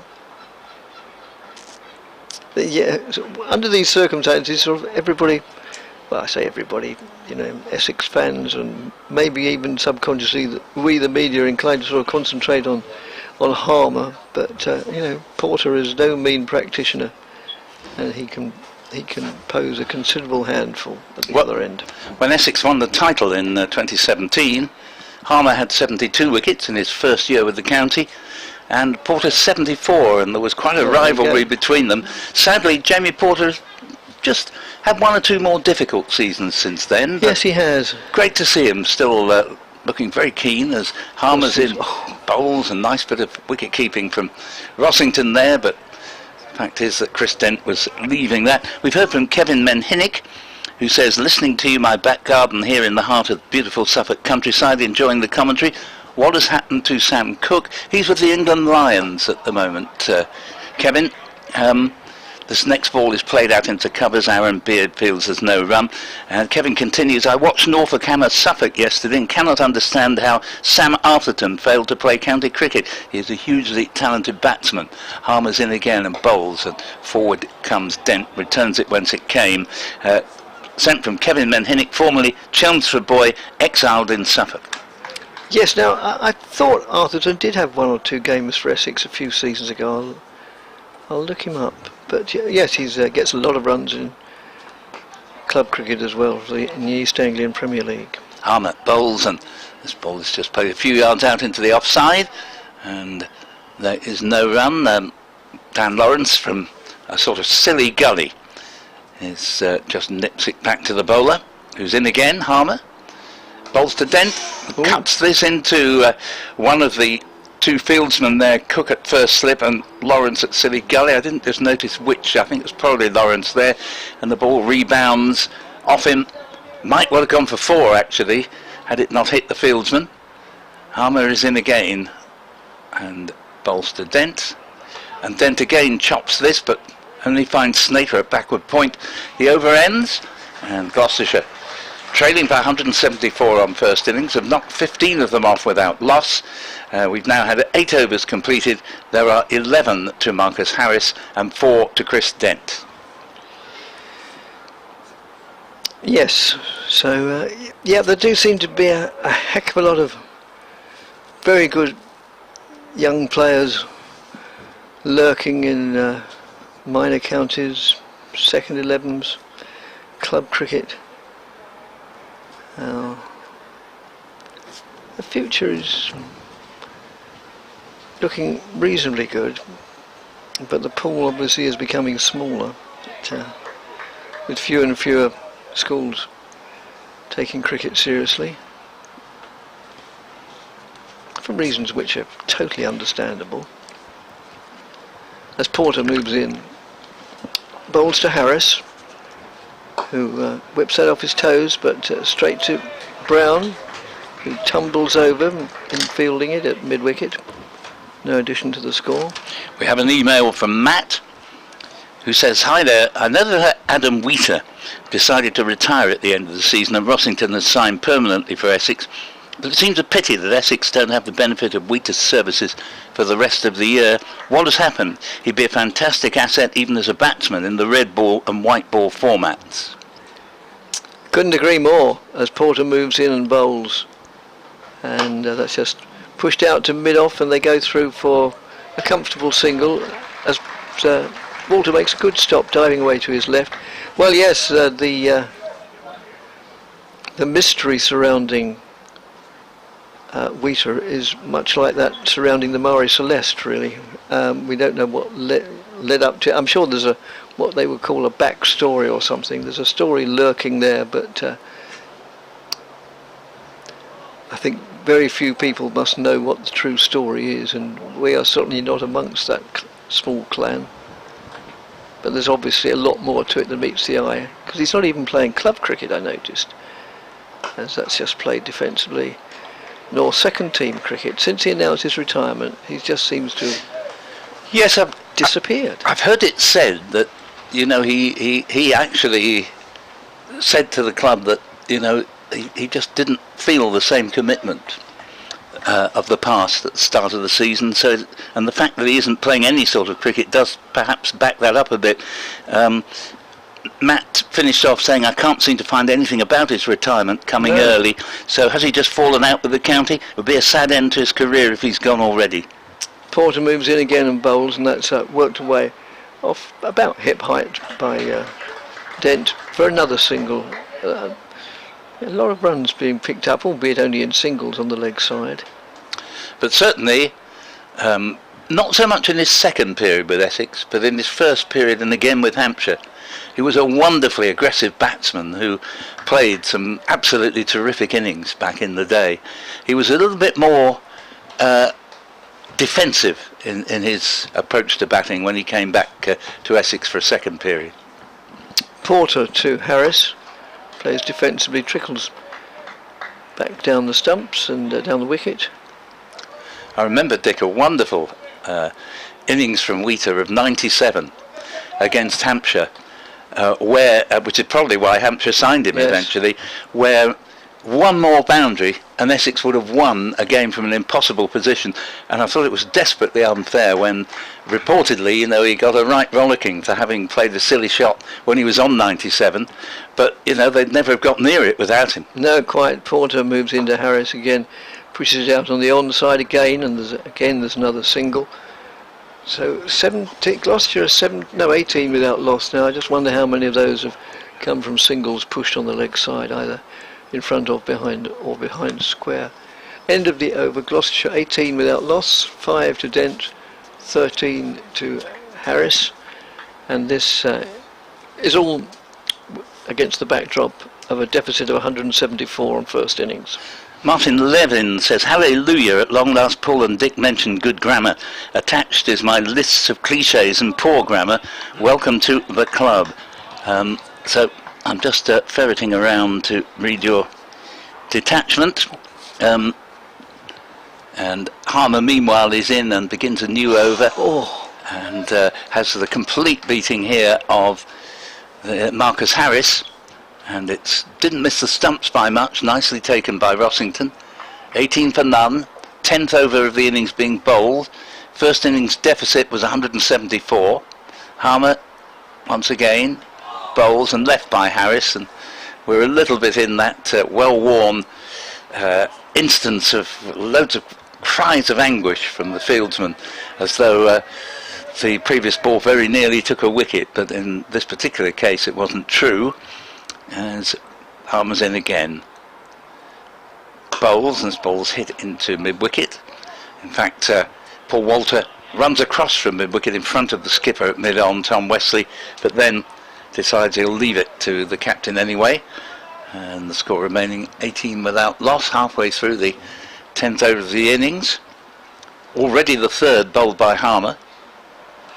Oh, and there's another ball, and that ball turns and bounces. It's well left as it turned out, but you wouldn't be too sure that Marcus Harris was all that confident in leaving that, because if it hadn't bounced, he might well have been bowled. Harmer's in again and bowls to him. Tossed up invitingly, met on the full toss, and that's 4 runs. Played between long off and deep extra cover, and score along to 22 for no wicket, of which Harris has 17. Just over pitched there, Harmer. Or didn't?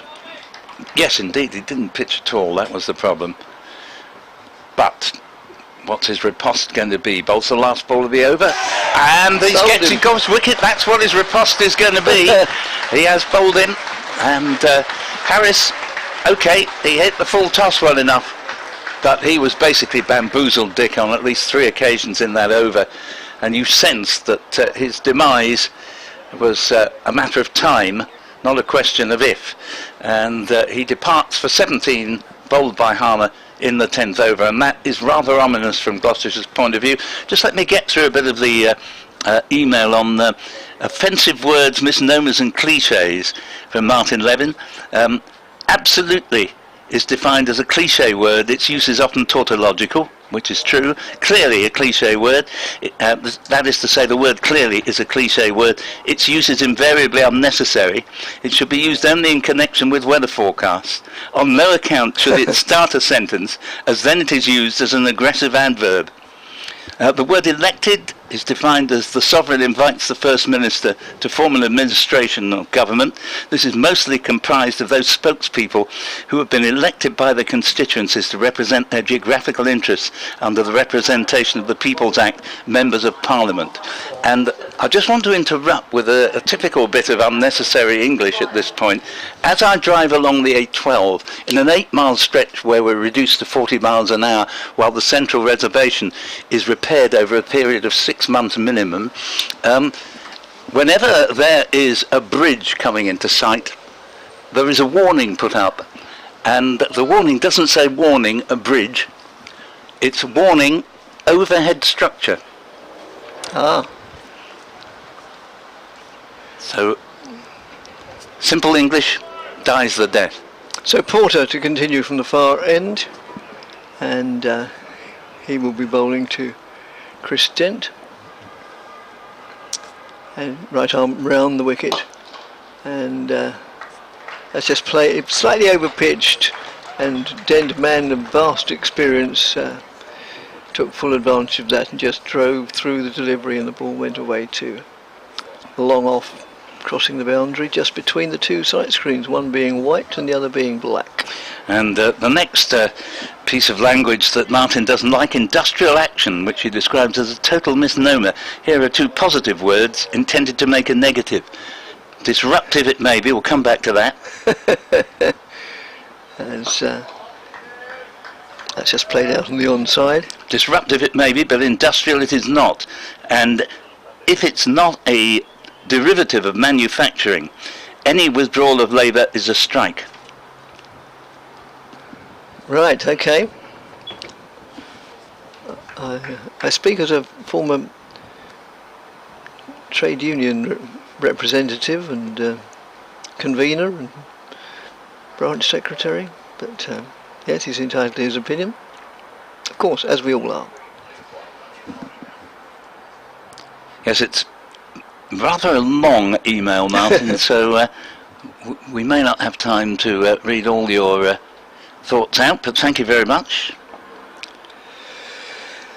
As Porter moves in again and bowls, and that's just nudged off his pad probably, and well fielded by Critchley at leg slip. Yeah, as I say, I don't get too upset about the use of grammar. I just accept it as, you know, well, that's life. But some things that people say when they're being interviewed annoys me. Sportsmen or politicians usually who start a reply to a question with "look" or "listen," which is so insulting to the person asking the question. It implies you don't really know what you're talking about, do you? So let me explain it to you and pat you on the head. As that's a thick inside half of the bat, I would say, played out to mid-on. It grieves me much to say it, Dick, but I'm with you, particularly on people who start a sentence with "listen." Yeah. It's totally unnecessary. Yes. You're talking to them, so you don't need me to say, "Listen, Dick." No. It's sort of hard luck, Dick. I'm just going to tell you something, whether you like it or not. Yeah, I think a lot of sportsmen do begin with this "listen" business. Well, and politicians. Yeah. Yeah. As Porter moves in and bowls, and that's just again nudged on the side. Now Martin has got my hackles riding. Oh, I'm excellent. going to read out another one. Latin words, he says, as this is a dead language and English is a living one, there can be no validity in employing dead words, e.g. inter alia, when adequate live ones, e.g. amongst other things, exist. You've got no chance with me on that one. As a former Latin teacher, it was as live as anything when I taught it, Martin. And yet he says e.g., which is exempli gratia. Yeah, exactly. Very, very good point. Thank you. I almost like you for this particular moment. No. Please don't go that. Don't go that far, please. So, right, enough of this frivolous banter, and it's about time you heard the dulcet tones of Ed again. So I'll make room for him with Essex on 26. Beg your pardon, Gloucestershire under 26 for 1. Well, that was a wonderful note to end on there, Dick. You, as I say, you really have gone up in my estimation, which I hadn't thought possible. And it's 26 for 1 as we distract you from time to time with cricket. And the deficit now is down to 148, but the warning came in that last over from Simon Harmer, where Marcus Harris, really having looked very much at home against the quicker bowling we'd seen in his innings, was rather found out and beaten comprehensively twice before he was then bowled, and that really put the lid on things. So just waiting for the new over to start. Not quite sure what the hold-up has been, but we will very shortly be in action again. And still we've got this more or less total cloud cover, actually. None of it is threatening, though there were a few spots of rain noted in the Highlands Park, which is only down the road, earlier in the afternoon. I see what it is. It's a change of ball already, and we've had 11 overs, and already the first ball of this second innings is being changed, and just Paul Pollard now about to decide which of a batch is the closest to the old one, and we're now just about ready for action with Harmer about to bowl initially to Ryan Higgins, batting at 3 in this game. So I think he's probably the only right-hander we're going to see in the top 5. We've got slip, leg slip or backward short leg and forward short leg. Harmer bowls and Higgins plays this one out to Beard at mid-wicket and there's no run. 26 for 1. Welcome back, Ed. Thank you. Yes, Ryan Higgins has already had a bit more of a look this innings against Simon Harmer than he did in the first one, but then it's not possible given that he only lasted 1 ball. Harmer bowls again, gives us plenty of air, and the great sigh you hear in the background is choreographed. Higgins safely left the ball, but all the surrounding fieldsmen, and there were plenty of them, shouted in mock dismay, as though to say, God, you're so lucky, batsman, you're so lucky. As Harmer's in again, bowls to him, and he swept this ball round, and it's very well stopped. Excellent piece of work at backward short leg, and that's from Matt Critchley, saving 4 runs actually. 26 for 1 remains the score. Yeah, an important stop really, because you feel as if Higgins can just get a couple away, maybe his confidence level will rise a little against Harmer, who bowls a much quicker delivery, and he's caught at bat pad I think that's Nick Brown. At the moment, he doesn't want to go, but he's reluctantly decided he has to. And that was a lightning reactions there to catch that as he turned the ball off the face of the bat. And, well, catches win matches, they say, and Simon Harmer has plenty of allies out there. He's taken all these wickets, but he is often backed up by great bits of fielding. 26 for 2. Well, it has to be said that is an extraordinary catch and extraordinary reactions, really, because it looked as if he had about 3 goes at it, but just to make sure that he got, I think he gets the hand on it. It was a bit difficult to tell, really, even just looking at the replay. The hands are going all over the place, but I can't tell whether actually the ball was straight in his hand to start with. But that is remarkable, really. And I don't know, it's hard to say. Is it unlucky for Higgins? I don't know, because he has, after all, hit the ball in the air there with a short leg in place. I think actually I've slowed it down a little bit, and I think what may have happened is that it might even have hit Brown on the thigh and then just kind of sat there for a bit, and he's managed to react and grab it from there. Yeah, I think you're probably right. Knee even, I tell you what's happened. I've just seen it from the reverse angle, which is where you can get a much better view. It's kind of lodged between both his knees as he's sort of crouched down, and it's a remarkable presence of mind to realise that the ball was there.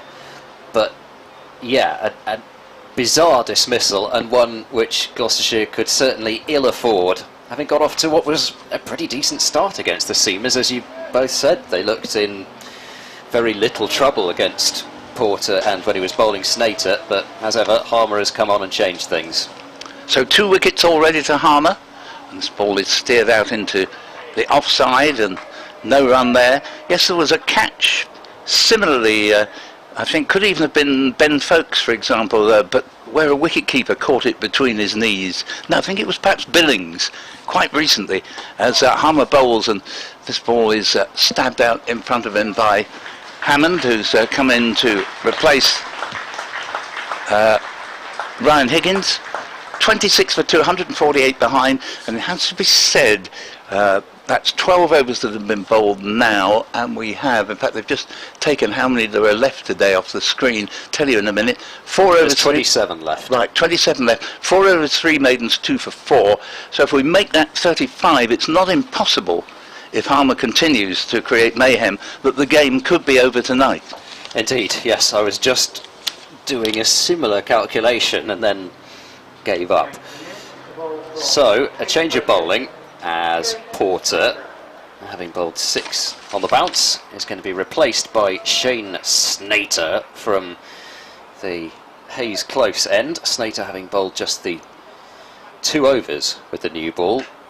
I was wondering whether Harmer might get the new ball, but I can see why they gave Snater just a couple of overs, because there has been movement for the seamers out there as well with the new ball. Tom Price in both innings in particular showed that, so I can see why they gave it a look. But then after a couple of crisp boundaries were struck by Harris, Snater was removed. Harmer's come on and taken 2 wickets, but now here is Snater from the Hayes Close end bowling to Dent, and Dent in behind that one, turning to short mid-wicket where it's picked up by Lawrence, and there is no run. Harris's dismissal, I think, was, you said it looked as if it was coming. There was the one delivery which he left, and you thought, oh, could you definitely tell that that wasn't the arm ball from Harmer? If it were the arm ball, then it might have been curtains. And I just wonder, because he seemed to be in 2 minds about whether to play or leave the ball that got him, whether that was the ball that actually got him out rather than the one that did, as Dent is defending softly out into the cover region, and it's picked up by Paul Walter, and there is no run. It looks as if India may well win by 10 wickets in the men's ODI. 79 without loss after 16 overs. They need 85 without loss, so they're absolutely cantering to victory. It's not much of a surprise, I suppose, that they are. You can't really muster much belief that you can defend 111. Snater bowls from wide of the crease this time, and Dent works this one once more to short mid-wicket. There's no run. Peter Lawrence comes back on the subject of language dead or alive and says, surely that comment nullifies your correspondent's point.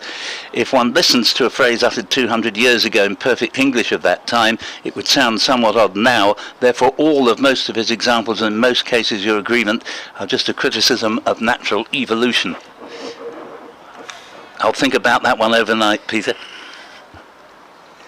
In goes Snater, floppy hair bouncing as down goes Dent to fetch this one from not quite ankle height, but it didn't get up a massive amount, and Dent's now going down to do a bit of prodding where the ball landed. Doesn't really look from the replay as if the ball misbehaved that much, but Dent's out there and I'm not.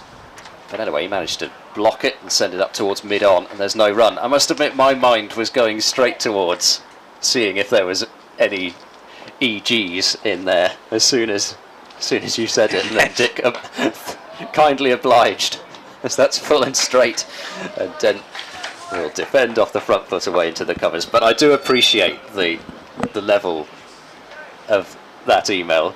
Absolutely is all I can say to that. Yes, indeed, well remembered. It's almost as if you were listening.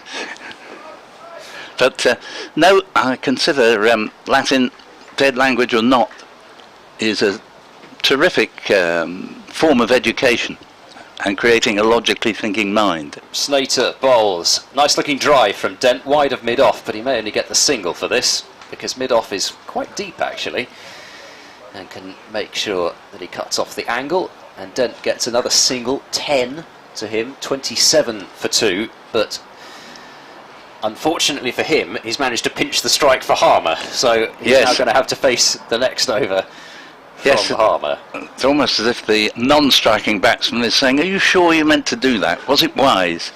It's certainly not running hard if you're Hammond, are you? You're just calmly jogging towards the other end, walking the single, put the glove up probably to say no without even looking at Chris Dent.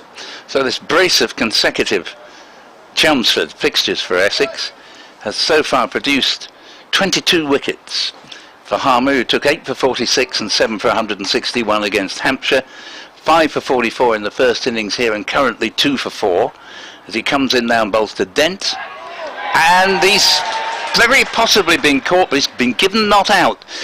Probably came just off the pad. That was the view of Paul Pollard, the umpire, but it was nicely snapped up at second slip, and Essex, well, they're going to try it on, they're going to claim the catch, but that's what umpires are there for, to give their honest opinion, and the umpire was not convinced there was any bat involved in that, as Harmer's in again. Bowls to Dent, slightly shorter, flatter delivery, and the ball is played into the offside. It was Dan Lawrence who got his hand under the ball with the catch in inverted commas, but the catch stays in inverted commas. Yeah, I think it was off the pad. Yeah, it was turning I think so. Too much to be LBW. 27 for 2. Oh, and here's a good ball from Harmer, and as the beating of Dent all ends up, and Dent's a very fine player, and it's not very often that you're going to see a spinner absolutely bamboozle him, but he was on that occasion. Well, it's just difficult, isn't it, because you can't get forwards enough unless you use your feet to get to the pitch of the ball, and then if you do, you've got turn and bounce to deal with. Yeah, you might be stumped, exactly. Next one, Dent with some relief actually manages to get to the pitch of the ball and stun any possible nasty outcomes, plays it out to Beard in the covers, and there's no run. I've got an email from Michael Alexander, which I'll tackle during the next over, where there's more time between deliveries, as this next ball is played back to Simon Harmer, who has one ball left of what will be a maiden if there's no run off this, and Dent, who's on 10, we'll see if he can successfully survive this over from Simon Harmer, his 5th of the innings already. He does. Again, he can reach it almost on the full and play it down to Tom Westley mid-on. A round of applause from the crowd here. And so we've had 14 overs bowled now, and Gloucestershire 27 for 2, trailing by 174 on first dig. I think if Harmer lands it on the right length, I have absolutely no idea how you play it. I really don't. If there's going to be the turn and the bounce that he can generate. I just you can't use your feet to him. I don't really see how you can.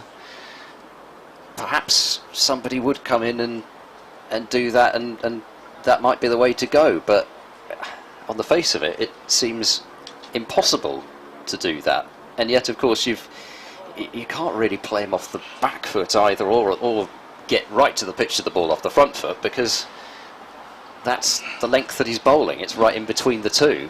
Snater round the wicket, continuing to Hammond, who is a little bit hurried by that one and defends away into the leg side. Just the third ball that Hammond has faced. Yeah, just coming to Michael's email, he says, I appreciate that the listenership, in inverted commas, comes from all sorts of areas and all sorts of glamorous persuasions at times. I'm in a North London pub after a hectic day, wishing I was tuning in, assisted by very friendly staff enabling this laptop use, despite my having had to take out the plug for the quaint lamp, as my laptop lasts only a minute. Snater bowls to Hammond, who nudges to mid-on, and there is no run. No more than a minute without the charger. Rather bizarre, mais c'est la vie. Anyway, relaxing with my pint of Blue Moon and the pyjamas chasing 111, almost there at the mecca of cricket in the background. How in God's name do you really know who will come off from club cricket, gentlemen? Very much a lottery, to be honest. It turns from fun, within reason, to work, I'm afraid, and fun lovers, if their face fits, often find it hard to adapt, despite all sorts of talents. Mike Alexander, North London. Snater bowls full and straight, and Hammond defends away into the covers, where Walter picks up. Well, I can sympathise re the laptop, because, as I say, my laptop currently has no battery in it at all, so as soon as it is unplugged, it will shut off. And Mike finishes off, memories of Paul Pollard, pulling with ease, a 6 in the tavern stand at Lord's. Gosh, that would be sometimes in the 90s, I imagine. Yes, Paul Pollard was a really aggressive batsman, who, very talented. Snater moves in and bowls, right on the money again, but so is Hammond on the front foot, back to the bowler it goes. Yeah, we're just starting to get into umpires who I have seen play, just about. Pollard, though, probably not quite one of them. He's just before I would have started watching myself. The likes of, I guess, Ian Blackwell. We saw Hassan Adnan actually down at Bristol earlier on this season. As Snater bowls, back of a length. Hammond with a correct high elbow, sending it towards Walter at cover, and there is no run. Probably more. Tom Lungley is another one. Derbyshire and Lancashire, I think, as well. Seamer. I think Hassan Adnan had a spell at Essex back in the day, if I remember rightly. Certainly remember him at Derbyshire, but I'd forgotten that, I must say. Yeah, I mean, he would have been, I guess, going before I started, and then just about still playing as I started watching.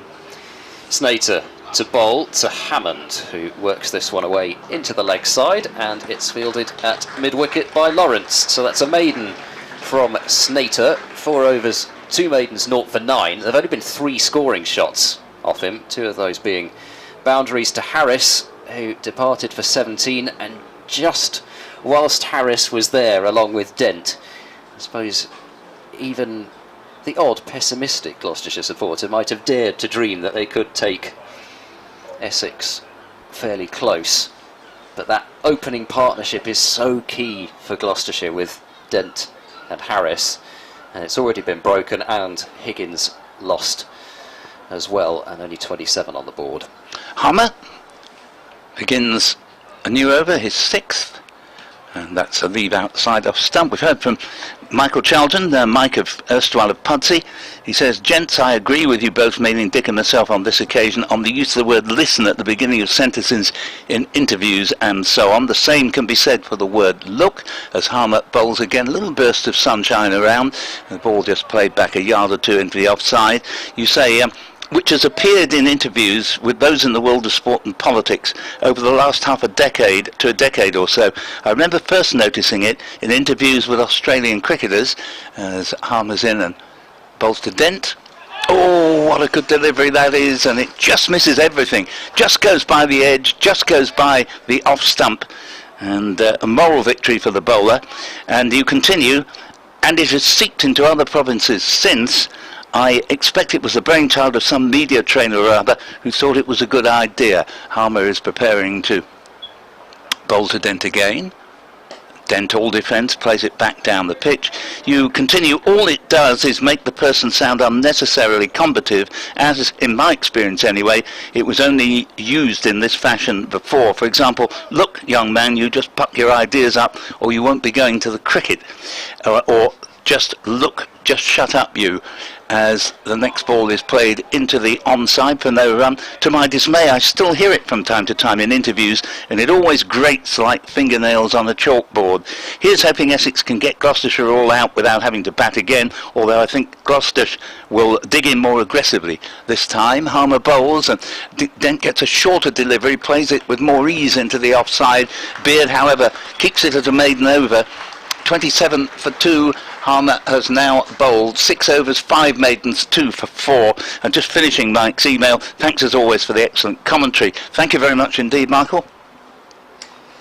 And as far as Harmer is concerned, it's just been that one full toss that he bowled, which is the only scoring shot off him in 6 overs, which is quite extraordinary. And it really was the only bad ball that Harmer's bowled.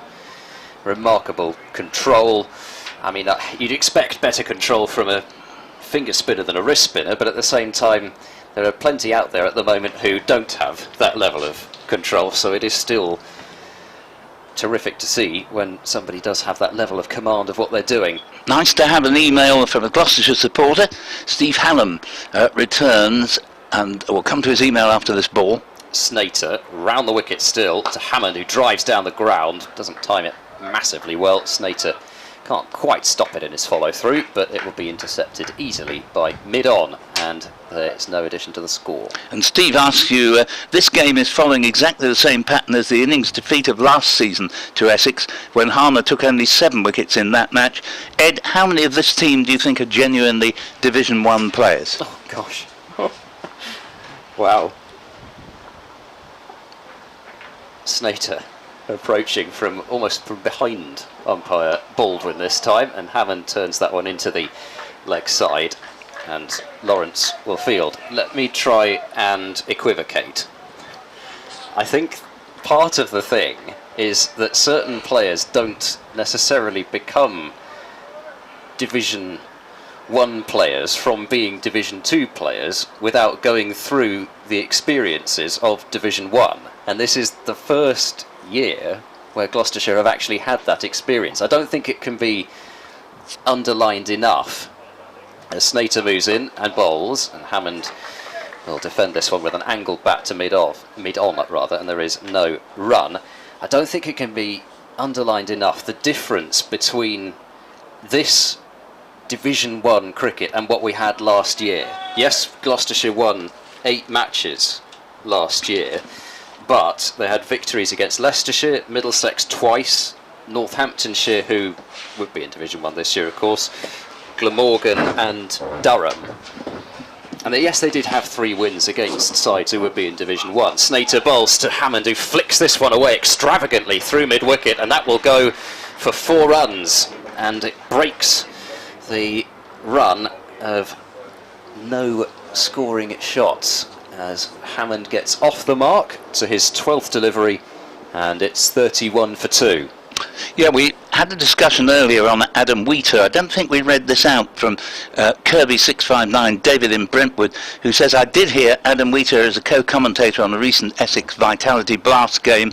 He stated he would be available for selection if needed until the end of the season, but that it was his decision to retire. Snater bowls very wide of off stump, and that is left alone by Hammond through to the gloves of Rossington behind the stump. So just to finish on that, though, there weren't that many instances really where Gloucestershire were playing kind of back-to-back games against Division 1 sides. I think that is so different from having the relentless week in, week out Division 1 style cricket.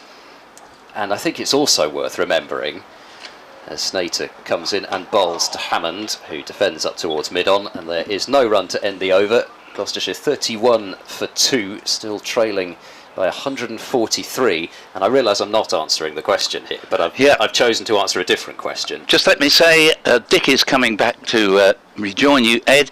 I didn't even notice him come back in. And final point, just as I leave, Steve Hallam says, can you ask Ed what is happening with Tom Lace?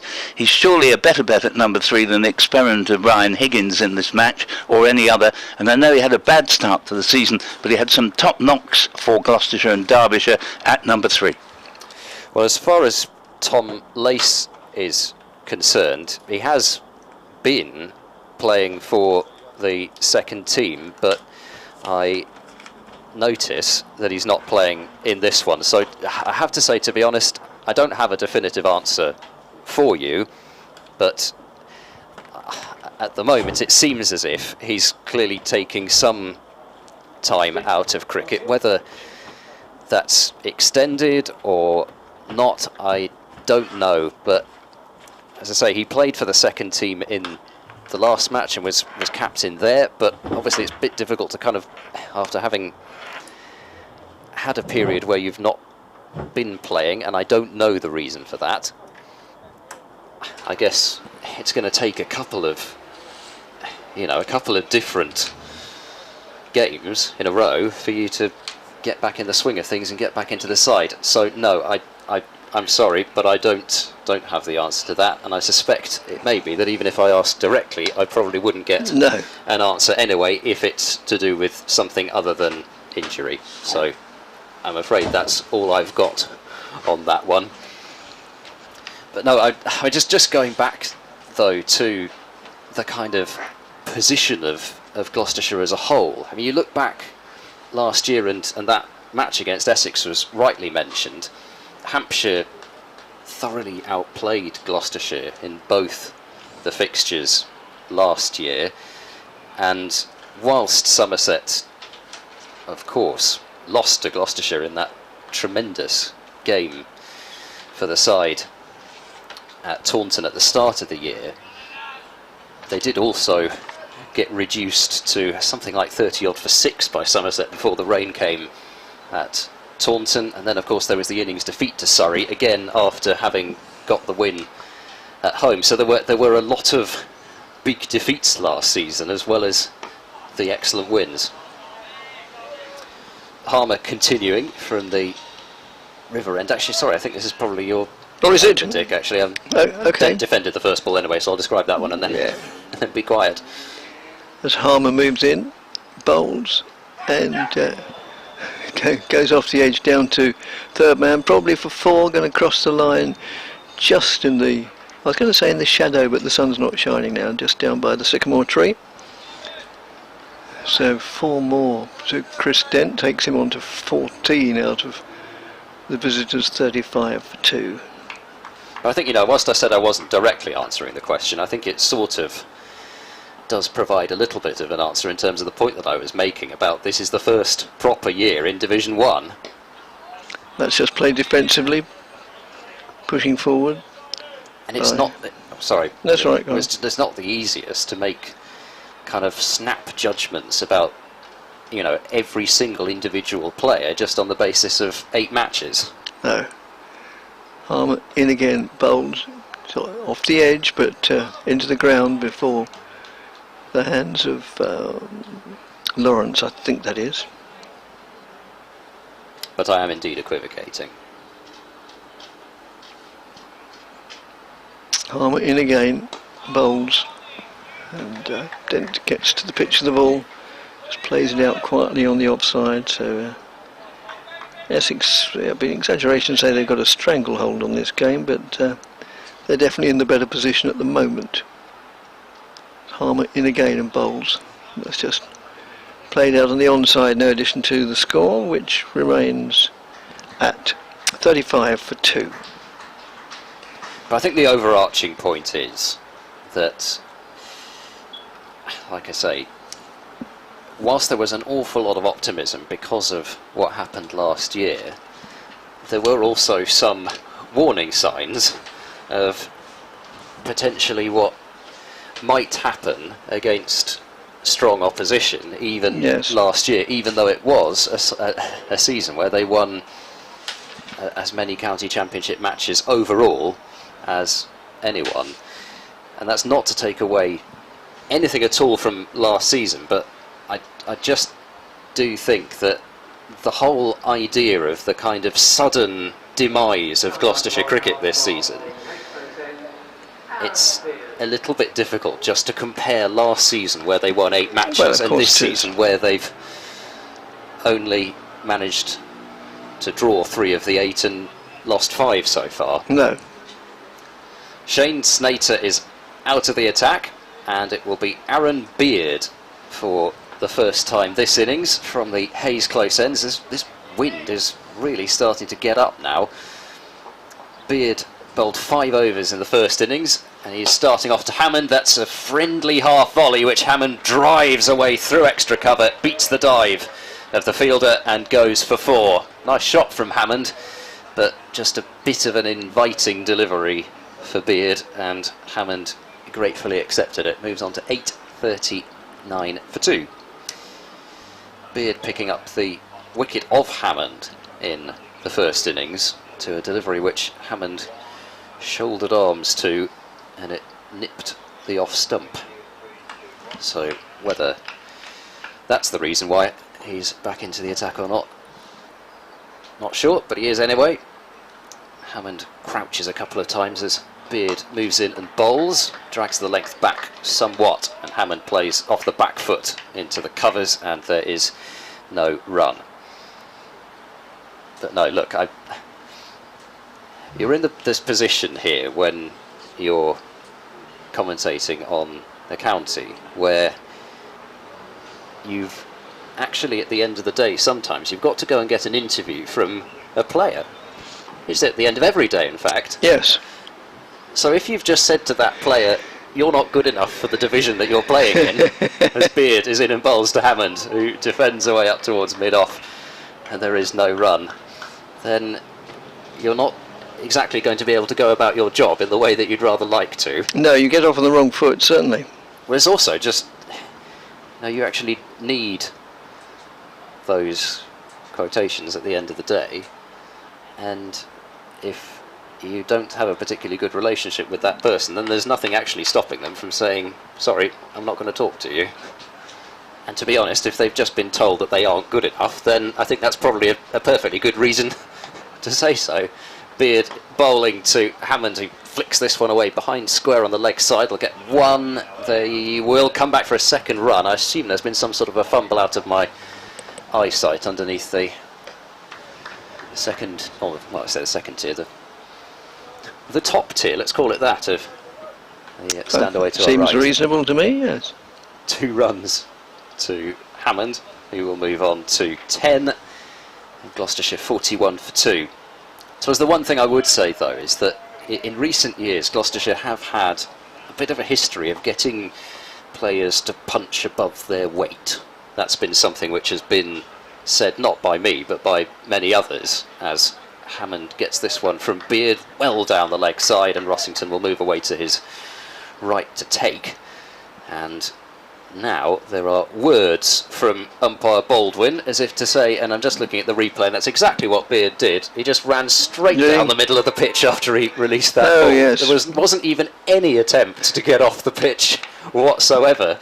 I don't think that Beard would have done that deliberately. I think he just completely forgot the fact that that he had to get off the pitch. I mean, it wasn't even close. Beard bowls to Hammond. That's a nice looking drive, only as far as cover though. Walter goes into the tumble to field. 6 runs off the over. Gloucestershire are 41 for 2. They're behind by 133. 20 overs remaining in the day's play. But yes, I started something, and then that misfield down there completely threw me, and now I've completely lost what it was that I was saying. Oh dear. Apologies. It's 5:10. I can only offer that as an excuse. And it's also about 28 28-29. In fact, it says it's 30 degrees out there at the moment, and it's also 36% humidity, which I think plays into it as well. Yes. So unfortunately, my brain has completely lost my train of thought. There are numerous mitigating circumstances, every one of which I fully understand. We've had an email from Liz, thanks Liz, who's obviously a Gloucestershire supporter because her last two words are "Go Gloss," apart from best wishes, thank you. And I think this may possibly be the mum of Tom and Ollie Price. Ah, yes, it probably is, because she attaches a picture of her boys with Sir Alistair Cook when Tom Price was about 8, she reckons, so that, I've just looked it up, so that would be 2008, so that's what, 14 years ago. As Harmer moves in and bowls, and that's just played defensively. And yes, the two boys with Sir Alistair Cook, but he wasn't Sir then, and probably taken outside. I think it's the opposite end to Lord's. I think that's the Lord's Pavilion in the background. Would you think that's Lord's? Yeah, it certainly looks like it, doesn't it? Yeah. So, yeah, that's batsman just pushing forward there uncertainly. And Harmer moves in again, right arm round the wicket. Bowls, smothers the spin this time. It trickles out on the onside, and it's Nick Brown who trots across the square, taking great care not to walk on the square, unlike his teammate. Well, that is a wonderful moment, though, isn't it? Given that's the hero of Yes. somebody growing up. Yes, isn't it just? Yes. Yep, he's your hero, and you pose some photographs with him, and then a few years later you're trying to bowl at him and get him out. Yeah. Wonderful, wonderful. Oh, we haven't. No, we haven't. Thought we'd lost contact, but the sound went all strange in my ears. That's just played out in the offside. No addition to the score, which is 41 for 2. As Harmer moves in again and bowls, and Dent waits for that to come on to him, then plays out in the offside, and another Harmer over is completed. Now bowled 8 overs, 5 maidens, taken 2 for 8. And the second part of Liz's email, I brought the subject up, and I think then Paul, as as his custom, seized upon it with great enthusiasm. I brought up the subject of, personally, I don't like people being interviewed and responding with look or listen, and I can certainly tell you that neither of her sons have done that when I've interviewed them. oh yes, and me too, including politicians as well. Yes, I mean I've interviewed plenty of politicians in the last 20 odd years, and look, which implies, oh dear, do I have to put up talking to this cretin? It's Beard to continue from the Hayes Close end, in and bowling to Hammond down the leg side. Hammond's able to get a flick on it just past the dive of Rossington, and 4 runs. That seemed to bounce up quite high off the advertising boards. I think it was actually almost up level with the cameraman out in front of us. I thought it was going to come up into the top deck, as it were, here. 4 runs to Hammond, 45 for 2 are Gloucestershire with Beard, and he did this a little bit in the first innings as well, just a little too leg side-ish, and he paid the penalty that time. Anyway, Liz says to a certain extent I think she agrees, but on the other hand they spent a year in Australia in 2003. Beard is in. Hammond turns this one away. Suspicion of inner half of the bat, at least from Essex's point of view, but he'll pick up another single down towards fine leg. 46 for 2 are Gloucestershire. Yes, in fact he's taken that from off stump, and it was very much an inside edge. She obviously, which fair enough, feels it's sort of taken rather more combatively here than it is in Australia, where it's just sort of half the course more or less. Well, I can tell you that Michael Klinger would often start that way, and there was certainly nothing combative about Michael Klinger in interviews. No. So that is a very good point. Beard continuing with the round the wicket line. He's bowling to Dent now, and Dent leaves, and that was perilously close to off stump. It looked very similar to the Miles Hammond dismissal in the first innings, but this time there was no disturbance of the wicket. No. So thanks, Liz, for the email and the accompanying photograph, one which no doubt your family treasures.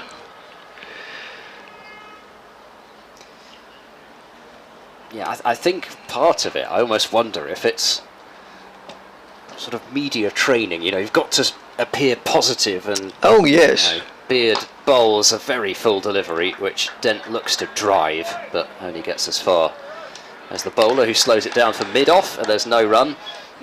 Well, the best bit of media training, which we can all see through, but we all go through this charade, is when somebody's just got a really big century, and you interview them, and you try and say something like, oh well, you must be very pleased with your performance, and they will always, without exception, say, well, of course, it's not about me, it's about the team. And yes, but we know deep down they mean exactly the opposite, because if they get a century, it probably means they're going to be picked in the next week, and the bank manager's going to be happy. Here goes Beard and bowls, Dent up onto his toes to push the ball away into the covers, and there's no run. I would say also, actually, on the subject of interviewing Tom's a great one for saying that it's all about the pressure built up by the other bowlers, and he's just happened to take the wickets. Yeah, well, I think, no, genuinely though, it's not that is not media training. It's just the fact that Tom will not take the compliment of the question in the way that it's meant, which I have to say I like. The great exception that we've encountered over the years, which was why we just loved having him in the Essex team and talking to him and sharing commentary boxes. Beard in bowl short. Dent does well to get the wrists rolled and make sure that he keeps it down, because there was a fielder out at deep square leg who was out of my sight again, and a single can be taken, so Dent will keep the strike. He's got 15, so has Hammond, and Gloucestershire are 47 for 2 in their second innings. They still trailed by 127. Yes, a media person's dream here was some years ago when the overseas player was Stuart Law, with whom I got on very, very well. And the lovely thing about him was he'd always say exactly what he means, good or bad, and to anybody, which endeared him to the media, and of course made him very unpopular in the corridors of power. He fell out with various people here. He then went to Lancashire and eventually fell out with them. And yeah, but a great bloke. And I was really pleased. Ooh, that's just pushed out on the onside. Probably one of the most enjoyable, with the exception of today, Ed. But prior to today, probably the most enjoyable couple of days commentary I've had this year was when I went up to Lancashire, and to my great delight I found I was going to be sharing the commentary box with Stuart Law, and we had a great couple of days. Now, I have to say, I was listening to that because I had COVID at the time, so I was missing that round of matches, and I can safely say that it was far better than anything I've come up with today alongside you. I don't believe that. And that's just played off the back foot. And I also had there was a long rain break during which I said, can you do an interview for the midweek programme we run? And he said, I won't do the Australian accent. He said, yes, of course. And so that's played out on the onside. And we went and recorded this 20-minute, well, I don't really call it an interview, chat, in which he very, very frankly discussed everything about his the somewhat acrimonious departure from Essex County Cricket Club, and I understand that's going to be played later in the season, midweek. That's played out in the offside. And he'd obviously worked out in advance what he was going to say, because he didn't mention anybody by name. Implication, but not by name. Harmer from the River End. Leaves in bowls. And it's just played out in the... Well, I rather undervalue that. I was starting to say just played out on the offside, thinking it was going to be fielded by Beard, but it wasn't. It just evaded the fielder and went through for an excellent 4 through extra cover, bringing up Gloucestershire's 50. And almost inevitably, I can't remember if it was the first day or the second day, Stuart Law said something about, do you want to go for a beer afterwards? And equally inevitably I said, yeah, sounds like it.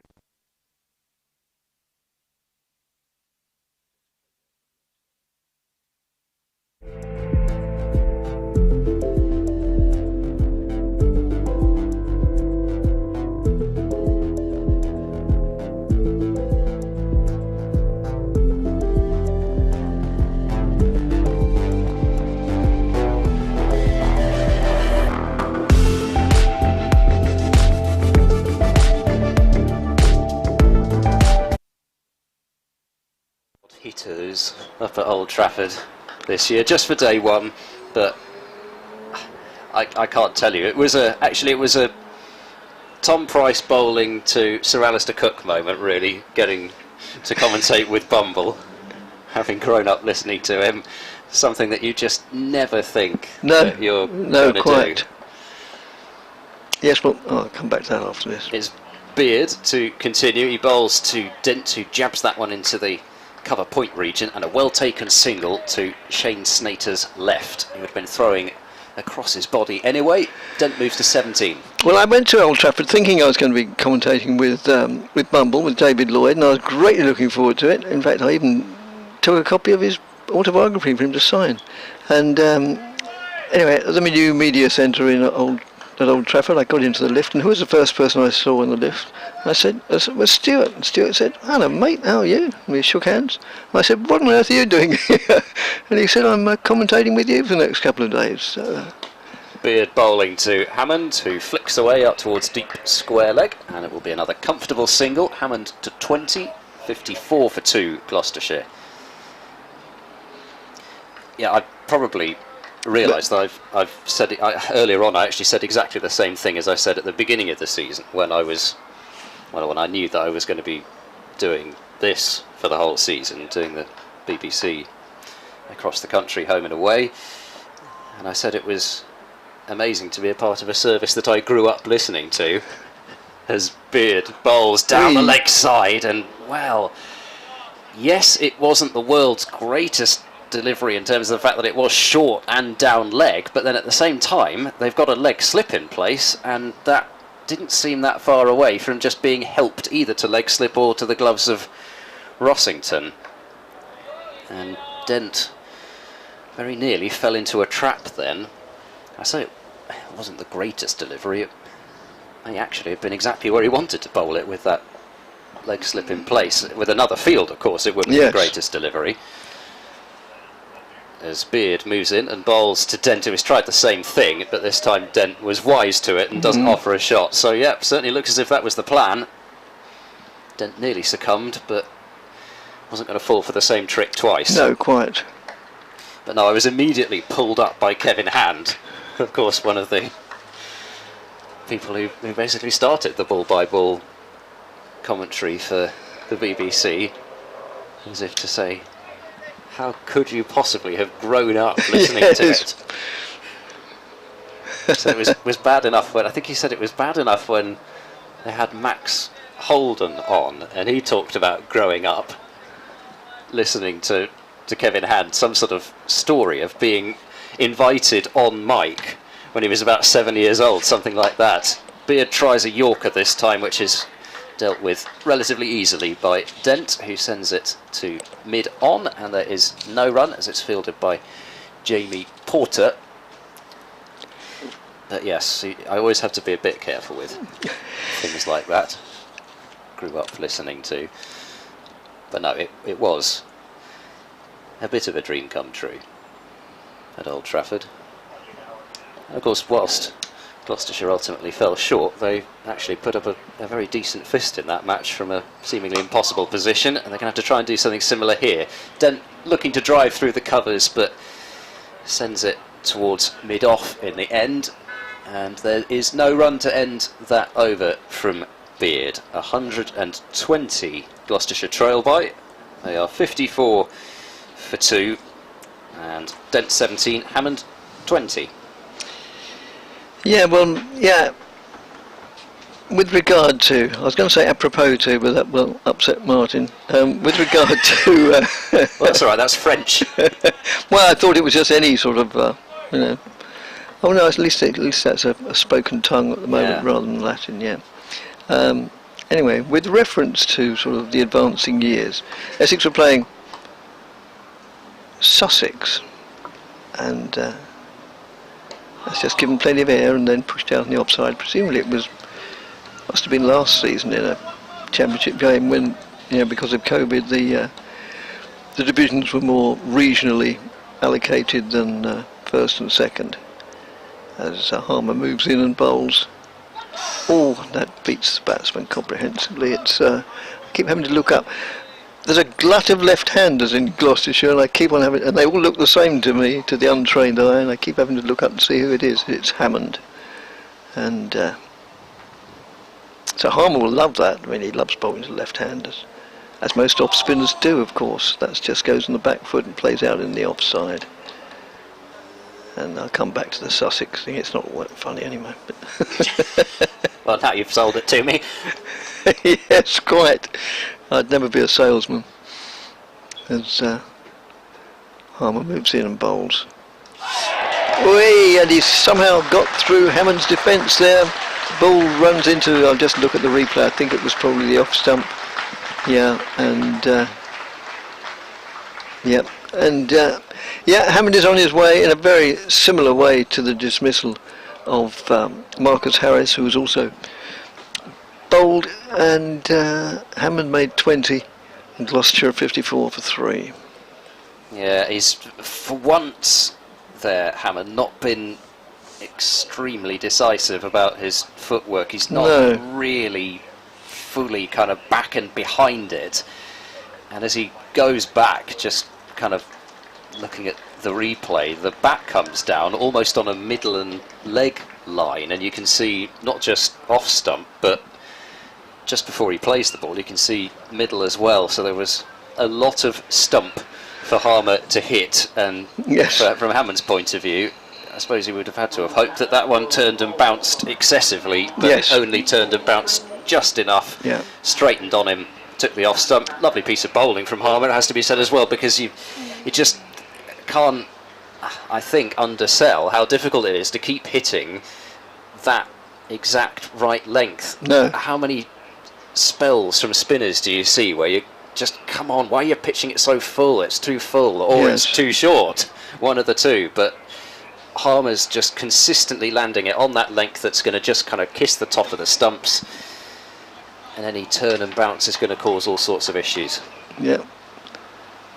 The picture now just showing the whole of the area. We're in the second window from the left at the media centre. As Harmer moves in and bowls, and that's turns a long way outside the off stump. Prodigious, too much really.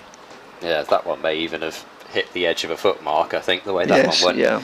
James Bracey, of course, another left-hander out at number 5. Oh, don't.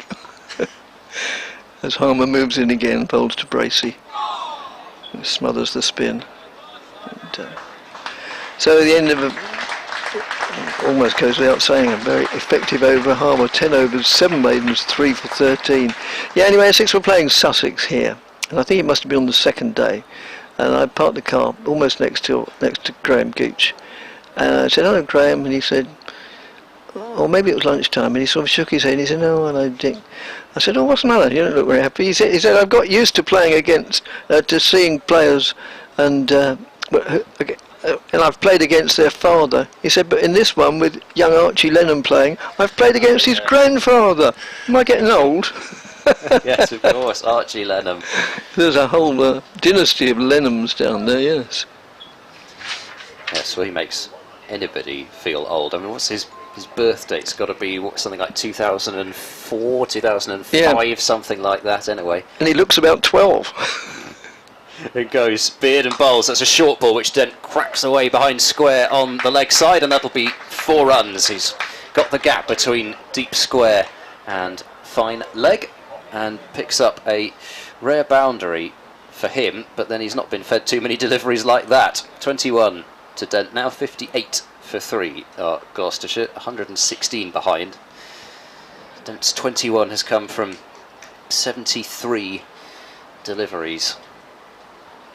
Bracey at the non-striker's end doing some side-on kind of shadow batting, which is an intriguing way round to do it.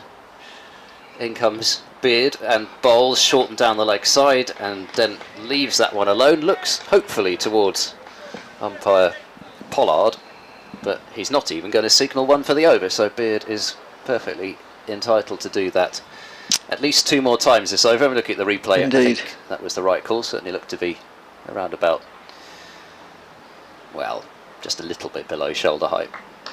Didn't look to be above it. I'll have a look at what else is going along county-wise, but I can tell you that India have defeated England by 10 wickets in under 19 overs, as that's a little bit shorter, not that wide. Dent tries to cut it away. It is one of his favourite shots. He's not managed to time this one, however. In fact, it was quite wide. Looking at the replay, it was certainly there for the shot, and Dent will probably be a little cross. They didn't manage to put that away. No run. Also looking at the speed of 69.9 miles per hour. Surely it's got to be quicker than that. Don't know if Beard took some pace off that ball, which is why Dent mistimed it, but anyway. Here's Beard bowls a short ball. Dent pulls once more, and that's another magnificent shot, which he's kept down and put in exactly the same gap as the one earlier in the over. This is sometimes the price you pay with this strategy. You're going to concede some runs doing it, but Essex have the runs to play with at the moment. 4 more to Dent, 25 to him, 62 for 3 are Gloucestershire. The deficit sits at 112. Hampshire are still batting at the Ageas Bowl. They're 334 for 8 in reply to Warwickshire's 217. Ian Holland was dismissed for 99. As Beard bowls short, Dent pulls hard again, and nobody moves because it's 4 more. That one was only a few yards away from deep square leg, but such is the shortness of the boundary and the speed that was hit at that he just walked a couple of steps away to his left and picked the ball up from some of the Essex kit bags down there. And 66 for 3 now are Gloucestershire. That short ball, has to be said, probably wouldn't even have troubled a tail ender. It just didn't get up at all like some of the other ones. And Beard is going to switch to over the wicket now, as he's there and bowls full, and Dent drives to Walter at cover, and that is the end of an over which has produced 12 for Gloucestershire, a rare outburst, and they trailed by 108. So Holland was dismissed for 99, Liam Dawson for 92. Oh dear, what a shame. And Ben Brown is 51, not out, but Hampshire very much in control there. Kent 247 for 5 in reply to Northamptonshire's 303, so that's looking like a decent game of cricket. Not that it would be a decent game of anything else. 63s apiece to Denley and Leaning. Lancashire are 122 without loss in reply to Somerset's 446 at Southport. As Harmer moves in and bowls, and almost inevitably there's plenty of turn there. Bracey, I think, deliberately played inside the line there. Wells 79, Jennings 41. Amar Verdi's playing on loan for Somerset this round. Again, Bracey, and probably an inside edge down to backward square leg for a single. So that England performance is really nothing less than lamentable, is it? Not just from the cricket. Can you call it a performance, I suppose? Well, no, they hardly turned up, and I don't mean that in the cliche way of it. And come back to that after this delivery. As that's short of a length, whipped away through the onside. It for 4 runs. It just crosses the boundary now. It took its time to get there, but it's still worth 4. And I've just added it all up. The whole match lasted 44 overs, not even half. It was meant to. So not only get a partial refund for that. Well, I'm just wondering, because I mean, not only is it lamentable from the cricket point of view, but it's lamentable as an event. I mean, the crowd will feel shortchanged, won't they? You don't mind your side losing if it, at least if you get your money's worth and you spend the whole day there. But for it to be less than half its anticipated duration is appalling. As that goes through to the keeper. There again, I think the batsman played deliberately inside it. Shudder to think how much the tickets would have been as well. Yeah, exactly. Certainly, at least in the pavilion or somewhere like that. Yeah, and this is the brave new world of England cricket. Hallelujah. That's just maybe ever so slightly overpitched and just played out to Tom Westley at mid-on. There's something, having mentioned Amar Verdi, there's something I would like to get your opinion on, right, Dick, at the end of this over. as Harmer moves in and bowls to Dent, and Dent plays forward solidly, picked up by Paul Walter. End of the over, and 71 for 3 is the Gloucestershire score. So at one point Gloucestershire had 3 low knees this season against Somerset. Right. Verdi, of course, going to Somerset for just this one match, because I think conventional wisdom is that Southport is a turning pitch, but Yes. I suppose 446 plays 124 without loss, which show that it's probably not doing anything. No, quite. But the conventional wisdom seems to be that it turns there. So they get Verdi on a 1-game loan. The point was made to me about Gloucestershire's loanees against Somerset that Warwickshire could have loaned those players to Gloucestershire to try to beat Somerset, because those could potentially be 2 teams in the fight for the top. Yes. Potentially the top 6, for example, if we go to 3 divisions next year, which could potentially be important. Never mind the title chase. So here we go with Surrey loaning Amar Verdi to Somerset conveniently for a match against title rivals Lancashire. At the same time, Amar Verdi has got absolutely no cricket whatsoever for Surrey this season. He's far too good a player to be playing no cricket at all. So where do you stand on those two? Impossible to reconcile. Well, I think the the answer's in the end of the question. It's impossible to reconcile. Yes, I mean, conspiracy theories abound in every walk of life, but could this be another one? An opportunity for investigation by some of the red top press, I think. Matt Critchley is into the attack from the Hayes close end, and Bracey goes forward and blocks this one away into the offside. Critchley, at the beginning of his spell, is clearly eager to go and chase after the ball, so prevents runs, even though Walter could easily have done so from mid-off. I bet he wouldn't do that 10 overs in. The trouble is, well, it seems to me, Critchley in, sweep shot from Bracey, he's top-edged it, but there's nobody on the 45, and I'm not sure, is there anybody down below us? No, there isn't. No, there isn't. So it's 4 runs to Bracey, but that was a genuine top edge on the sweep shot, but he gets 4 runs and moves on to 5.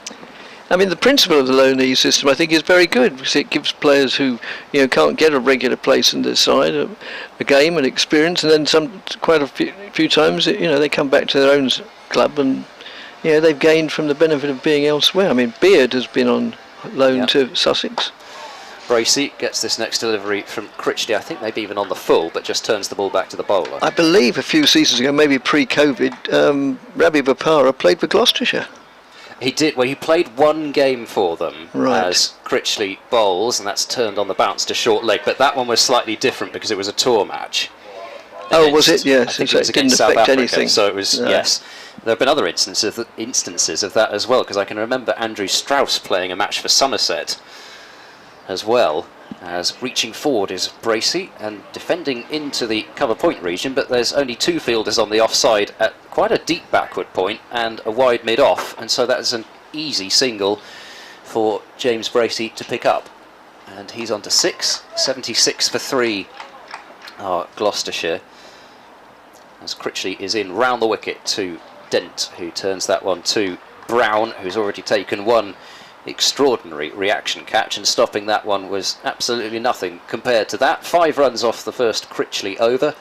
Gloucestershire are 76 for 3, the 3 wickets to fall so far, all to Simon Harmer. Harris bowled off stump, turning delivery for 17. Higgins caught in, I'd say, sort of unfortunate circumstances, but then he did hit the ball in the air towards short leg. But any time the ball's trapped between the knees of short leg and is then caught on the rebound, you feel a bit unfortunate, I'm sure. He didn't score, and Hammond was bowled in similar fashion to Harris for 20.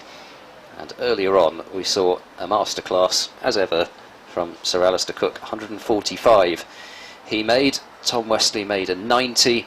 Nobody else, though, from Essex's perspective, scored higher than Rossington's 21. No. Zafar Gohar took 5 for 84 for Gloucestershire. Tom Price 3 for, and Higgins 2 for, as Essex were bowled out for 310 in reply to Gloucestershire's first innings total of 136. And that's the eventful day, in short, that we've had so far. You haven't missed any cricket, because there's quite a long discussion between the umpire, Tom Westley, and Harmer, the contents of which I can't quite establish, but it's still going on now only with Westley rather than Simon Harmer as well. I don't know if it's the state of the ball. I don't think they're looking at the ball. I really can't understand this at all. I don't see why they should want to change a ball either. It seems to be behaving itself as Essex would want. And still the conversation goes on with Westley. It's a bit difficult to describe two people having a conversation and to make it interesting if you don't know what the subject of that conversation is. Well, thankfully, from every point of view, it's finished now, with nothing apparently happening. Just taking a bit of a breather for a moment. Well, I don't know what it was. Where did you say we're all going for a meal tonight? Yes, or something like that. As Harmer moves in and bowls, and is stumped. Bracey is out, stumped for 6, and Gloucestershire 76 for 4.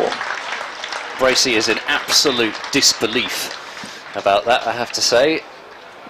He's just about managed to make his way off now after a long stare towards umpire Baldwin, but that is a 4th wicket for Simon Harmer, 4 for 18, and he's done him with turn and the length as well, causing Bracey to reach a long way forward and evidently too far forward, and dragging his foot out and is stumped, although of course Bracey does not believe so. 76 for 4. No, we're just looking at the replay, but it'll only be front on, so we won't be able to draw any conclusions. Now, I think what you can say is that the foot's grounded, but maybe it was on the line rather than behind it. That's the only thing you can say. No, it doesn't look as if the foot's up. It's just... We certainly can't pass comment. All we do know is that Bracey wasn't in total agreement with the umpire, and he walked off with a determination all over his face. He walked off very quickly, very determinedly, as if to say, I am determined to hurl that bat against a wall as hard as I can. Yes, look out in the Gloucestershire hospitality tent stroke dressing room. Please don't speak to Mr. Bracey for at least 2 hours. I have to say it was a bizarre one, because you'd expect there to have been some sort of a raising of the foot at some point, but it really didn't look as if at any point did Bracey raise the foot. So no, I agree entirely. You can only assume that he's, if indeed he was out, that he's dragged everything too far and lost where his crease is. So Gloucestershire's captain comes out to the middle. It's Graham Van Buren, who was involved in that calamitous run out with Zafar Gohar in the first innings, but was incorrectly, not told to, but incorrectly, I suppose, sent on his way, when in fact it should have been Zafar Gohar who was out, because Zafar hadn't grounded his bat back in his ground, having left it, and Van Buren made that particular ground first, with the stumps being broken at the other end. Oh, I see. Anyway, Harmer moves in to the right-handed Van Buren, and he is still there.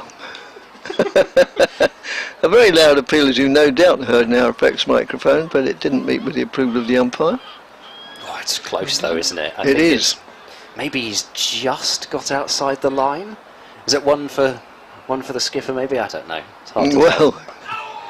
And goes on to back foot this time and plays it out into the covers and brown fields. No, it's not brown, beg your pardon, it's Porter. Perhaps having realised that Van Buren should have been the person out, and that really whilst Van Buren kind of walked off, at the same time it should have been up to the umpire to call him back, even if he did walk off. As Harmer moves in and bowls, ball given just that little bit more air, and Dent comes forward. Dent 33 of Gloucestershire 77, so holding this side together to a certain extent.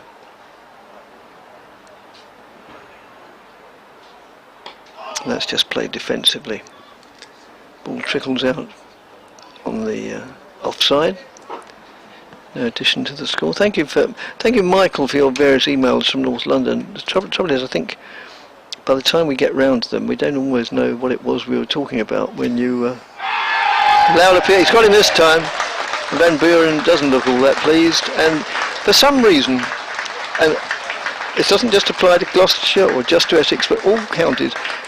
You know, when a batsman is out, he thinks, unluckily, shall we put it euphemistically maybe, he often immediately grasps the blade of the bat rather than the handle. Although admittedly now he's walking off holding the handle, but there are various mannerisms. So Gloucestershire in a spot of bother now. Well, they've been in a spot of bother most of the day, to be honest, but that spot has been aggravated, and it's now 77 for 5. Yeah, that over has really killed it, to be honest, hasn't it, in terms of seemingly any chances of Gloucestershire building much of a lead for Essex to be under pressure in that fourth innings. I think now it feels a little bit like the game last year, where the best Gloucestershire could hope for is to get close and just about force Essex to bat again, and they came up just a few runs short in that match last year. But 5 down, and Dent, who's fought admirably there, 33 from 86 deliveries, I think that will be in the end once that ticks over. And to be honest, he didn't look in huge amounts of stress even against Harmer, which as a left-hander, with the assistance that Harmer has got and the ability that he has, is in itself something to be applauded. But well, he clearly felt that he hit the ball because of the body language afterwards, but there we go. The decision was made, and it's another 5-wicket haul for Simon Harmer. And 10-wicket haul in the match. Indeed. 5 for 44 first time round, so far 5 for 19 in this. See, how many fifers is that now? Oh. 47, possibly 48 actually, because I'm not sure whether that's been updated since the first one this match. So he's approaching 55 wicket hauls in first class cricket, and I would imagine a fair few of those have come for Essex. Yes, I would imagine so as well. It'll be Critchley to bowl his second over, and it's Van Buren on strike. Ollie Price is the new batter at the non-strikers end, so 2 right-handers for Critchley to have a... Yes. Oh, in fact, it's not going to be Critchley, is it? Yes.